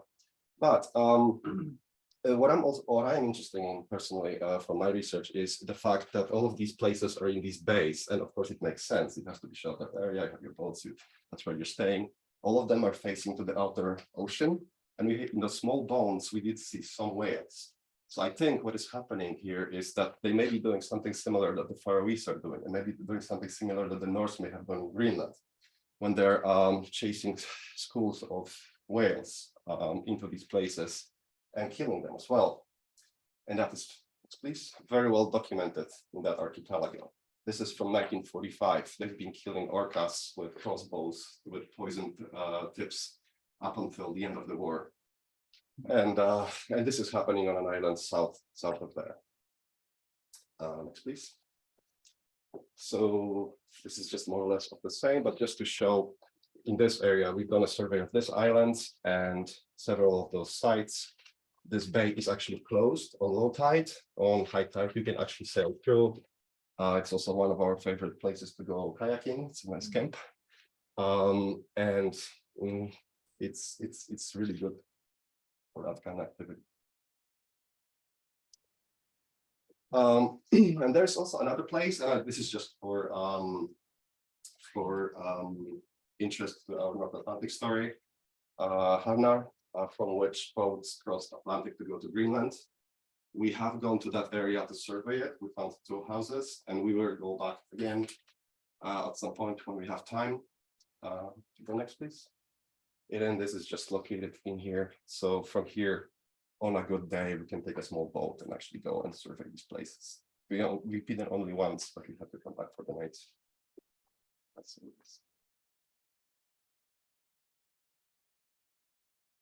So thank you.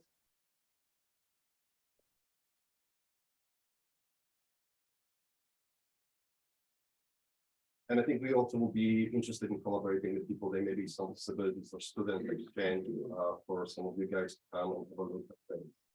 Great. This one.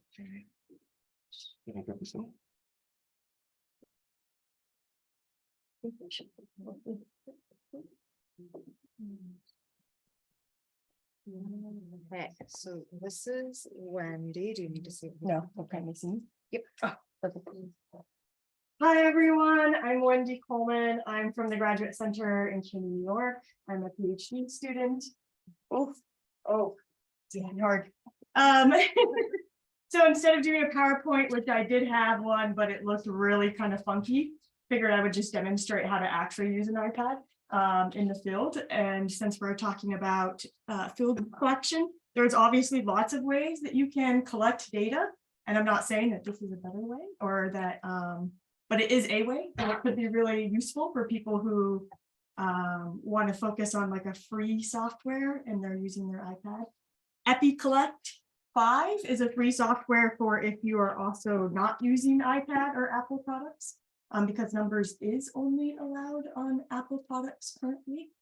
But this is a way that I thought I could kind of explain, you know, instead of handwriting, or if you don't have time to handwrite, or in addition to handwriting, this is kind of a cool and easy way to collect data on artifact logs and different things when you're out in the site. So just going to open this up real quick. This is one I've already created, just as kind of an example.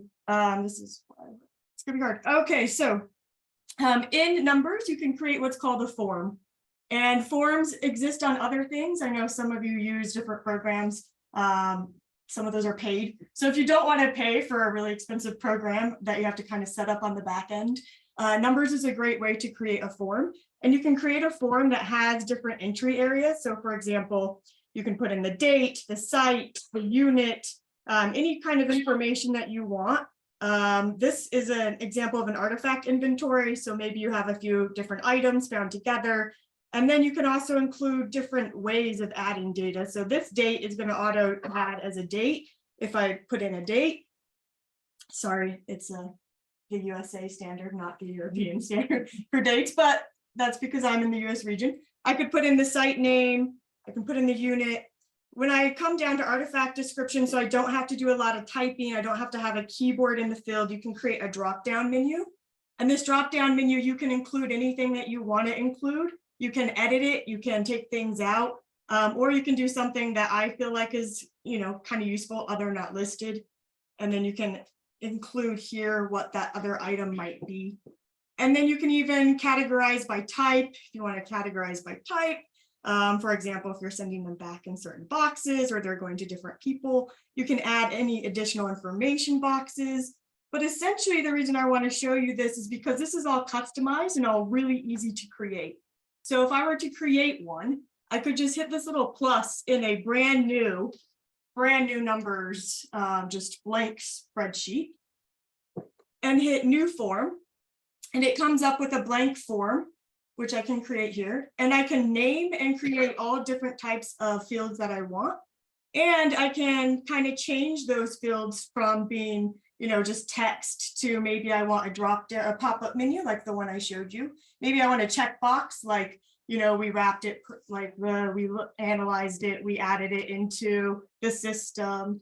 Maybe you want to add a percentage, different things that you might include when you're including data. And this one that I have created here is kind of based on what we do for our lab work and things like that. But it could be something that you change for example, samples. And you can add as many fields as you want. You can name them whatever you want. And then essentially, once you're out of this setup process, you can end up with something like this that everybody can easily enter into. So if you're on a site where you don't have internet, which some of us are often on sites where we don't have internet, you can have potentially one iPad that all of this data is collected into. And then once you've added it here, it actually creates its own little spreadsheet from that data. So it'll include everything that you add in the form. If you can add multiple entries, obviously. So I add my one artifact, I add my next artifact, and then it creates this entire spreadsheet, kind of like what you would see in Excel. You can then filter what you want to look at when you're in different things. I can create formulas if it's numbers and I want to have a sum of everything. I can create charts. I can do all sorts of fun things. Or if I don't like numbers and I want to use my PC, I can export. I can export to many different file types like Excel, PDF. If I'm going to be using R, maybe I want CSV or TSV. And these things are essentially kind of what you may be doing with other programs, but it's free. It comes with the software, with the hardware, and it's actually really easy to manipulate and change. If you are in a place where you have lots of internet and your iPads are always connected, a great way to kind of share with other people is you just share the file and collaborate on one file. And so everybody who's on the site, or if you have multiple iPads, they can all be connected to this one sheet and add all of those artifact entries whenever they kind of find one. They can just fill out the form. The reason that I think this is useful is because it's quick. So you don't have to sit there and write. And if you're at a site, for example, the same site all, let's say I'm at the same site all summer, I don't even have to have that filled. I could get rid of it. And then I only have to worry about the unit, right? And I can delete field and column, and then it will update all of my work here. I have an example of what this could look like, which is what I did for this summer. I've done some other things to mine. I added pictures, for example. I kept it out of Excel because Excel can't handle graphics, and added pictures and numbers. But you can see that form data just fills in, and you can have your artifact description, you have your type, you can go by all these different things. I can look at it by context. But most of all, I can essentially export it and then manipulate the data how I would like. Now, if you don't have iPads, the other option that I was showing you is called EpiCollect. EpiCollect, if you want help with it, you should probably just email me. It's a little bit different. You do have to create the form on a website, and then it does upload to a cloud-based system, but it uploads each entry with kind of a random number that you can't change. But eventually, if you go onto the website, you do end up with that same Excel chart and graph. So it's a really easy way, again, to collect data. You just fill in the form. And then once you have the form up and running, anybody on the site, once they find an artifact, once they take a sample, they can just fill in that form data, and you don't have to worry about trying to fill it in the little boxes in Excel or in Google Sheets, or keeping on the same line, or if you don't have the chance or the opportunity, writing everything down by hand. And if you are writing down everything by hand, this is also an easy way to input it, because when I did it, I wrote everything down by hand and then I just input it later. Questions? I have all of these available. I have empty ones that you can manipulate. I have an EpiCollect that I created that's just called Archaeology Data Collection Form. Again, it's very similar. It's just a form where it asks you, like, what is the date? What is the next item? And then essentially, as you fill it in, it will create that spreadsheet for you. And I can email those out to people, or if you want more help with them, I can help people with setting them up. If you are worried about backing up in a place that doesn't have internet, there are easy ways to back up data on iPads these days. They even have USBs that connect straight into your iPad, which I've always found really useful. But any questions? Try to be quick, 5 minutes. This actually sounds like a good thing to put up on the new NABO website. Yeah. For comparative work, for discussion back and forth, or here's my form, what do you think about it, kind of thing. Because I mean, that sounds like what Anthony really would like to do with the website, which is make it much more interactive and modern and cool. And this looks like it would save a lot of time. And I know I went through it really quick, but it's pretty intuitive. And if you have any questions, just contact me. Tom has me. Great, thank you, Wendy.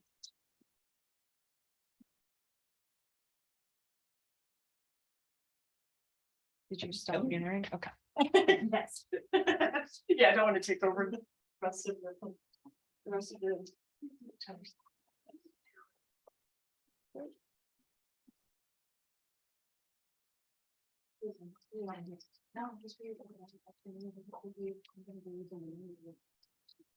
You have to stand kind of close if you want to use this, or not stand, but just. Yeah.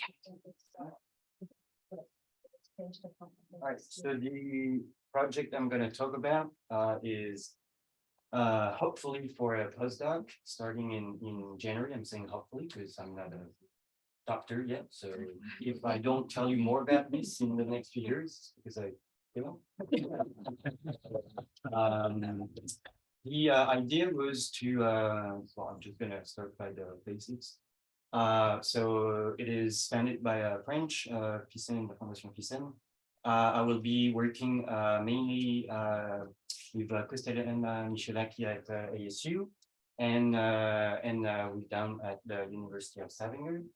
And as I have been working in the last few years, also the national museums in Denmark, Greenland, Parks Canada, etc. So it's a 2-year thing.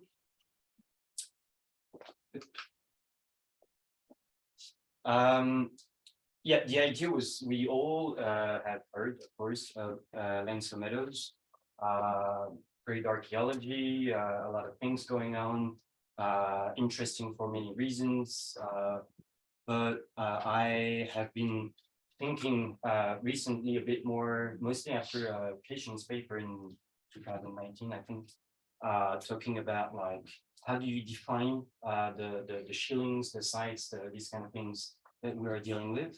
And I don't know, sometimes I felt like Lancer Meadows is always left apart. So they have, there is quite a lot of wooden artifacts that have been excavated from the site. Very few things have been published. There's a lot of good reports, good quality reports, but I think they definitely deserve to be put out there. So the idea is to compare a site from Greenland with what we have in Lancer Meadows and try and put back the narrative together and not just seeing Lancer Meadows as, you know, the one site, the one Viking site in America, but what was it part of? So to do this, the idea is to use these things that Kristelana has been working on as taskscapes.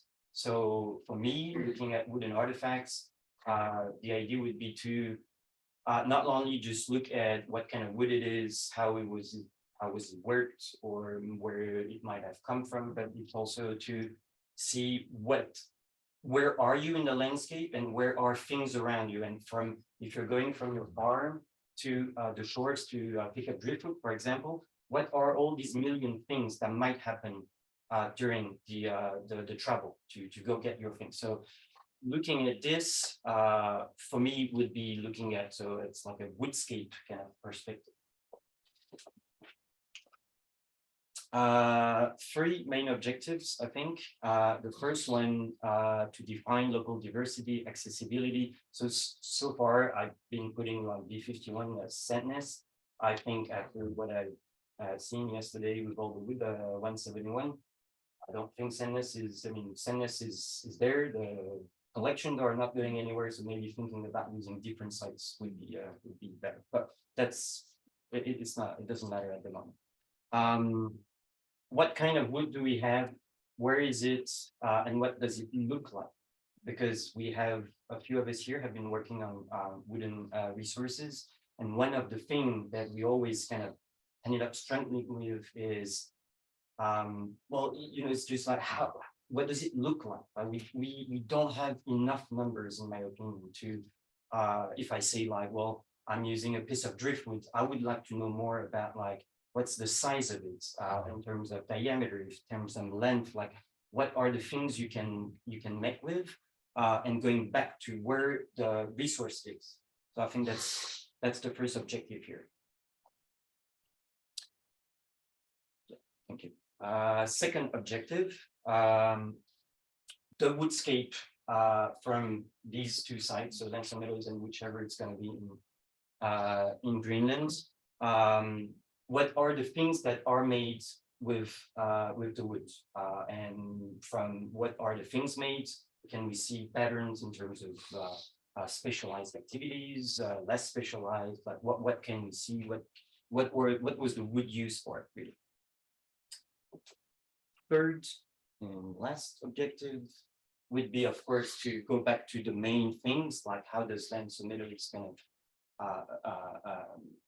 fit into this part of the Norse world. And it's, when I'm saying statistical measures, I'm not very good with numbers, so it's nothing crazy. It's just very basic things. But like PCA can be very useful and very easy to use to kind of cross-share data and see what happens. So I don't have any results to present today, and I think that's pretty much it. Again, hoping to start in January and in the next coming years, so nothing more.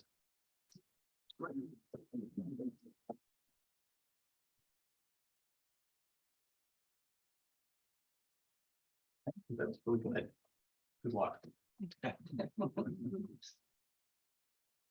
So now I think we have Bonnie Burton as a recording. Yes, I do. I'm going to play this. I do think she's in the chat. So if you have questions, you can probably just direct them straight to her.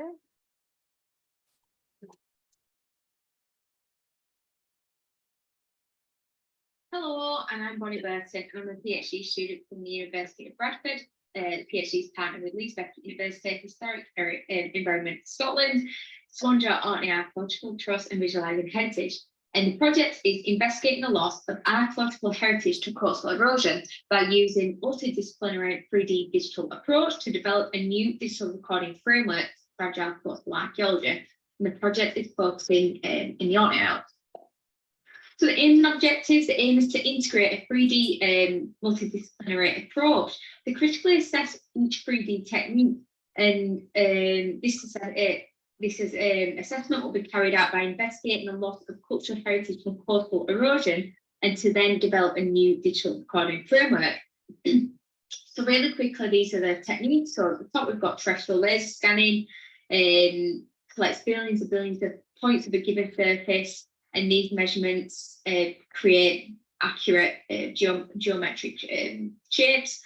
And then we've got unmanned aerial systems, otherwise a drone collects overlapping 2D images from the air, and this can create a 3D model.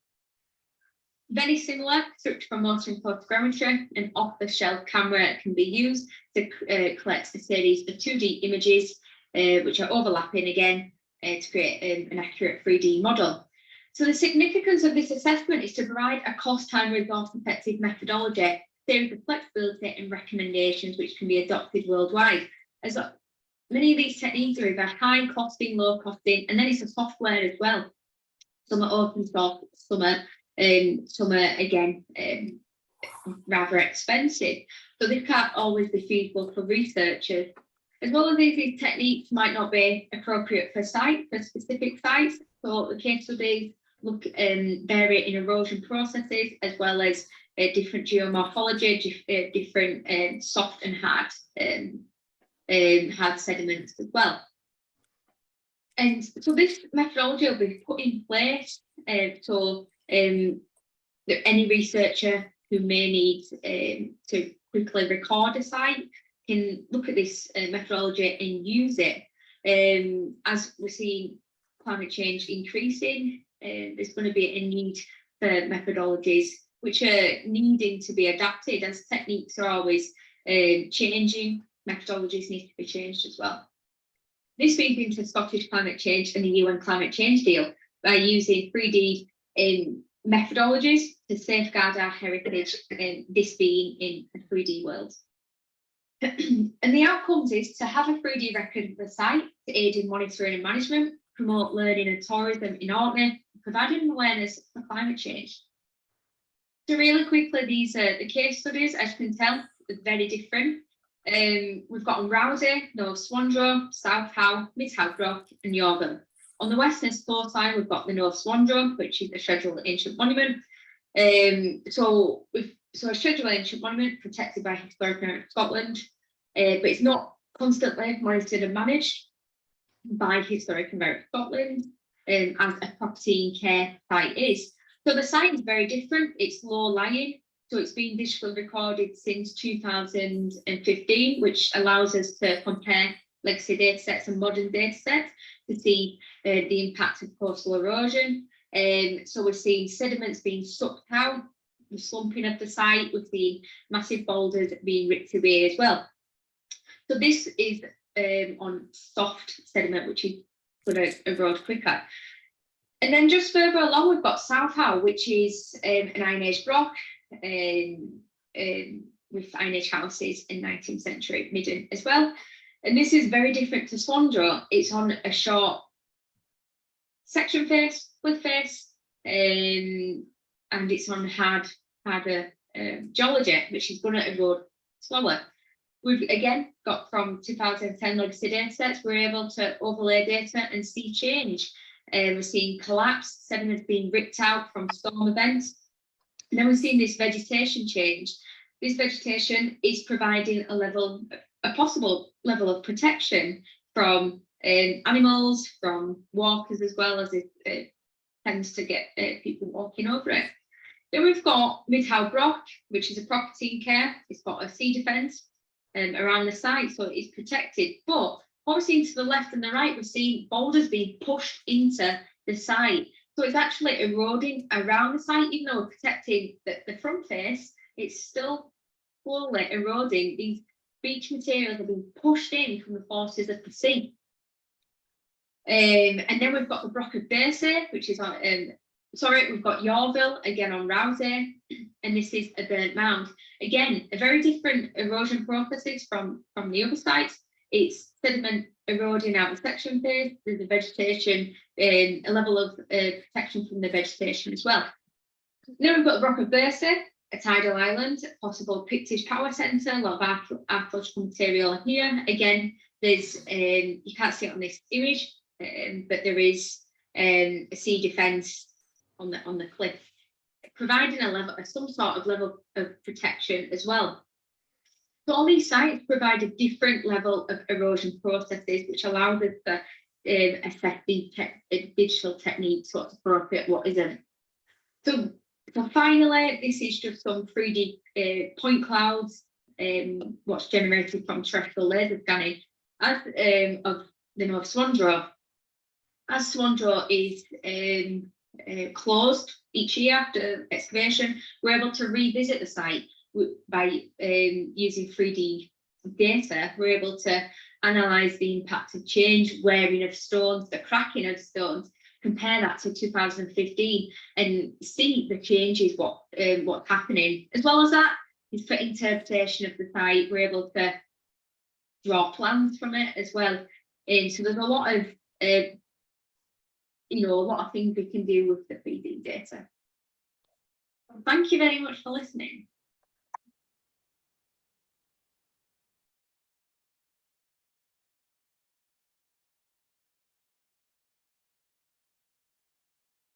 Great. You also wonder about how widespread you could get the technology to go. Because again, a lot of equipment you're seeing there is quite expensive, but if you could make it travel, visit Iceland, for example, you might get a lot of information out. So Nick Cutler has also recorded. Yes.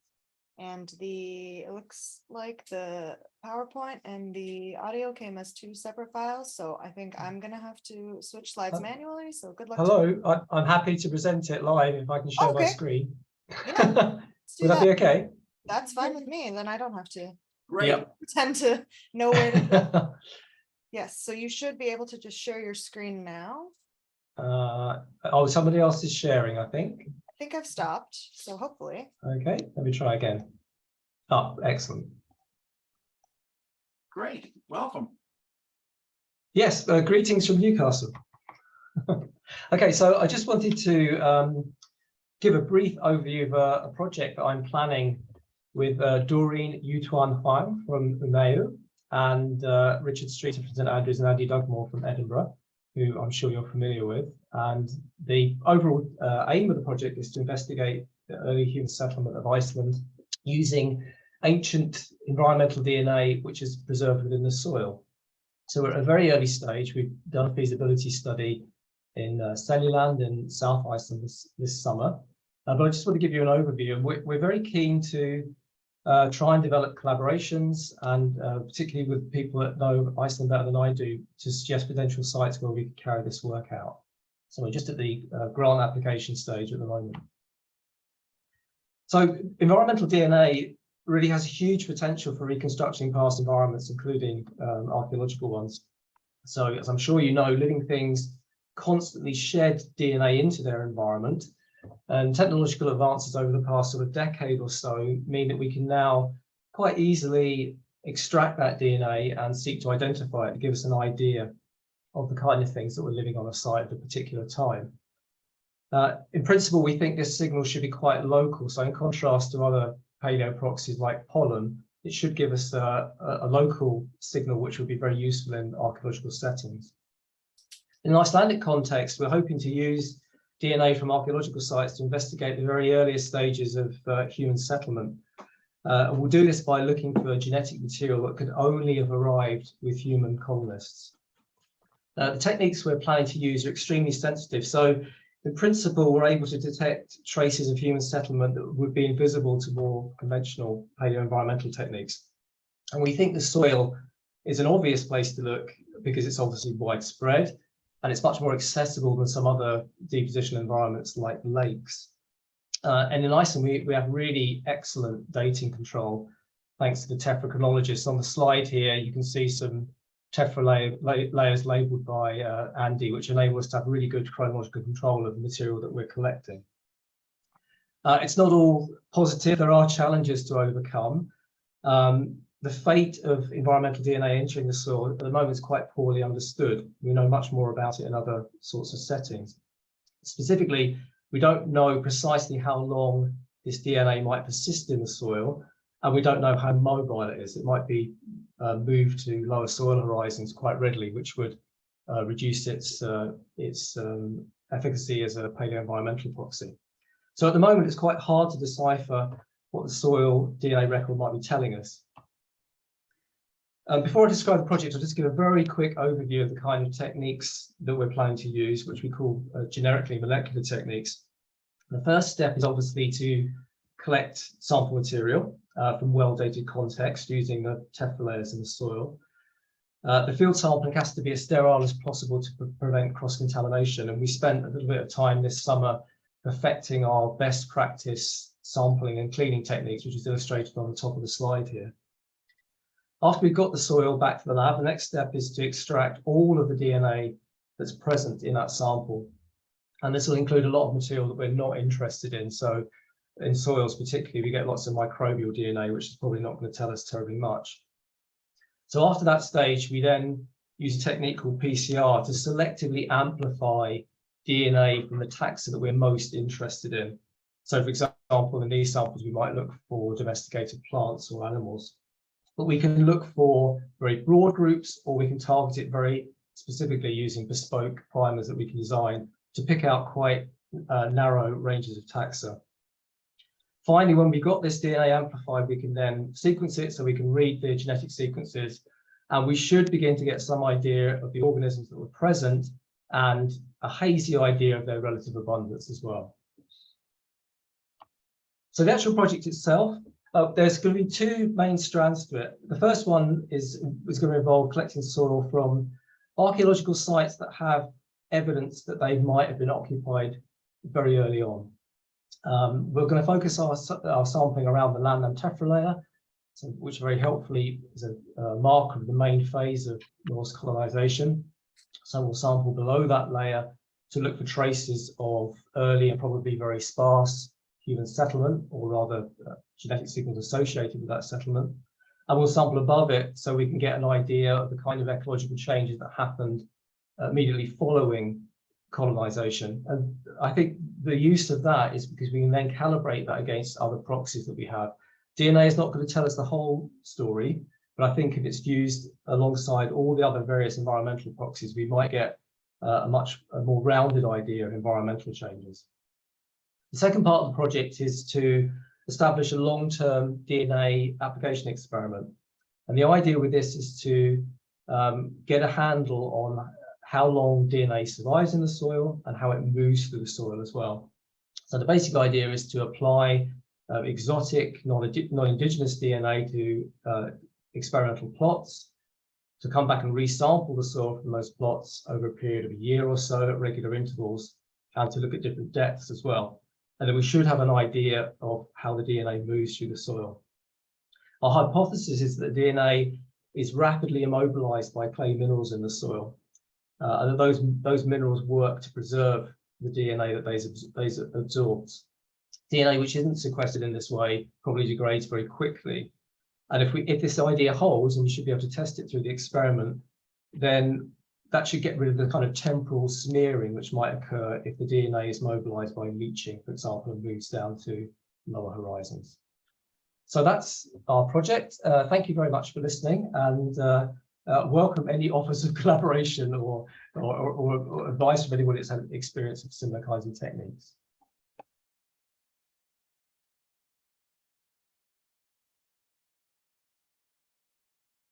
Okay, so we have Connor, Polly, and Rowan.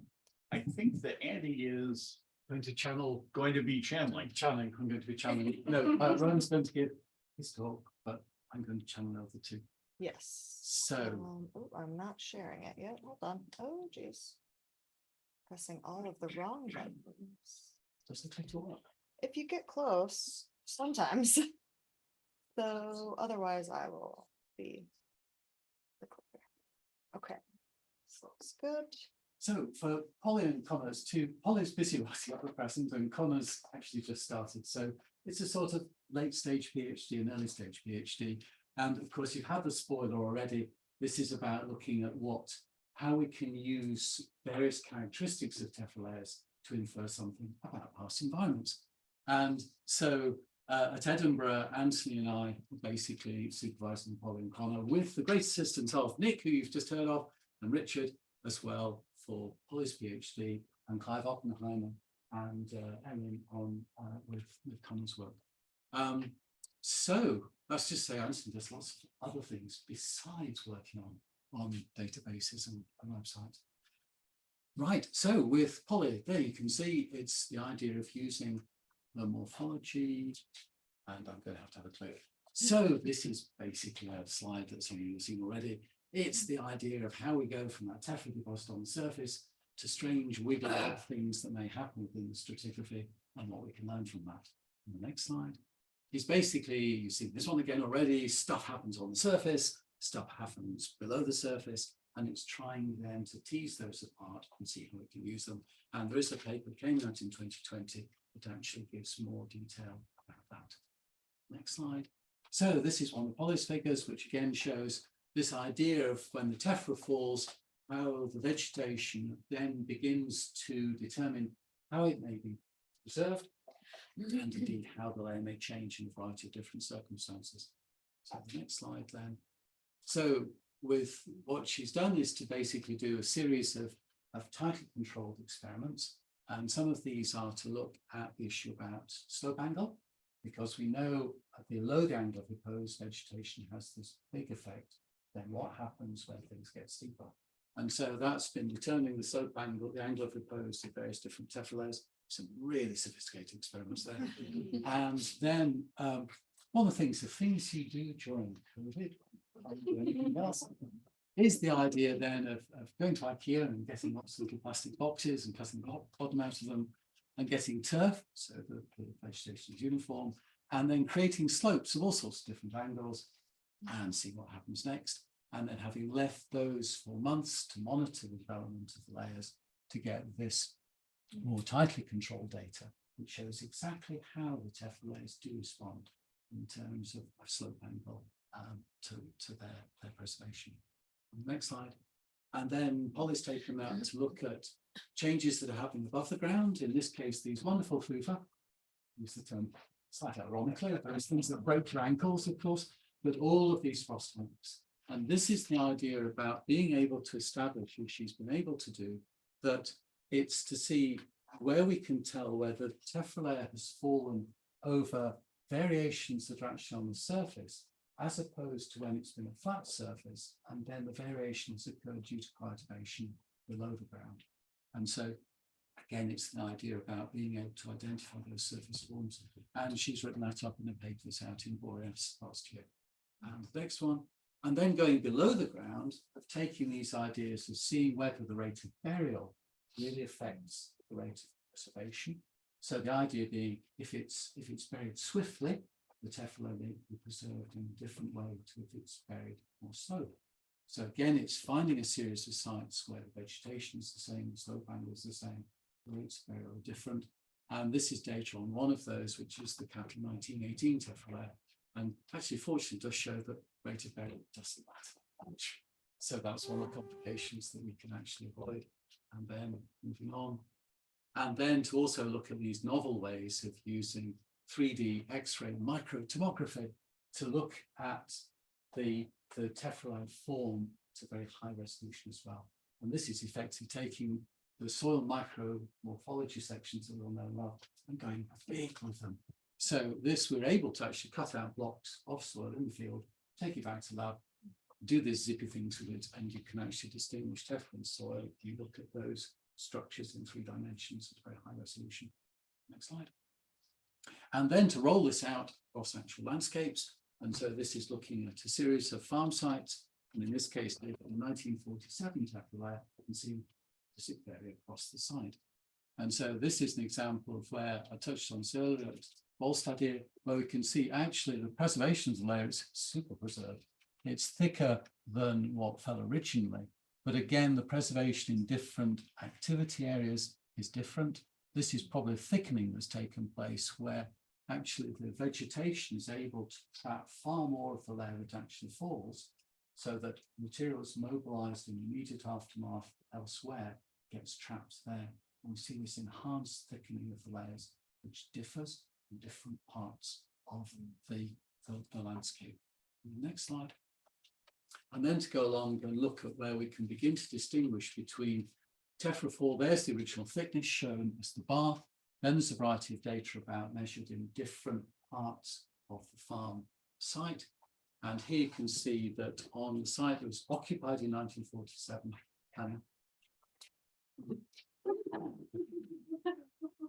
and then I shall continue.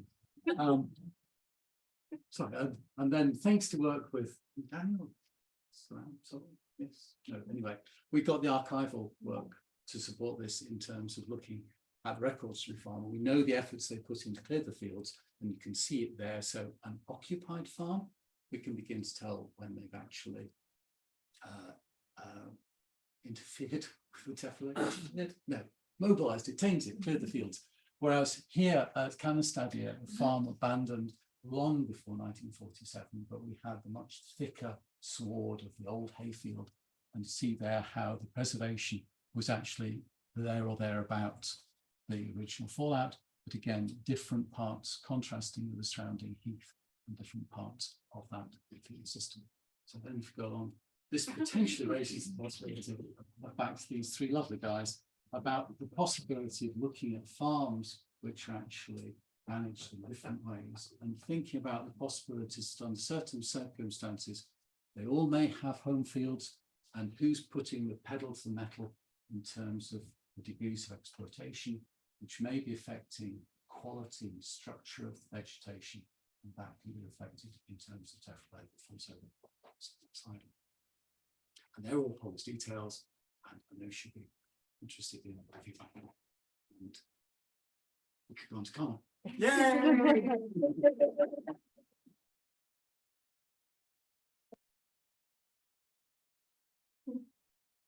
Well, I'll keep this one fairly swift. There's Connor, and here's details. Again, as I said, it's working with Anthony again at Edinburgh, and Clyde and Cambridge, and Helen somewhere. Yes. So again, this is looking at the impact of Elgau and taking those ideas, beginning to try and work out what we might pull from variable preservation of tephra to think about what happened in the 10th century. And next slide. And so this is a wonderful graphic of that Connor's pulled together to show it's big, it does a lot of stuff. And it's both that combination of the areas affected by lava flows, but also the tephra fall here, and the way it affects the farms, principally in Skaftatunga, but also we've been looking at sites elsewhere as well. Next one. And so these are some of Connor's initial questions about looking at woodland, about thinking of the status of the woodland, soils, and being able to think about the trajectories of change leading up to Elgau and then the aftermath going beyond. Next slide. And so again, it's taking these ideas that we've talked about already about the variable preservation and about thinking there about how we could use that to think about what's going on in the time. Next slide. So Connor's a couple of stabs at fieldwork this summer and actually looked at all the sites you can see there circled in pink, and he's busy in orange, even colored line, and getting that data. So he's in the process of pulling that together at present. Go to the next slide. But spoiler alert, yes, we've seen this one already. It is apparent from what we've been seeing already, that going to farms like Greenland, that actually that farm is in an area where the preservation of Elgau was very poor. You can see here the contrast with those prehistoric tephra. And again, the preservation of landline tephra then contrasts that with the preservation of Elgau. And I think here we can see areas where there is evidence of prehistory for there being the woodland there in terms of the breaks in the tephra layers where the trees are going through. But then clearly, by the time you get to Elgau, something has changed and the tephra layer is not being preserved, it's just scooting off the landscape. And so then I think it's the way Conrad will be working through those ideas to try and understand that landscape and how it changed and what the implications were. And I think that is it. So again, I hope I've done Conrad justice. These were all of his details, and I know he'll be delighted to hear from you. And that's his email. And again, he's on one of the doctoral programs.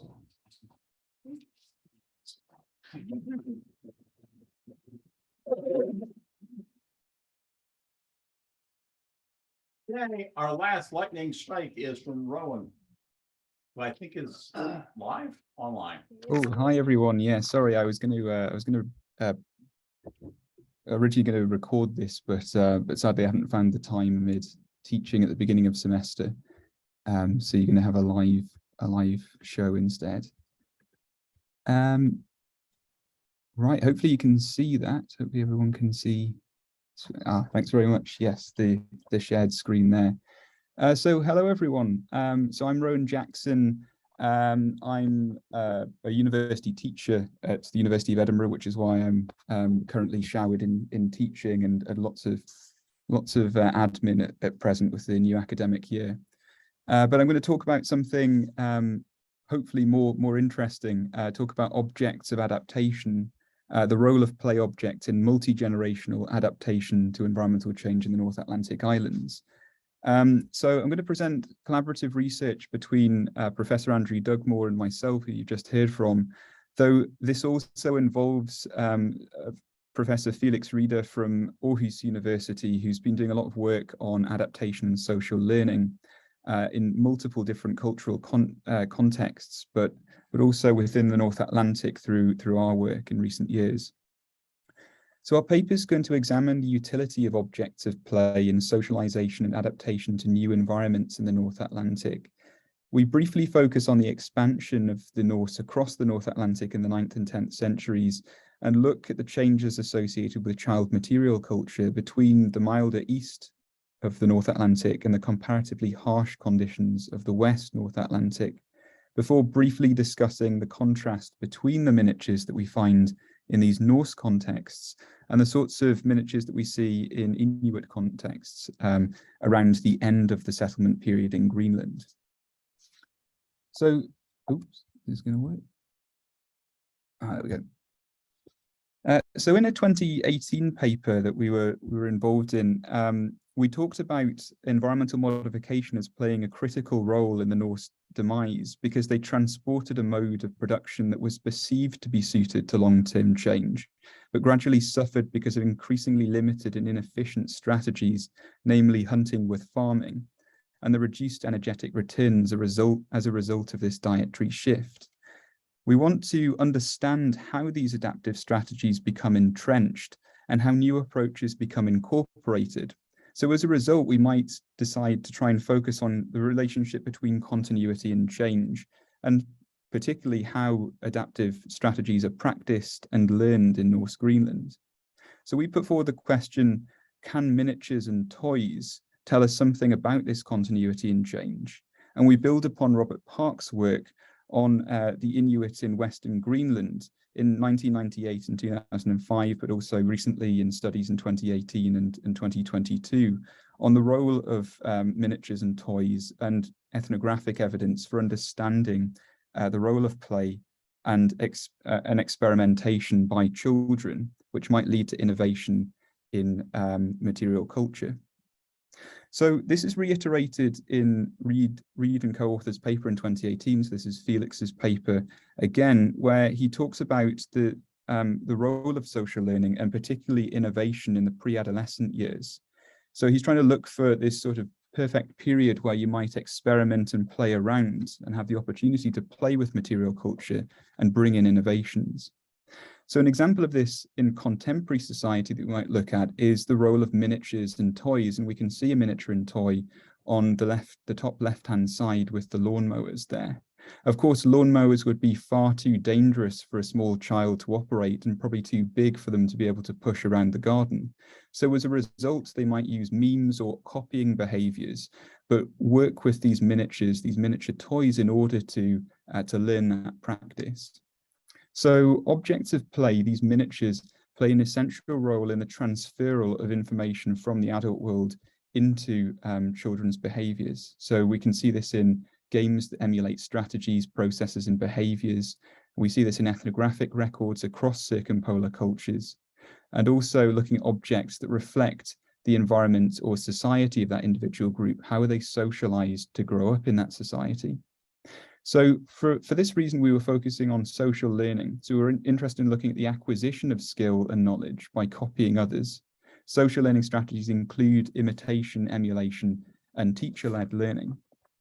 So what can we look at in the North Atlantic to understand that? Well, what we can look at is we can look at toys. In the first instance with the Norse, we can look at toys as playing an essential role in how they're socialized and how they understand subsistence strategies, for example. So if we look on the right-hand side of the screen here, looking at the East North Atlantic region, we can see miniature quernstones from Yarsov Farm. There are around 14 recorded examples of miniature quern and millstones on Shetland, and 4 examples shown on the right-hand side. But as we move across the North Atlantic to Greenland, there's minimal cereal cultivation as shown in the degree day calculations in the middle. And this is reflected in the absence of miniature quern and millstones as the Norse move across towards Greenland, where cereal cultivation is almost entirely absent. But we do see a continuity in model boats, horses, swords, and other household implements such as bowls, pots, trenchers, and other small vessels that we see in miniature form. So we see a continuity of certain material cultures, but also a change that reflects the environment. So what does this actually say about adaptation? Well, we know there's a shift in environmental conditions from around the late 13th century with these volcanic-induced solar downturns. So in Europe and the Arctic, we see increasing volcanic activity, and we see a general cooling trend. Now, of course, recent studies have also shown that there's potentially increased dryness towards the end of settlement, which is responsible for a lot of the environmental change in the settlement area. However, we need to be careful about how we interpret this evidence, and I'm sure many of you here have actually been involved in some of the discussions with a range of journalists who've been in touch about that science paper. But if we look at the objects that we see across the settlement phase in Greenland, these objects seem to reflect some degree of continuity. We see the 6-oared boats that are conducive to the large boats, of course, the adult boats that we see, or full-sized boats, for the northern walrus hunts to Disco Bay. And we also see this in saga accounts that are associated with such toys, where children are seen playing with objects and they then use that as a means to learn how to build and construct boats in later life. We also see objects that could be interpreted as having a play function, or are debated in how they could have been used in the adult world. So many of these objects, such as weaving swords, could also have played a role in the socialization, particularly of young boys in what Ben Raffield has termed hegemonic masculinity of the martial culture of the Viking world. And of course, we also see those objects that journalists are always quite interested in. I was speaking to one yesterday who was interested in small models that we were covering increasingly associated around children. And we see this, of course, across the whole of the Viking world. We see that continuity. But in contrast to the Inuit, what we seem to see is a continuity of landscapes that are really transported from the East Atlantic. We're seeing a contextualization of adaptive strategies in the West Atlantic that are associated with short-term environmental stability.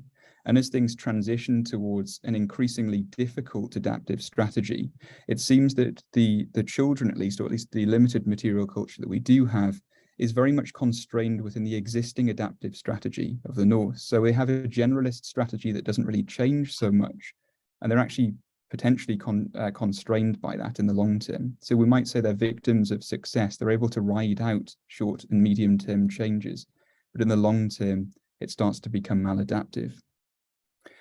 But also, of course, within this category of social archaeology, there's significant potential, and we're seeing this across many of the different talks conveyed today, that the archaeology of childhood and also the broader social archaeology of the likes of Norse Greenland can yield many insights into day-to-day life.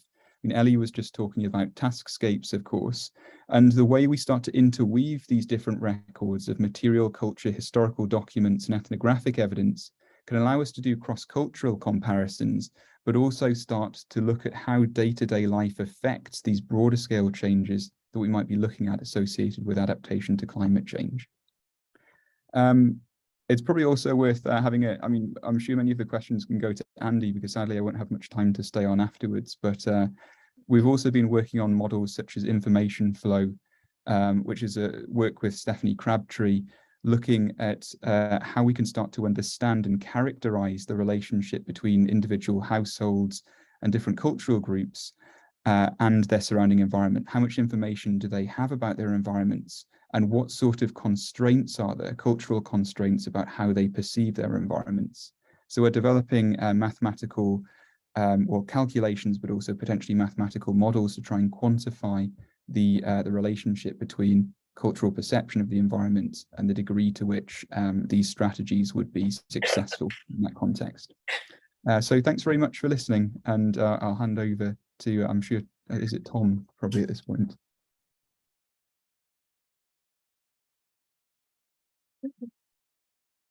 Thank you. That closed out our lightning rounds. So now we're going to proceed to Natasha. Well, I think I just spotted online. Yep. I don't know why I changed this one. Yes.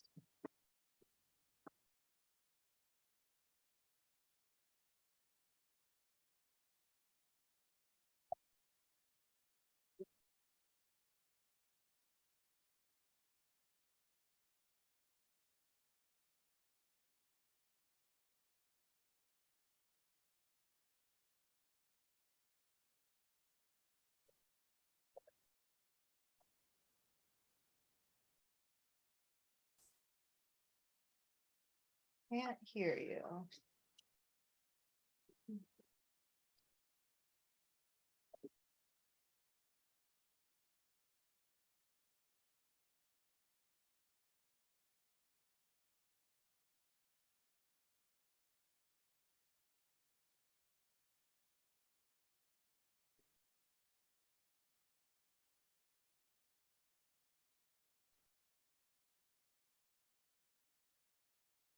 Jim will. We'll get over. Jim will. Okay. All right. That's good.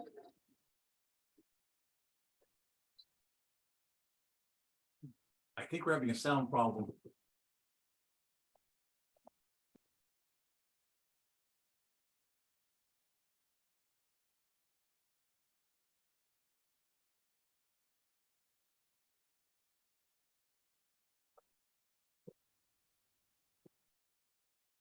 Still can't hear you. You can hear us, okay. Can you hear me now? Yes. Ah, okay. Then I do it without headphones. Is the sound okay now? Yes. Good. Ah, excellent. Hello, everybody. Sorry for not being in Reykjavik. Would have preferred to be there with you, of course, but I need to stay in southwest Germany, as you can see in the background, so I can't join you for discussions and drinks and whatnot. I'm going to share my screen now. That's okay.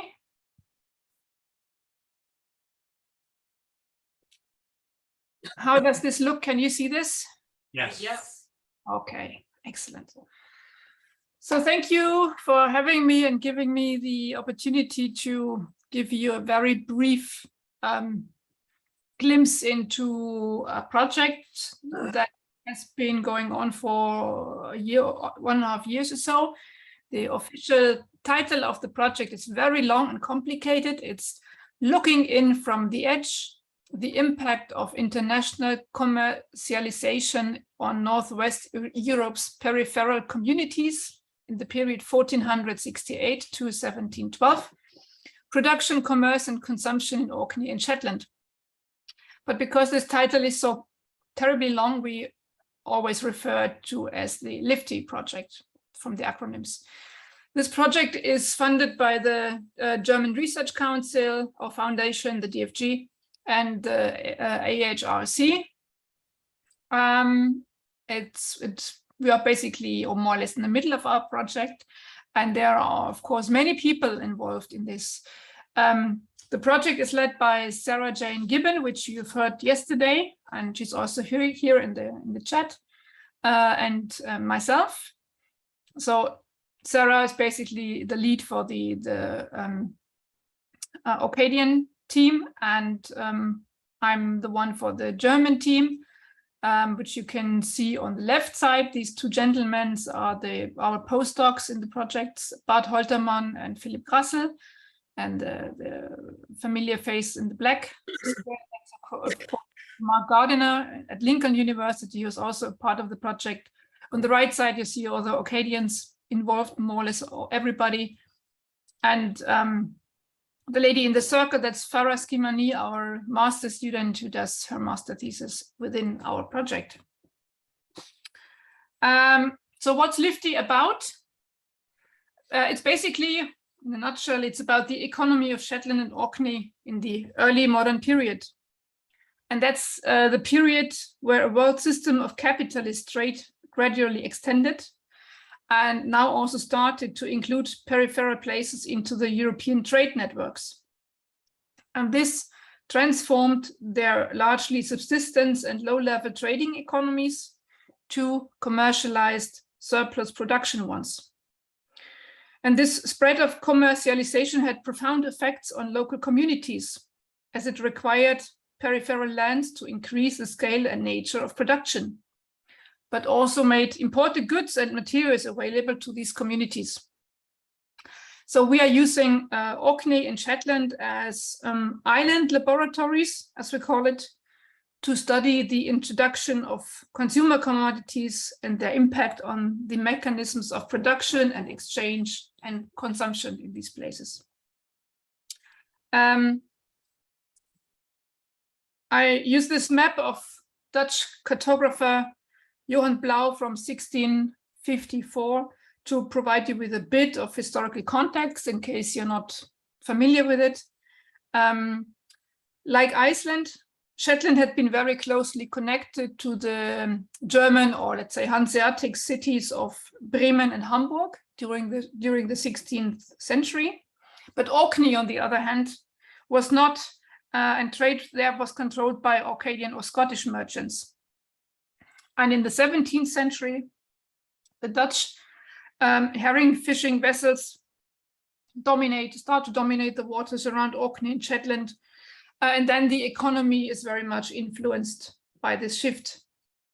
And what we are trying to do in our project is to compare or to contrast the largely fish-producing economy of Shetland, which was mostly oriented towards Germany and the Netherlands, with the agricultural economy of Orkney, which was orientated more towards the markets in Norway and Scotland. And we are using a set of, methods and sources, of course, because we are a large interdisciplinary team. We are including a lot of written records in Orkney and Shetland, and also the German archives. And in the case of Orkney, most of them haven't been investigated at all and haven't even been transcribed. So Sarah Jane is in charge of that in the Orkney archive. And with the help of volunteers, a volunteer group, she has transcribed a huge amount of documents so far, and already produced a lot of information and data for our projects. And this involvement of the volunteers is part of our outreach or communication part in this project.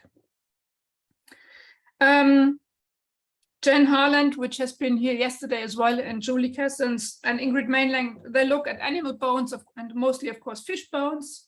Mark Gardiner is doing buildings archaeology. He's looking, for example, at storage houses in Orkney and Shetland, and harbor infrastructure, and so on. Philip Grassel in the German Maritime Museum, he does maritime or underwater surveys together with the Sula company and the help of Paul in Orkney. And my part is basically to work on the artifacts, on the material culture, mostly, and that's in the case mostly pottery and clay tobacco pipes. And we also did a series of small test pit excavations in Shetland. Here is just one random example from Gunnister. That's a site that Mark Gardiner and I excavated maybe 10 or 15 years ago. It has a very small trading station by a Hamburg merchant called Hans Meyer in the back of the Vaud.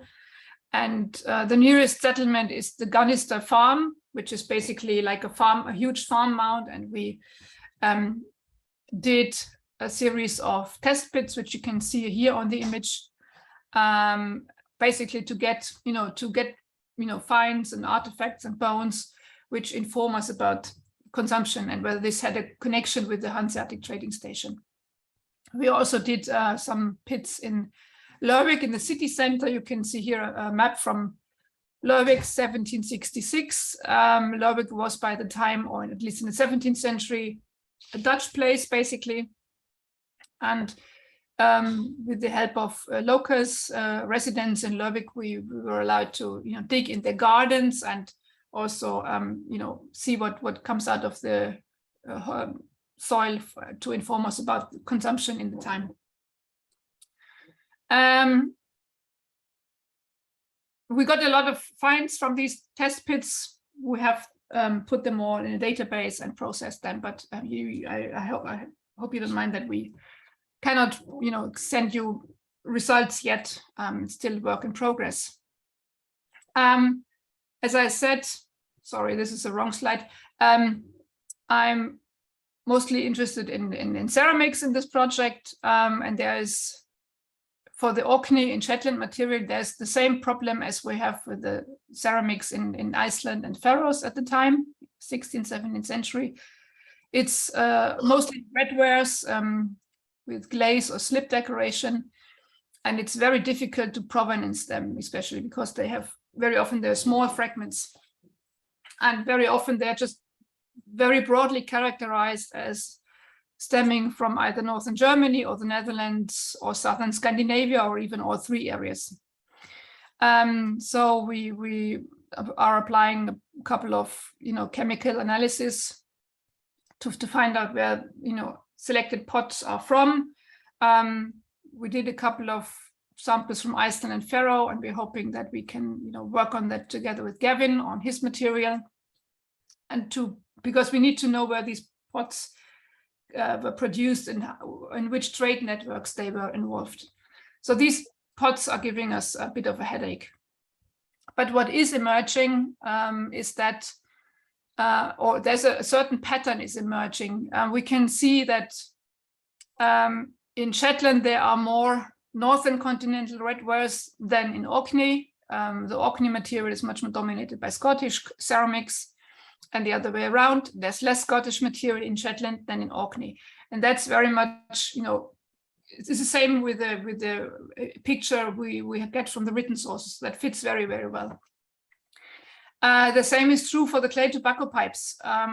You can see here a little breakdown of clay tobacco pipes found in Shetland in the period 1630 to 1730 from the various sites in Shetland. And the blue bars are the ones which are imported from the Netherlands, and the red bars are those which are Scottish. So again, same can be seen in the clay pipes. The Shetland material is dominated by Dutch material, whereas the Scottish material is not very much coming to Shetland. Because we have this problem with the pottery, we are going to do a pottery workshop in February in Shetland and Orkney. We will invite 5 or 6 international ceramic specialists from the Netherlands, from southern Scandinavia, from Germany. And then we will all sit around a huge table in Orkney and then also in Shetland, and basically look as many pottery fragments as we can, and then we put it all in the database and have all of them identify their for example, the Dutch wares or the Northern German red wares or the Lower Saxonian stone wares and so on, because we need a lot of input and knowledge from other people. So this will happen in February.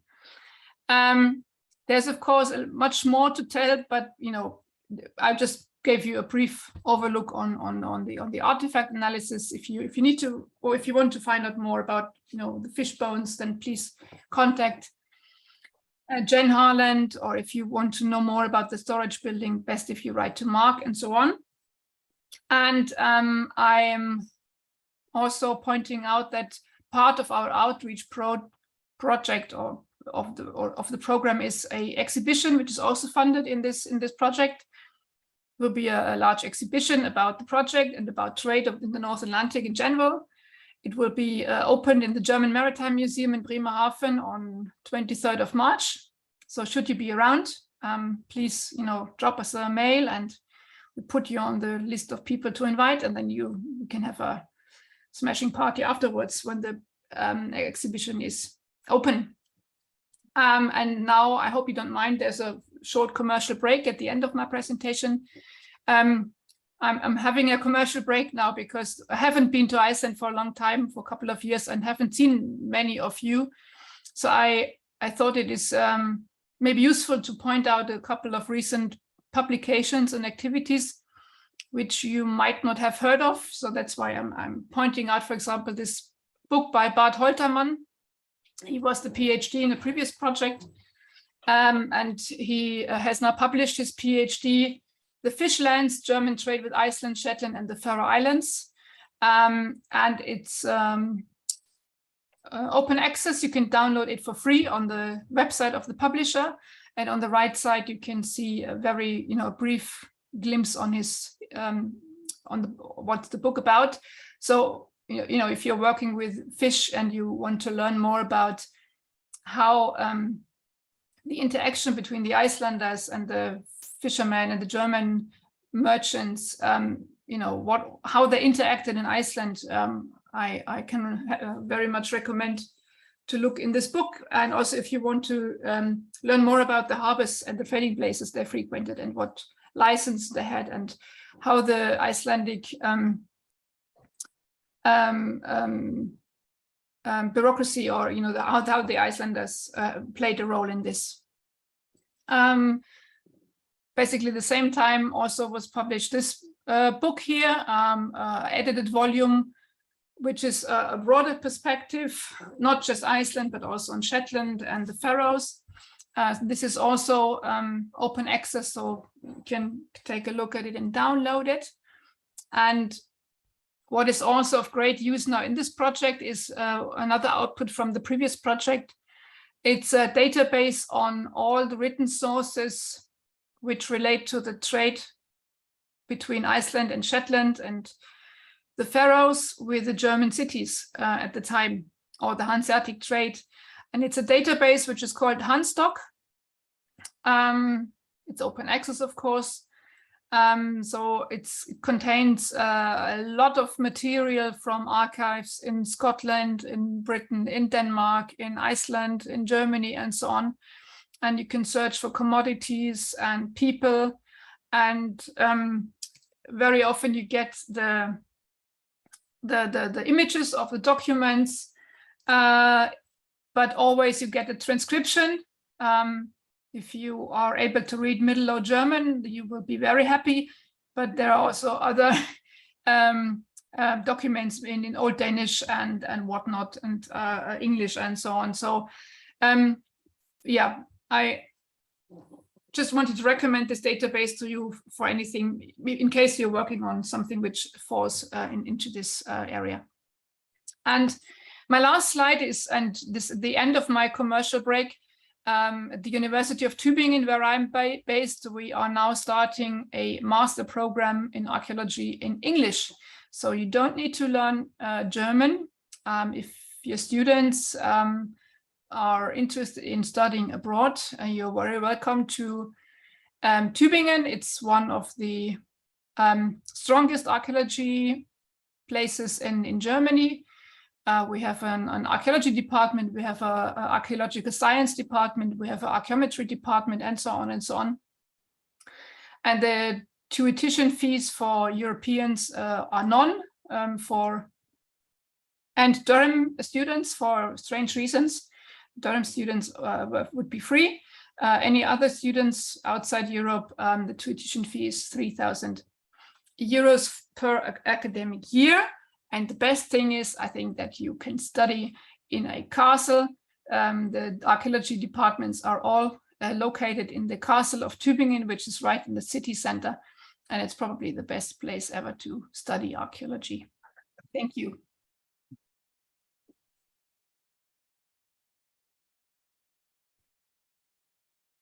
That was great. Thank you. And I'm going to hit the downloads in a few minutes, as soon as I can. So Tom Dawson, I think I can see him. He is there. Yes. Hi, everyone. Can you hear me? Yep. We can. Grand. Okay, so I'm just going to very quickly introduce my so-called talk, which is actually a film, by pointing out that I started making this film at the weekend, which was probably cutting it a bit fine. And I did what I always tell my students. I'm running a documentary filmmaking course, so the students in their final year now can make a documentary instead of writing a dissertation. And I always tell them, show somebody else the film before you go and export it and send it away. Of course, I didn't do that. I then showed it to Jo, and she pointed out some things that I didn't include in my film, partly because I've tried to do this all too quickly. Firstly, Inverness, because there's no map, Inverness, get to Scotland, go north and then turn right, and you'll be near Inverness. It's the area that Sarah was talking about yesterday, when she was talking about the new coastal surveys we're doing. Secondly, the whole point of the film, which maybe does get a bit lost, but the whole point is showing how working with the communities has helped us to locate some of these sites. So each one of the boat graveyards that is mentioned within the film was actually found, we were told about these by members of the local community. So it's not like we've gone and discovered sites. These are sites that people always knew about, but they weren't recorded on any historical environment record before we started our work. So everyone always knew they were there, but archaeologists just didn't know they were there. Thirdly, as Donnie says in the film, it's all about the fish, okay? It's all about the fish stocks declining. Just bear that in mind, because maybe I don't make that quite clearly enough, because I'm sort of saying all these different things. But just remember what Donnie says when he says, oh, there's no fish. And then finally, this graph says it all, and I stupidly missed it out. But basically what you're looking at here is, these are the steam drifters. The steam drifters you get more and more of them as time goes on. This is 1910, just here. Steam drifters go up, and the sailing drifters just plummet. They go right over the cliff just there. So I should have included that graph, and I didn't, but just remember that. That's all I want to say. I hope the film streams okay. I hope that you can see it. And thank you. Bye-bye.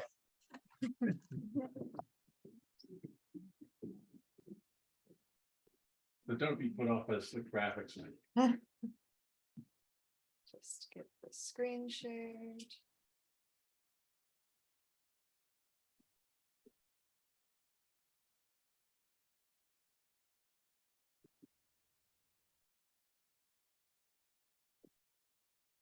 Hello, everybody. I'm really sorry that I can't be joining you. But when Tom said record your PowerPoint, I thought, I know, I'll make a film instead. And luckily, I've been joined by two of our documentary film students today, Jasmine and Margaret. Today, I'm going to be talking about the Scottish fishing industry. This is something that dominated the east coast of Scotland throughout the 19th century. Almost every village along the east coast of Scotland had its own fishing harbour. Nowadays, many of these harbours are used for recreational purposes.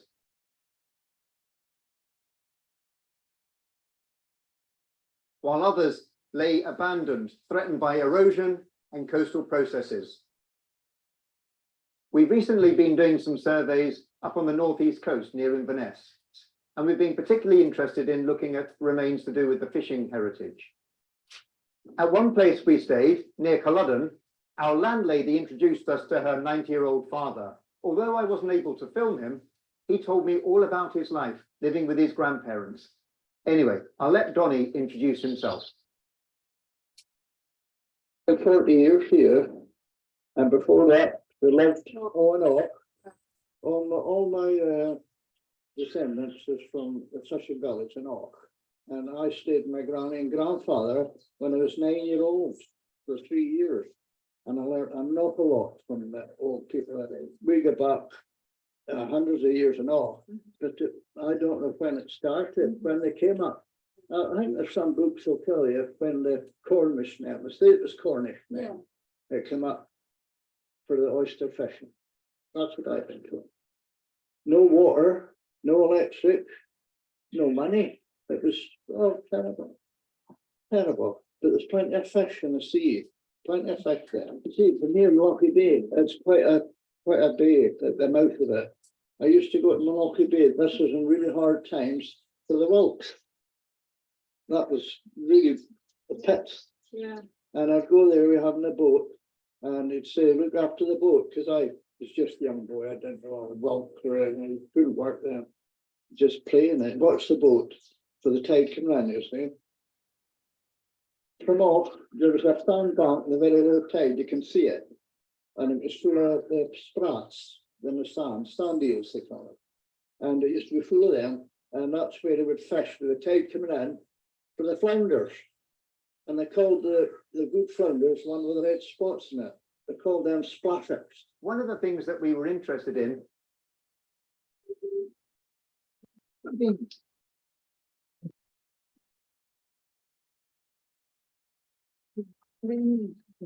no. Okay, it's going back in the water. Turn everything off. Why on earth I decided to set up here when they're practicing with the lifeboats? I have no idea. I'm going to have to move. The lifeboats aren't behind me anymore, are they? So I just turned around. One of the things that we were interested in is fish traps, and we had found a whole load of them all along the Murray coast. We'd found both wooden ones and also ones made of stone. There's plenty of salmon. There's plenty of salmon there. The rivers are full of them. Oh, you get the sea trout. They used to call them the white trout, but it was a certain time of year. You get the sea trout, and you knew exactly where to put the nets for them, for the sea trout. So how did the nets work? It was just cotton nets, and you used to bark them. I don't know, an alum. So if you were laying a net, did you lay it straight from the shore? Well, you lay it when the tide's out. See? It's a bear to do it. They put a stone of 10 feet or so to hold the net down. You see, it wasn't very deep, the water. Yeah. And how do you get the top of the net to float? Well, it's corks floats. I think they're still using that somewhere. It's all there in Ireland now, mind you, but it was cork. They used to make the scanter. And that's a long line. Baited every 6 feet or so a hook. And it was the cotton line with horsehair and then the hook. And that would be for haddock and cod and all that. And they called it a scantach.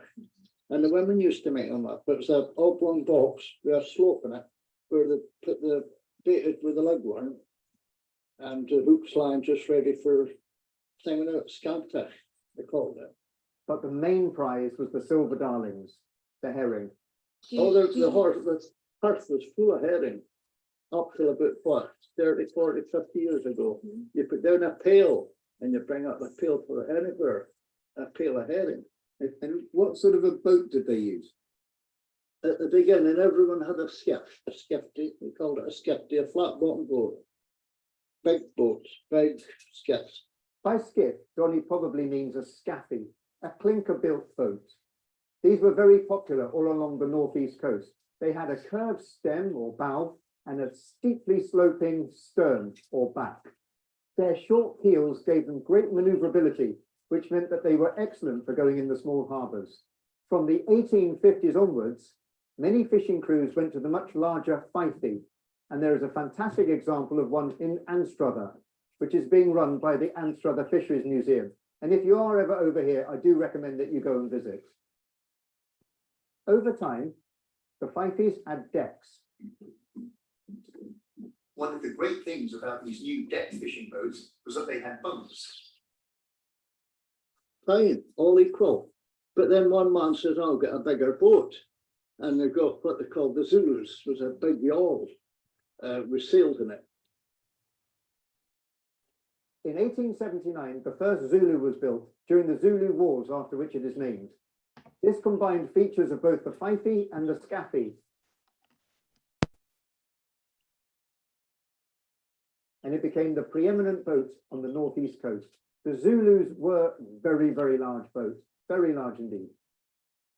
And then when somebody would get a new yawl, that last about 50 years ago, the whole village would be able to see it, a lovely varnished boat, it was beautiful. And one would get a big yawl, in fact they all had yawls then. The bigger boats meant bigger catches. And this is reflected in this graph, which shows the fish numbers landed increasing after the introduction of the Zulu. But then the guy then says, oh, I'll get more fish with a motorised boat, a big yolly. And he got a big yolly, so the rest. And then not only did they have bigger boats then, but they started the Rhine netting. That's two boats working and Rhine netting the fish then. And they'd be rich, they became the rich fishermen. There's always rich fishermen and poor fishermen, you see. And then had the bigger boats with the rich fishermen. And that's what's happened. It was greed. There's no more people greedier than the fishermen. Because if one fisherman gets more fish in his boat than another, he could cut his throat. They're that envious of them. And the graph also reflects the introduction of the steam drifters, with even more fish being landed.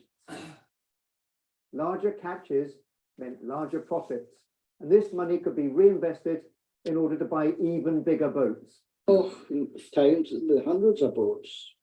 Oh, hundreds of boats. There were hundreds of these boats, so what happened to them? Why don't they survive? To the north of Donny, a newspaper article written many years after the event claimed that naval casualties in the First World War led to a decline in fishermen. And when the survivors came home, they took their boats to Loch Fleet and burned them. But what did Donny think caused the decline of the fishing fleet? No fish. Simple, basic. Simple as that. Declining fishing stocks, a change in markets, and a lack of fishermen perhaps all contributed to the decline. A series of storms leading to fishing disasters may also have played a part.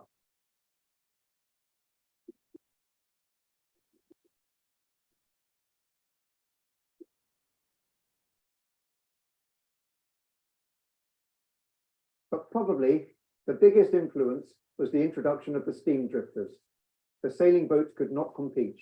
The line in red on the top graph shows the number of barrels of herring for the Helmsdale district, an area of small harbours. Zooming in on the Helmsdale data, It is clear that as the boats got bigger, places without the harbour facilities to accommodate them declined. The large steam trawlers were too large for the small Highland villages, and so fishing was concentrated in a few larger harbours. The small village harbours went into decline. We had found the remains of the boats at Lockfleet. We'd also recorded another boat graveyard at Findhorn to the east of Donny. So what happened to the Ock boats? When everyone stopped for it, was it like a sudden decision? It's just something you never seen. You know, it's something you never seen. Do you know what happened to the Zulus when they stopped? Malachy Bay used to be full of old skeletons to their boats. That's where they left them. Malachy Bay, and that bay goes bone dry. We went to Munlochy Bay with a group of local people. And we found the remains of some of the Ock boats buried under mud and seaweed. The boats on the north coast of Munlochy Bay occupy a 100-metre stretch of foreshore. Most still retained their mounds of copper ballast. The distinctive vertical stem and sharply raking stern of 9 of the boats allowed us to identify them as Zulus. Many of the boats were lying on one side, which preserved some of their external planking.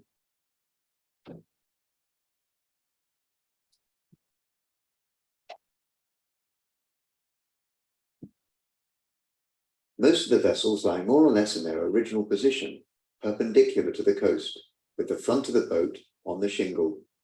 They pulled them up the shore, just at anchor, line at anchor. And that's a bit of sizing. So with the help of local knowledge and volunteers, we have now recorded a third fishing graveyard near Inverness. Thank you, everybody, and I hope you have a great conference. Okay, does that sound all right?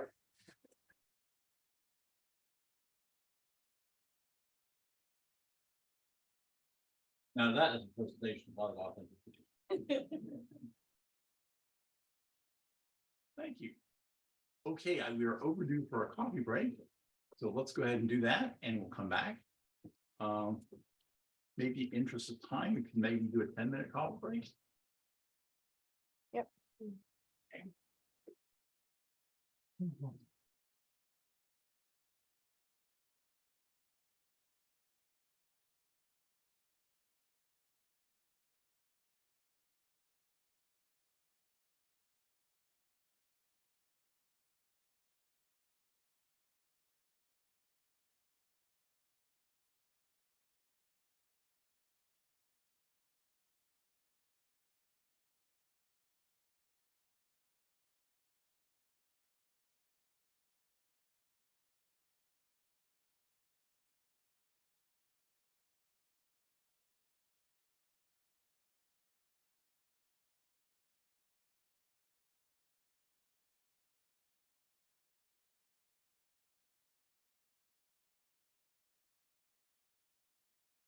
Back, we're gonna be hearing from Jim.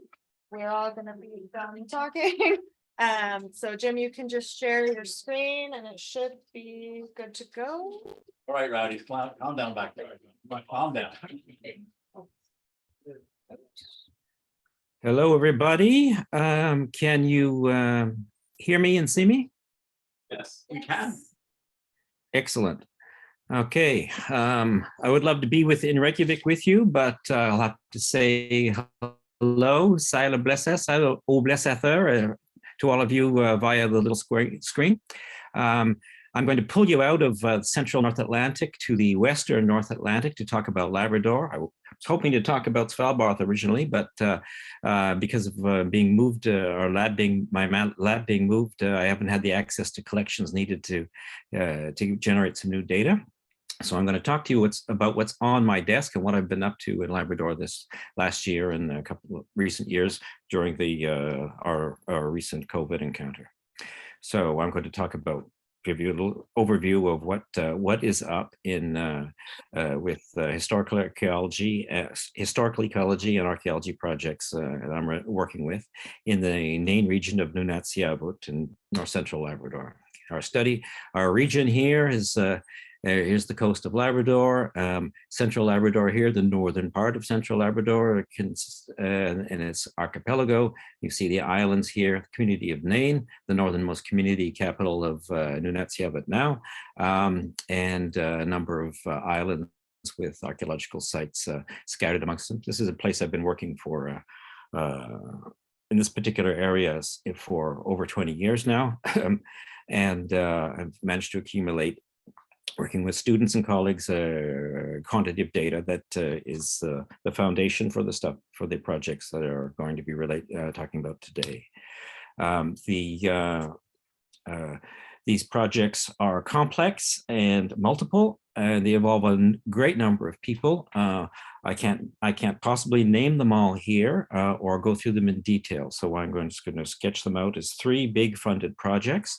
One of which is the Interarctic project, which is directed by Emily Gauthier at Besançon, funded by the ANR France, and which is largely concerned with paleoenvironmental research and archaeology. The secondarily here you have a niche project run by Anne de Bernal, is funded by the Belmont Forum, and Natasha was a key part of both that project and a contributor of paleoenvironmental data that is foundational to the work in Labrador. Hi, Natasha. And the third project is a newer project in the NCIP project, Nain Coastal Interactions project, which is funded by the INQ, Institut Nordique du Québec, Central North program, by NSERC and by FQRC in Quebec. I'm the leader of that project, but it's largely the work of Audrey Demoge, who works in marine ecology, marine paleoecology and paleontology at the University of New Brunswick. Okay, cut to the chase. I'll start with field projects that conducted in the last couple of years. Just really briefly, these are projects that are largely funded by the Interarctic program and by NCIP.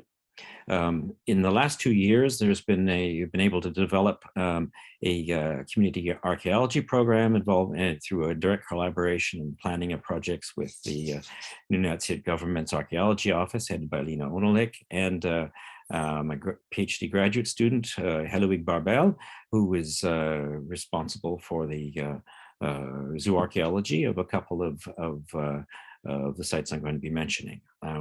The site of South Inoqqassaaq here, which is on this beautiful little peninsula with a number of a recent site, 19th century, late 19th century, early 20th century site. It's a complementary project. The site provides complementary data for ecology and subsistence and Inuit settlement in this region because it's a relatively recent site. The islands in the background are basically the home to the places I've been working for 20 years. These are mostly older 17th, 18th century sites. This is a late 19th century site with very recent Inuit trapping foxes and catching fish for commercial purposes. It's a very interesting time period and a very important node of data, focus of data. In last year, 2021, we were able to organize and mount a collaborative site survey project in the Nain area, given the limitations of COVID, assessing the potential for further archaeological research at a couple of sites and their state of erosion preservation today. This past summer, we went back to South Inoqqassaaq 6 here, this site that I've just talked about, to complete an excavation of a house there and its midden, and then to begin a project, an excavation project at a second contemporary modern site in the same neighborhood. It's I'm not going to go into great details about them, just noting that they are projects that have structured to be staffed largely by principally by members of the Inuit community of Nain. You see here, fresh off the presses, Eloig just got back yesterday and sent me this image of the excavated house this morning. It's kind of hard to make sense of, especially if you're used to older style Inuit houses, but we've got a square turf wall building without big walls, post holes. It's a hybrid kind of log cabin structure heated by a wood stove. Very, very modern. Looking a bit like this house here. The house, this is the bit of the house, portion of the house that was excavated in 2019, and what we have seen there is a artifact assemblage that really demonstrates the extent of Inuit involvement in commercial activities of trapping and fishing, the cod jig here, fishing with nets as well, hunting all kinds of animals, of course, with Euro-American firearms, and a really widespread use of European sourced material culture, something that really distinguishes the site from earlier sites. The site has relatively nice, good bone preservation, a rich sheet midden outside you see on the left, and an important bone deposits on the house floor. You see Claire Omar here, who worked with us in 2019, excavating a deposit of foxes on the floor up against the wall inside what looks like a workshop area of the house. Here you can see it up close. You've got these a massive articulated fox skeletons, something you don't see really in Inuit sites, to my knowledge, of previous time periods. Foxes are present, but they're disarticulated. He says, and scattered all over the place. Here's a concentration of carcasses dumped in a corner. Interestingly, these carcasses bear traces of cut marks. They are essentially all confined around the muzzle and forehead of the fox. They're related to the use of a knife to separate the skin of the face from that of the head, whereupon after which the animal is skinned largely by peeling the skin off of it. It's a technique that apparently is something that's practiced by Euro-American trappers in the 19th century. I'm not an expert on this, but some historical sources suggest that this is the case. At any rate, this is a pattern of cut marks and skeleton representation that we don't see in earlier sites. Which bespeaks indirectly something of the changes of habitus of Inuit as they are being gradually, dramatically incorporated into the Euro-Canadian world system. Okay, I'm going to move on now to the second element of the project, which is assessing the impact of climate change processes on the archaeological record, coastal erosion, but also the sites becoming at risk through other processes, largely. For us, the process we're interested in is the loss of permafrost, the loss of the stable substrate of some archaeological sites, and the cold temperatures and constant temperatures that preserve the organic matter. Slope dynamics, vegetation change, the cute word, shrubbification for the destruction of an archaeological site through the penetration of its archaeological deposit by roots. Okay, we've conducted surveys in the area and located numbers of archaeological sites, and you can see in the Dog Island, part of our search study area, how these sites cluster. They're all on the coastline, within 200 meters, most of them within 30 meters of the shore, and within a couple of meters of elevation. Now, we don't see the incredible degree of coastal erosion in Labrador that we see elsewhere in the Arctic, such as Alaska, because there isn't this same large coastal plain composed of mobile sediments. It's a mountainous, very irregular landscape with a very irregular topography. So the coastal plains, when they're present, they're very, very limited. impact of sea level rise and accompanying erosion problems is dramatic, however, because as you can see in the map, all the sites that are present are close to the shore. Some are protected by exposed bedrock, that's something that the sea cannot erode, but many of them are found on terrace edges, on mobile sediment deposits that are that feature in protected areas. So perhaps not as dramatic in terms of numbers of square kilometers lost to the sea every year, but the impact on the archaeological record is similar.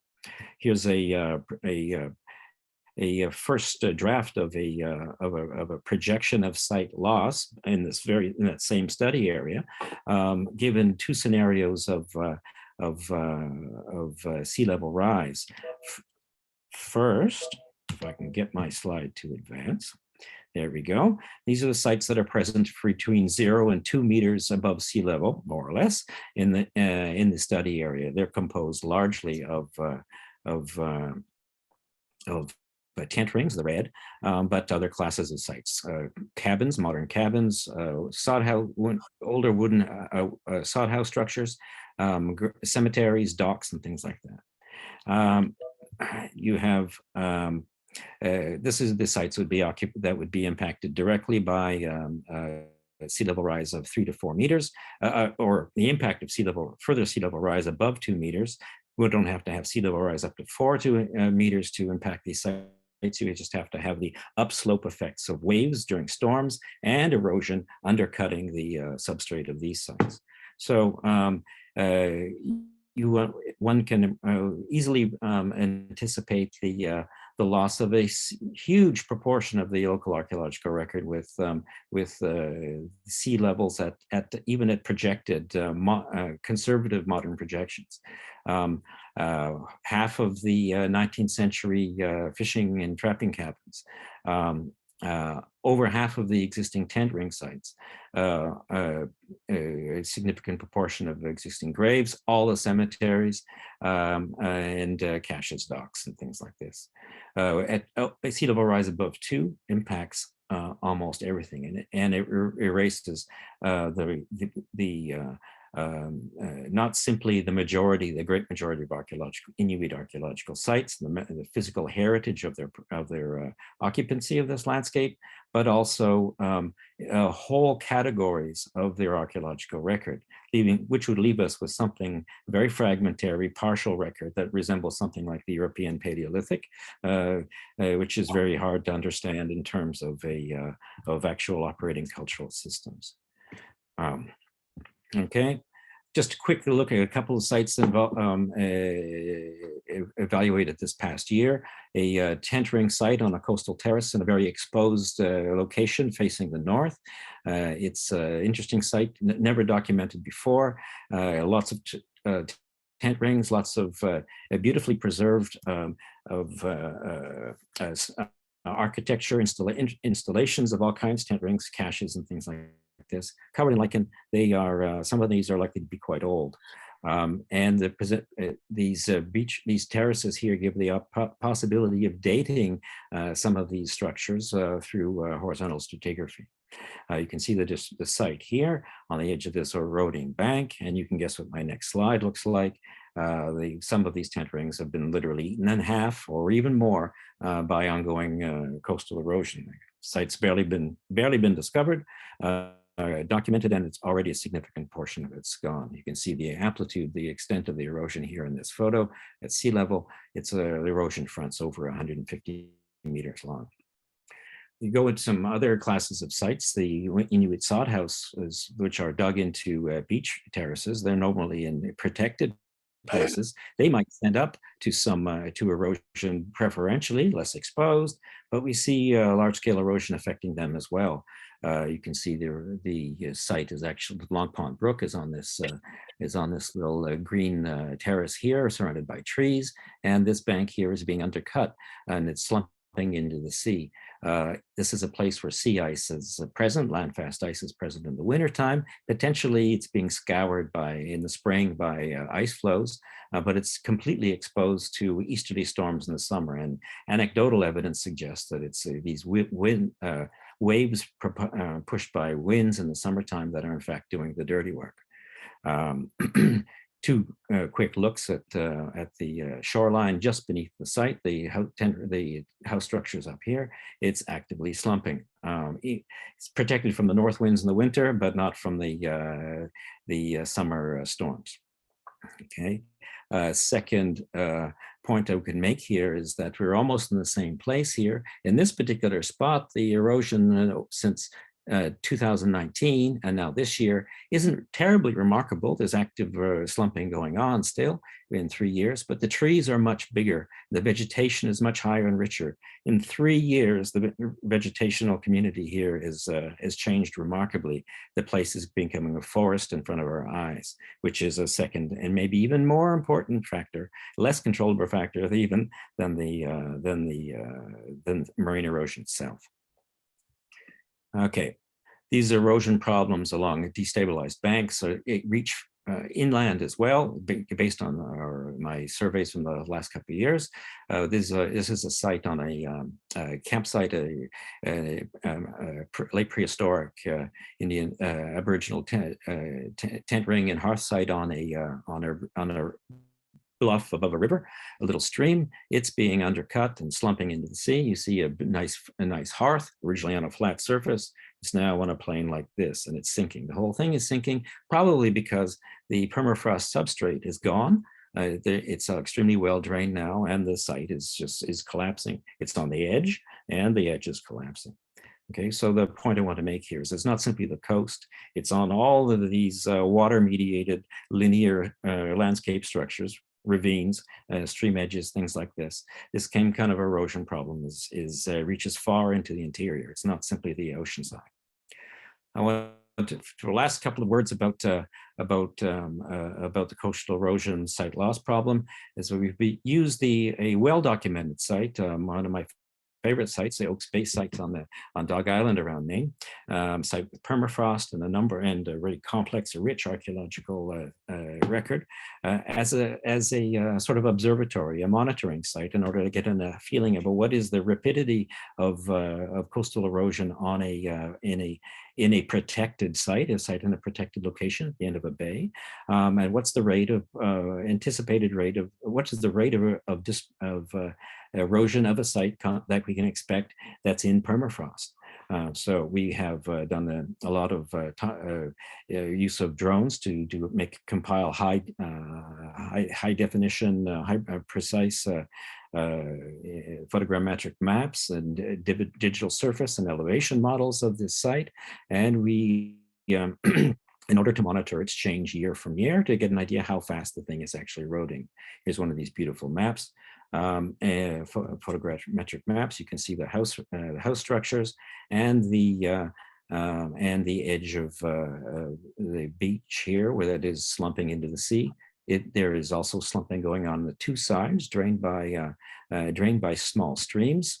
In latter years, these have started to fill up with sediment. They didn't used to be like that 20 years ago. The sediment's not coming from upstream, not coming from the hillside. It's stable. It's coming from the banks here on the edge of the archaeological site. This plateau is in fact collapsing, and that sediment is what's being liberated by groundwater. Transported by groundwater. We have believe this is related to permafrost and loss of the permafrost substrate here at this site, something we've intended to try to measure. First step was to install a meteorological station where we can record air and water temperature, winds, and all the rest of those things that happen in the atmosphere, but also an array of temperature sensors implanted in the soil to get an idea of how is the soil melting and where. So as a means of trying to measure the loss of the permafrost. Anecdotal evidence, so archaeological excavations and surface observations lead us to propose as a hypothesis that the permafrost is more or less oriented about like this on the site, and it's slumping and melting is going on, and draining is going on, all these aspects. It suggests to me that it's in fact melting on all of its fronts. It's a difficult thing to map in 3D, however, and that's been a real problem for us.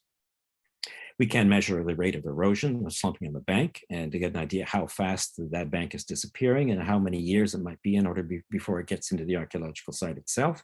So these are just the calculations of slope change, elevation change of the slope based on the digital elevation models.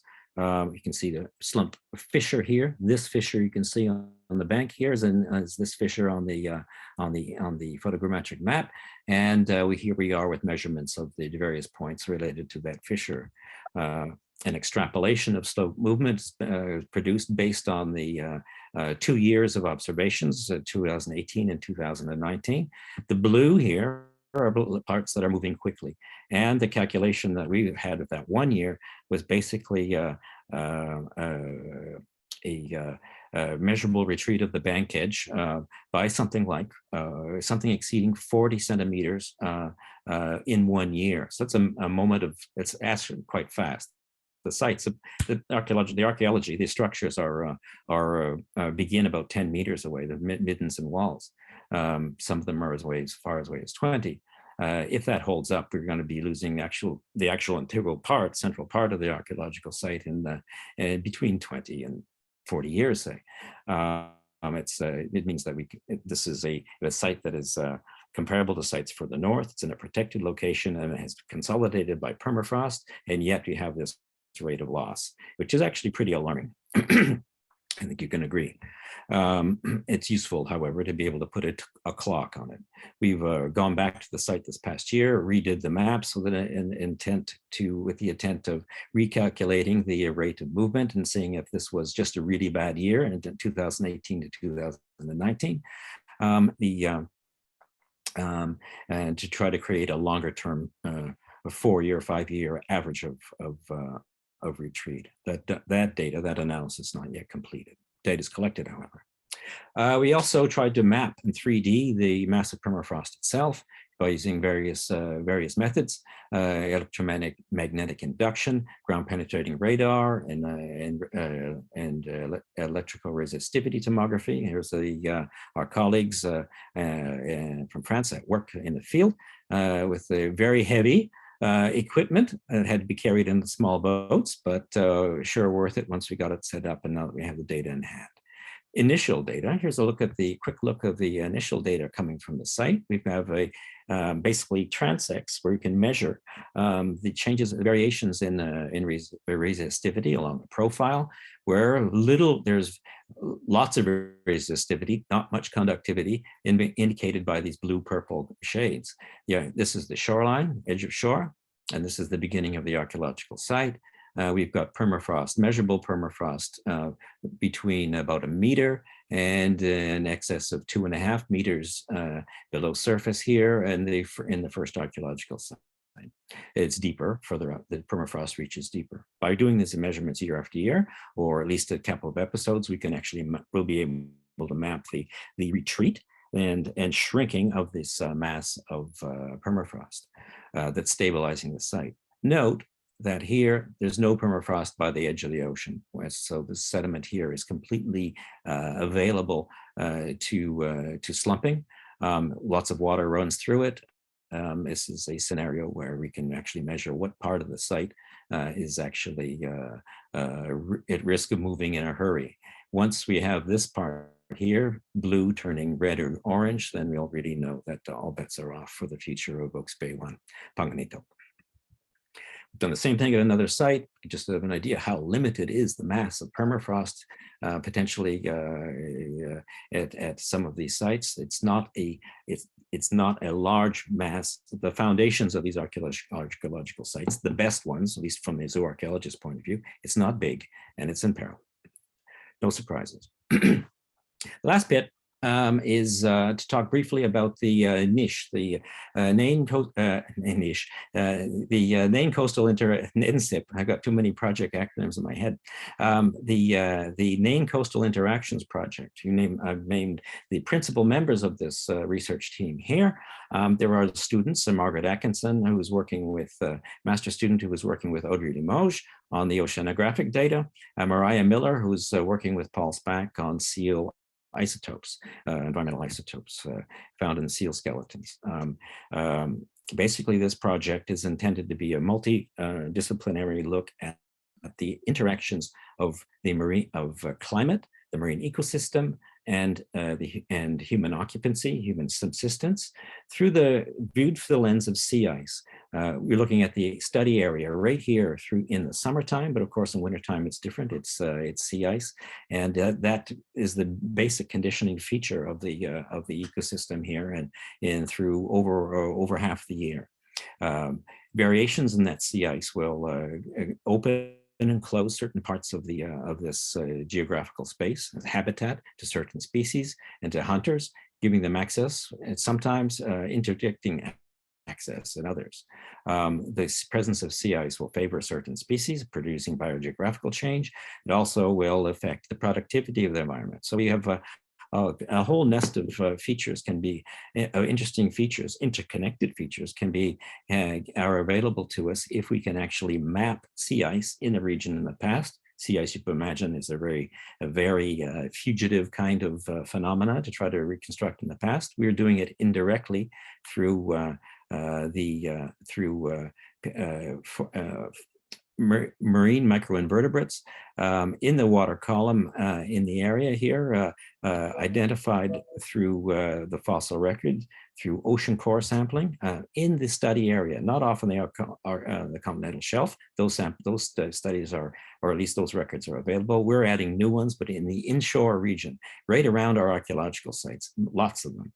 You see here, the research vessel MV William Kennedy in the mouth of Oaks Bay here, just beside our archaeological site, was used through over a period of 2 weeks this summer and each of the last 2 summers to produce, to use through gravity coring and other techniques to extract samples from the ocean floor over this large area here represented by the red rectangle. So we go from the outer coast all the way into the back of the interior fjords.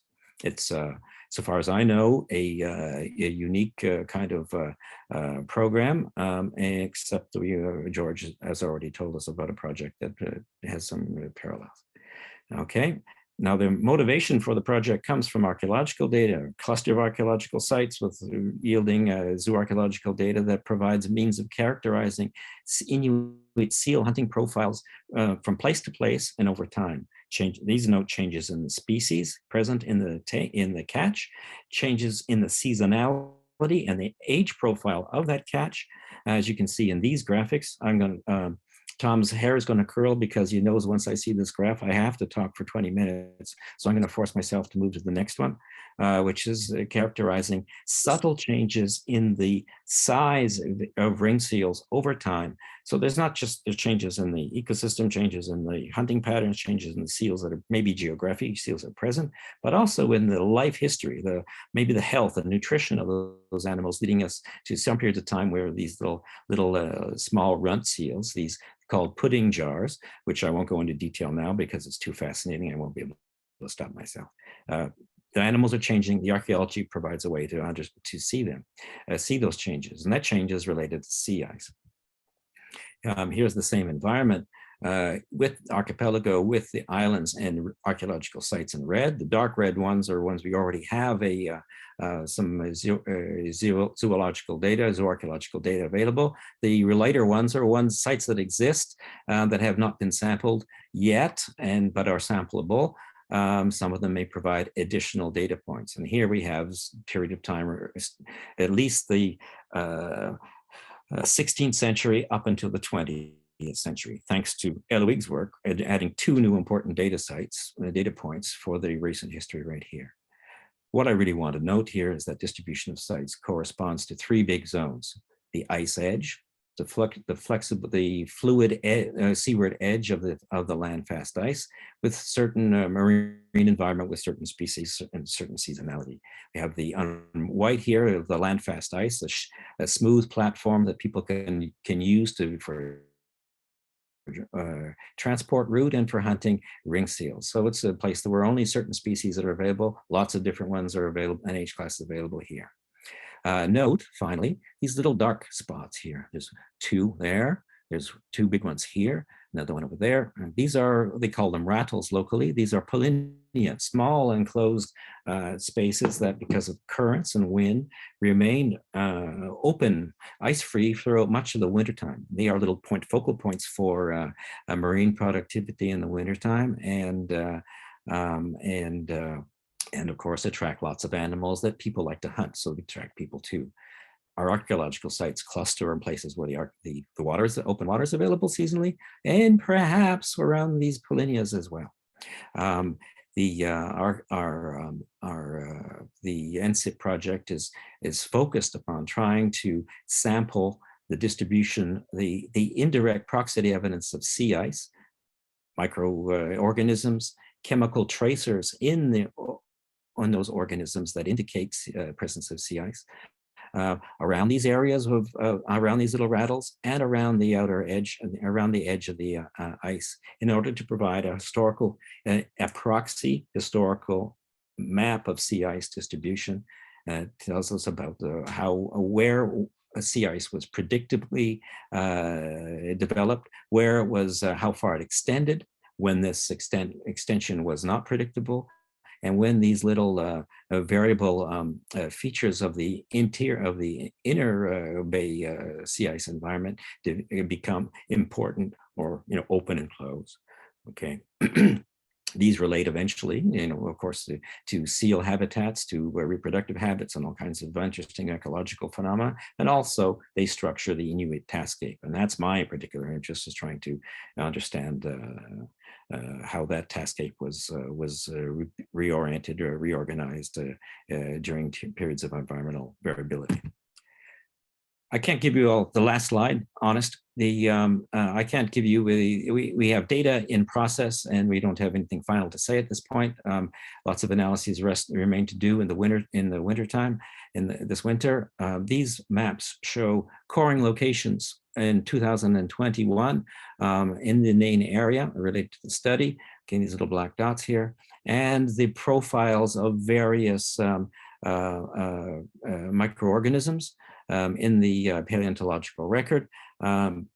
Some of these are telling us about strength of current. Some of us are telling us about relative sea ice temperature, sea temperature. Some of them are more related to summer and open conditions. Some of them are more related to sea ice itself. I don't want to go into the details. These are there isn't time, and I'm not the expert. But our capacity to document the downstream marine ramifications of fluctuating sea ice is now on its way. We'll have that data that we're able to compare with archaeological the existing archaeological data within the next year. And along with that comes the master's project of Mariah Miller, a student of Paul Spack, who is analyzing extracting and analyzing the isotope regimes of seals coming from the archaeological sites in these very same areas. With these multiple lines of evidence, we're going to have a really innovative and interesting means, I think, of trying to understand the complex interactions between humans, their prey species, and the marine environment over a long period of time, while we model what sea ice conditions were like in this particular area in the past. That's all I'm going to say. Thank you very much.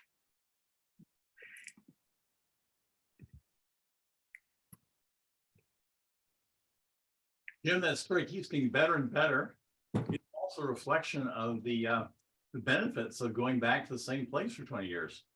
We've been celebrating our relatively frequent returns to the Mývatnssveit, and you're doing it too, different part of the world. I think it's the only way, honestly, and it allows one to try to push a science agenda while one is also doing a mitigation and salvage kind of project. I'm trying to document what archaeological sites are disappearing, how fast, and which ones might merit excavations. Because of the amount of pre-existing data that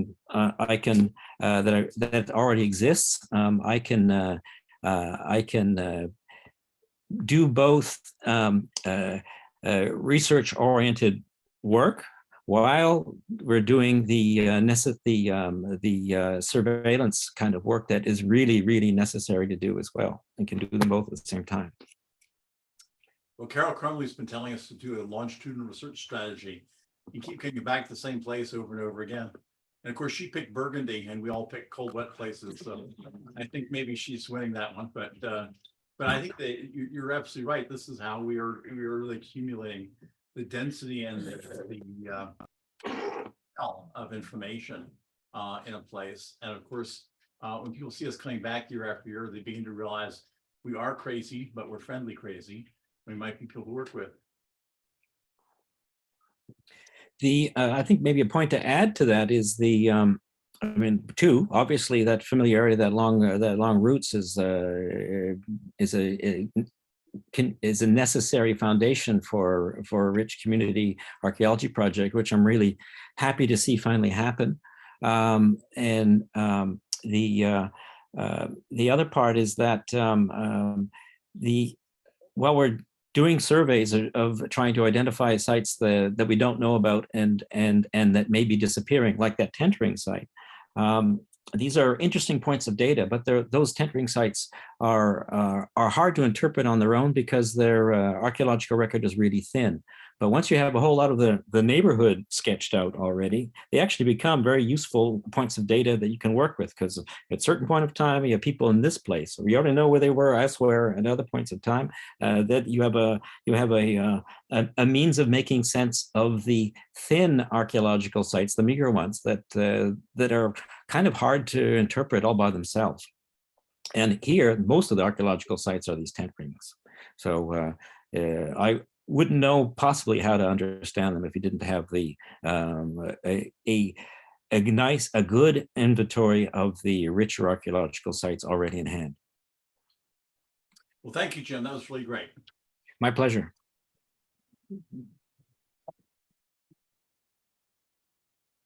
So now we are reaching the end of, I think, a very productive day.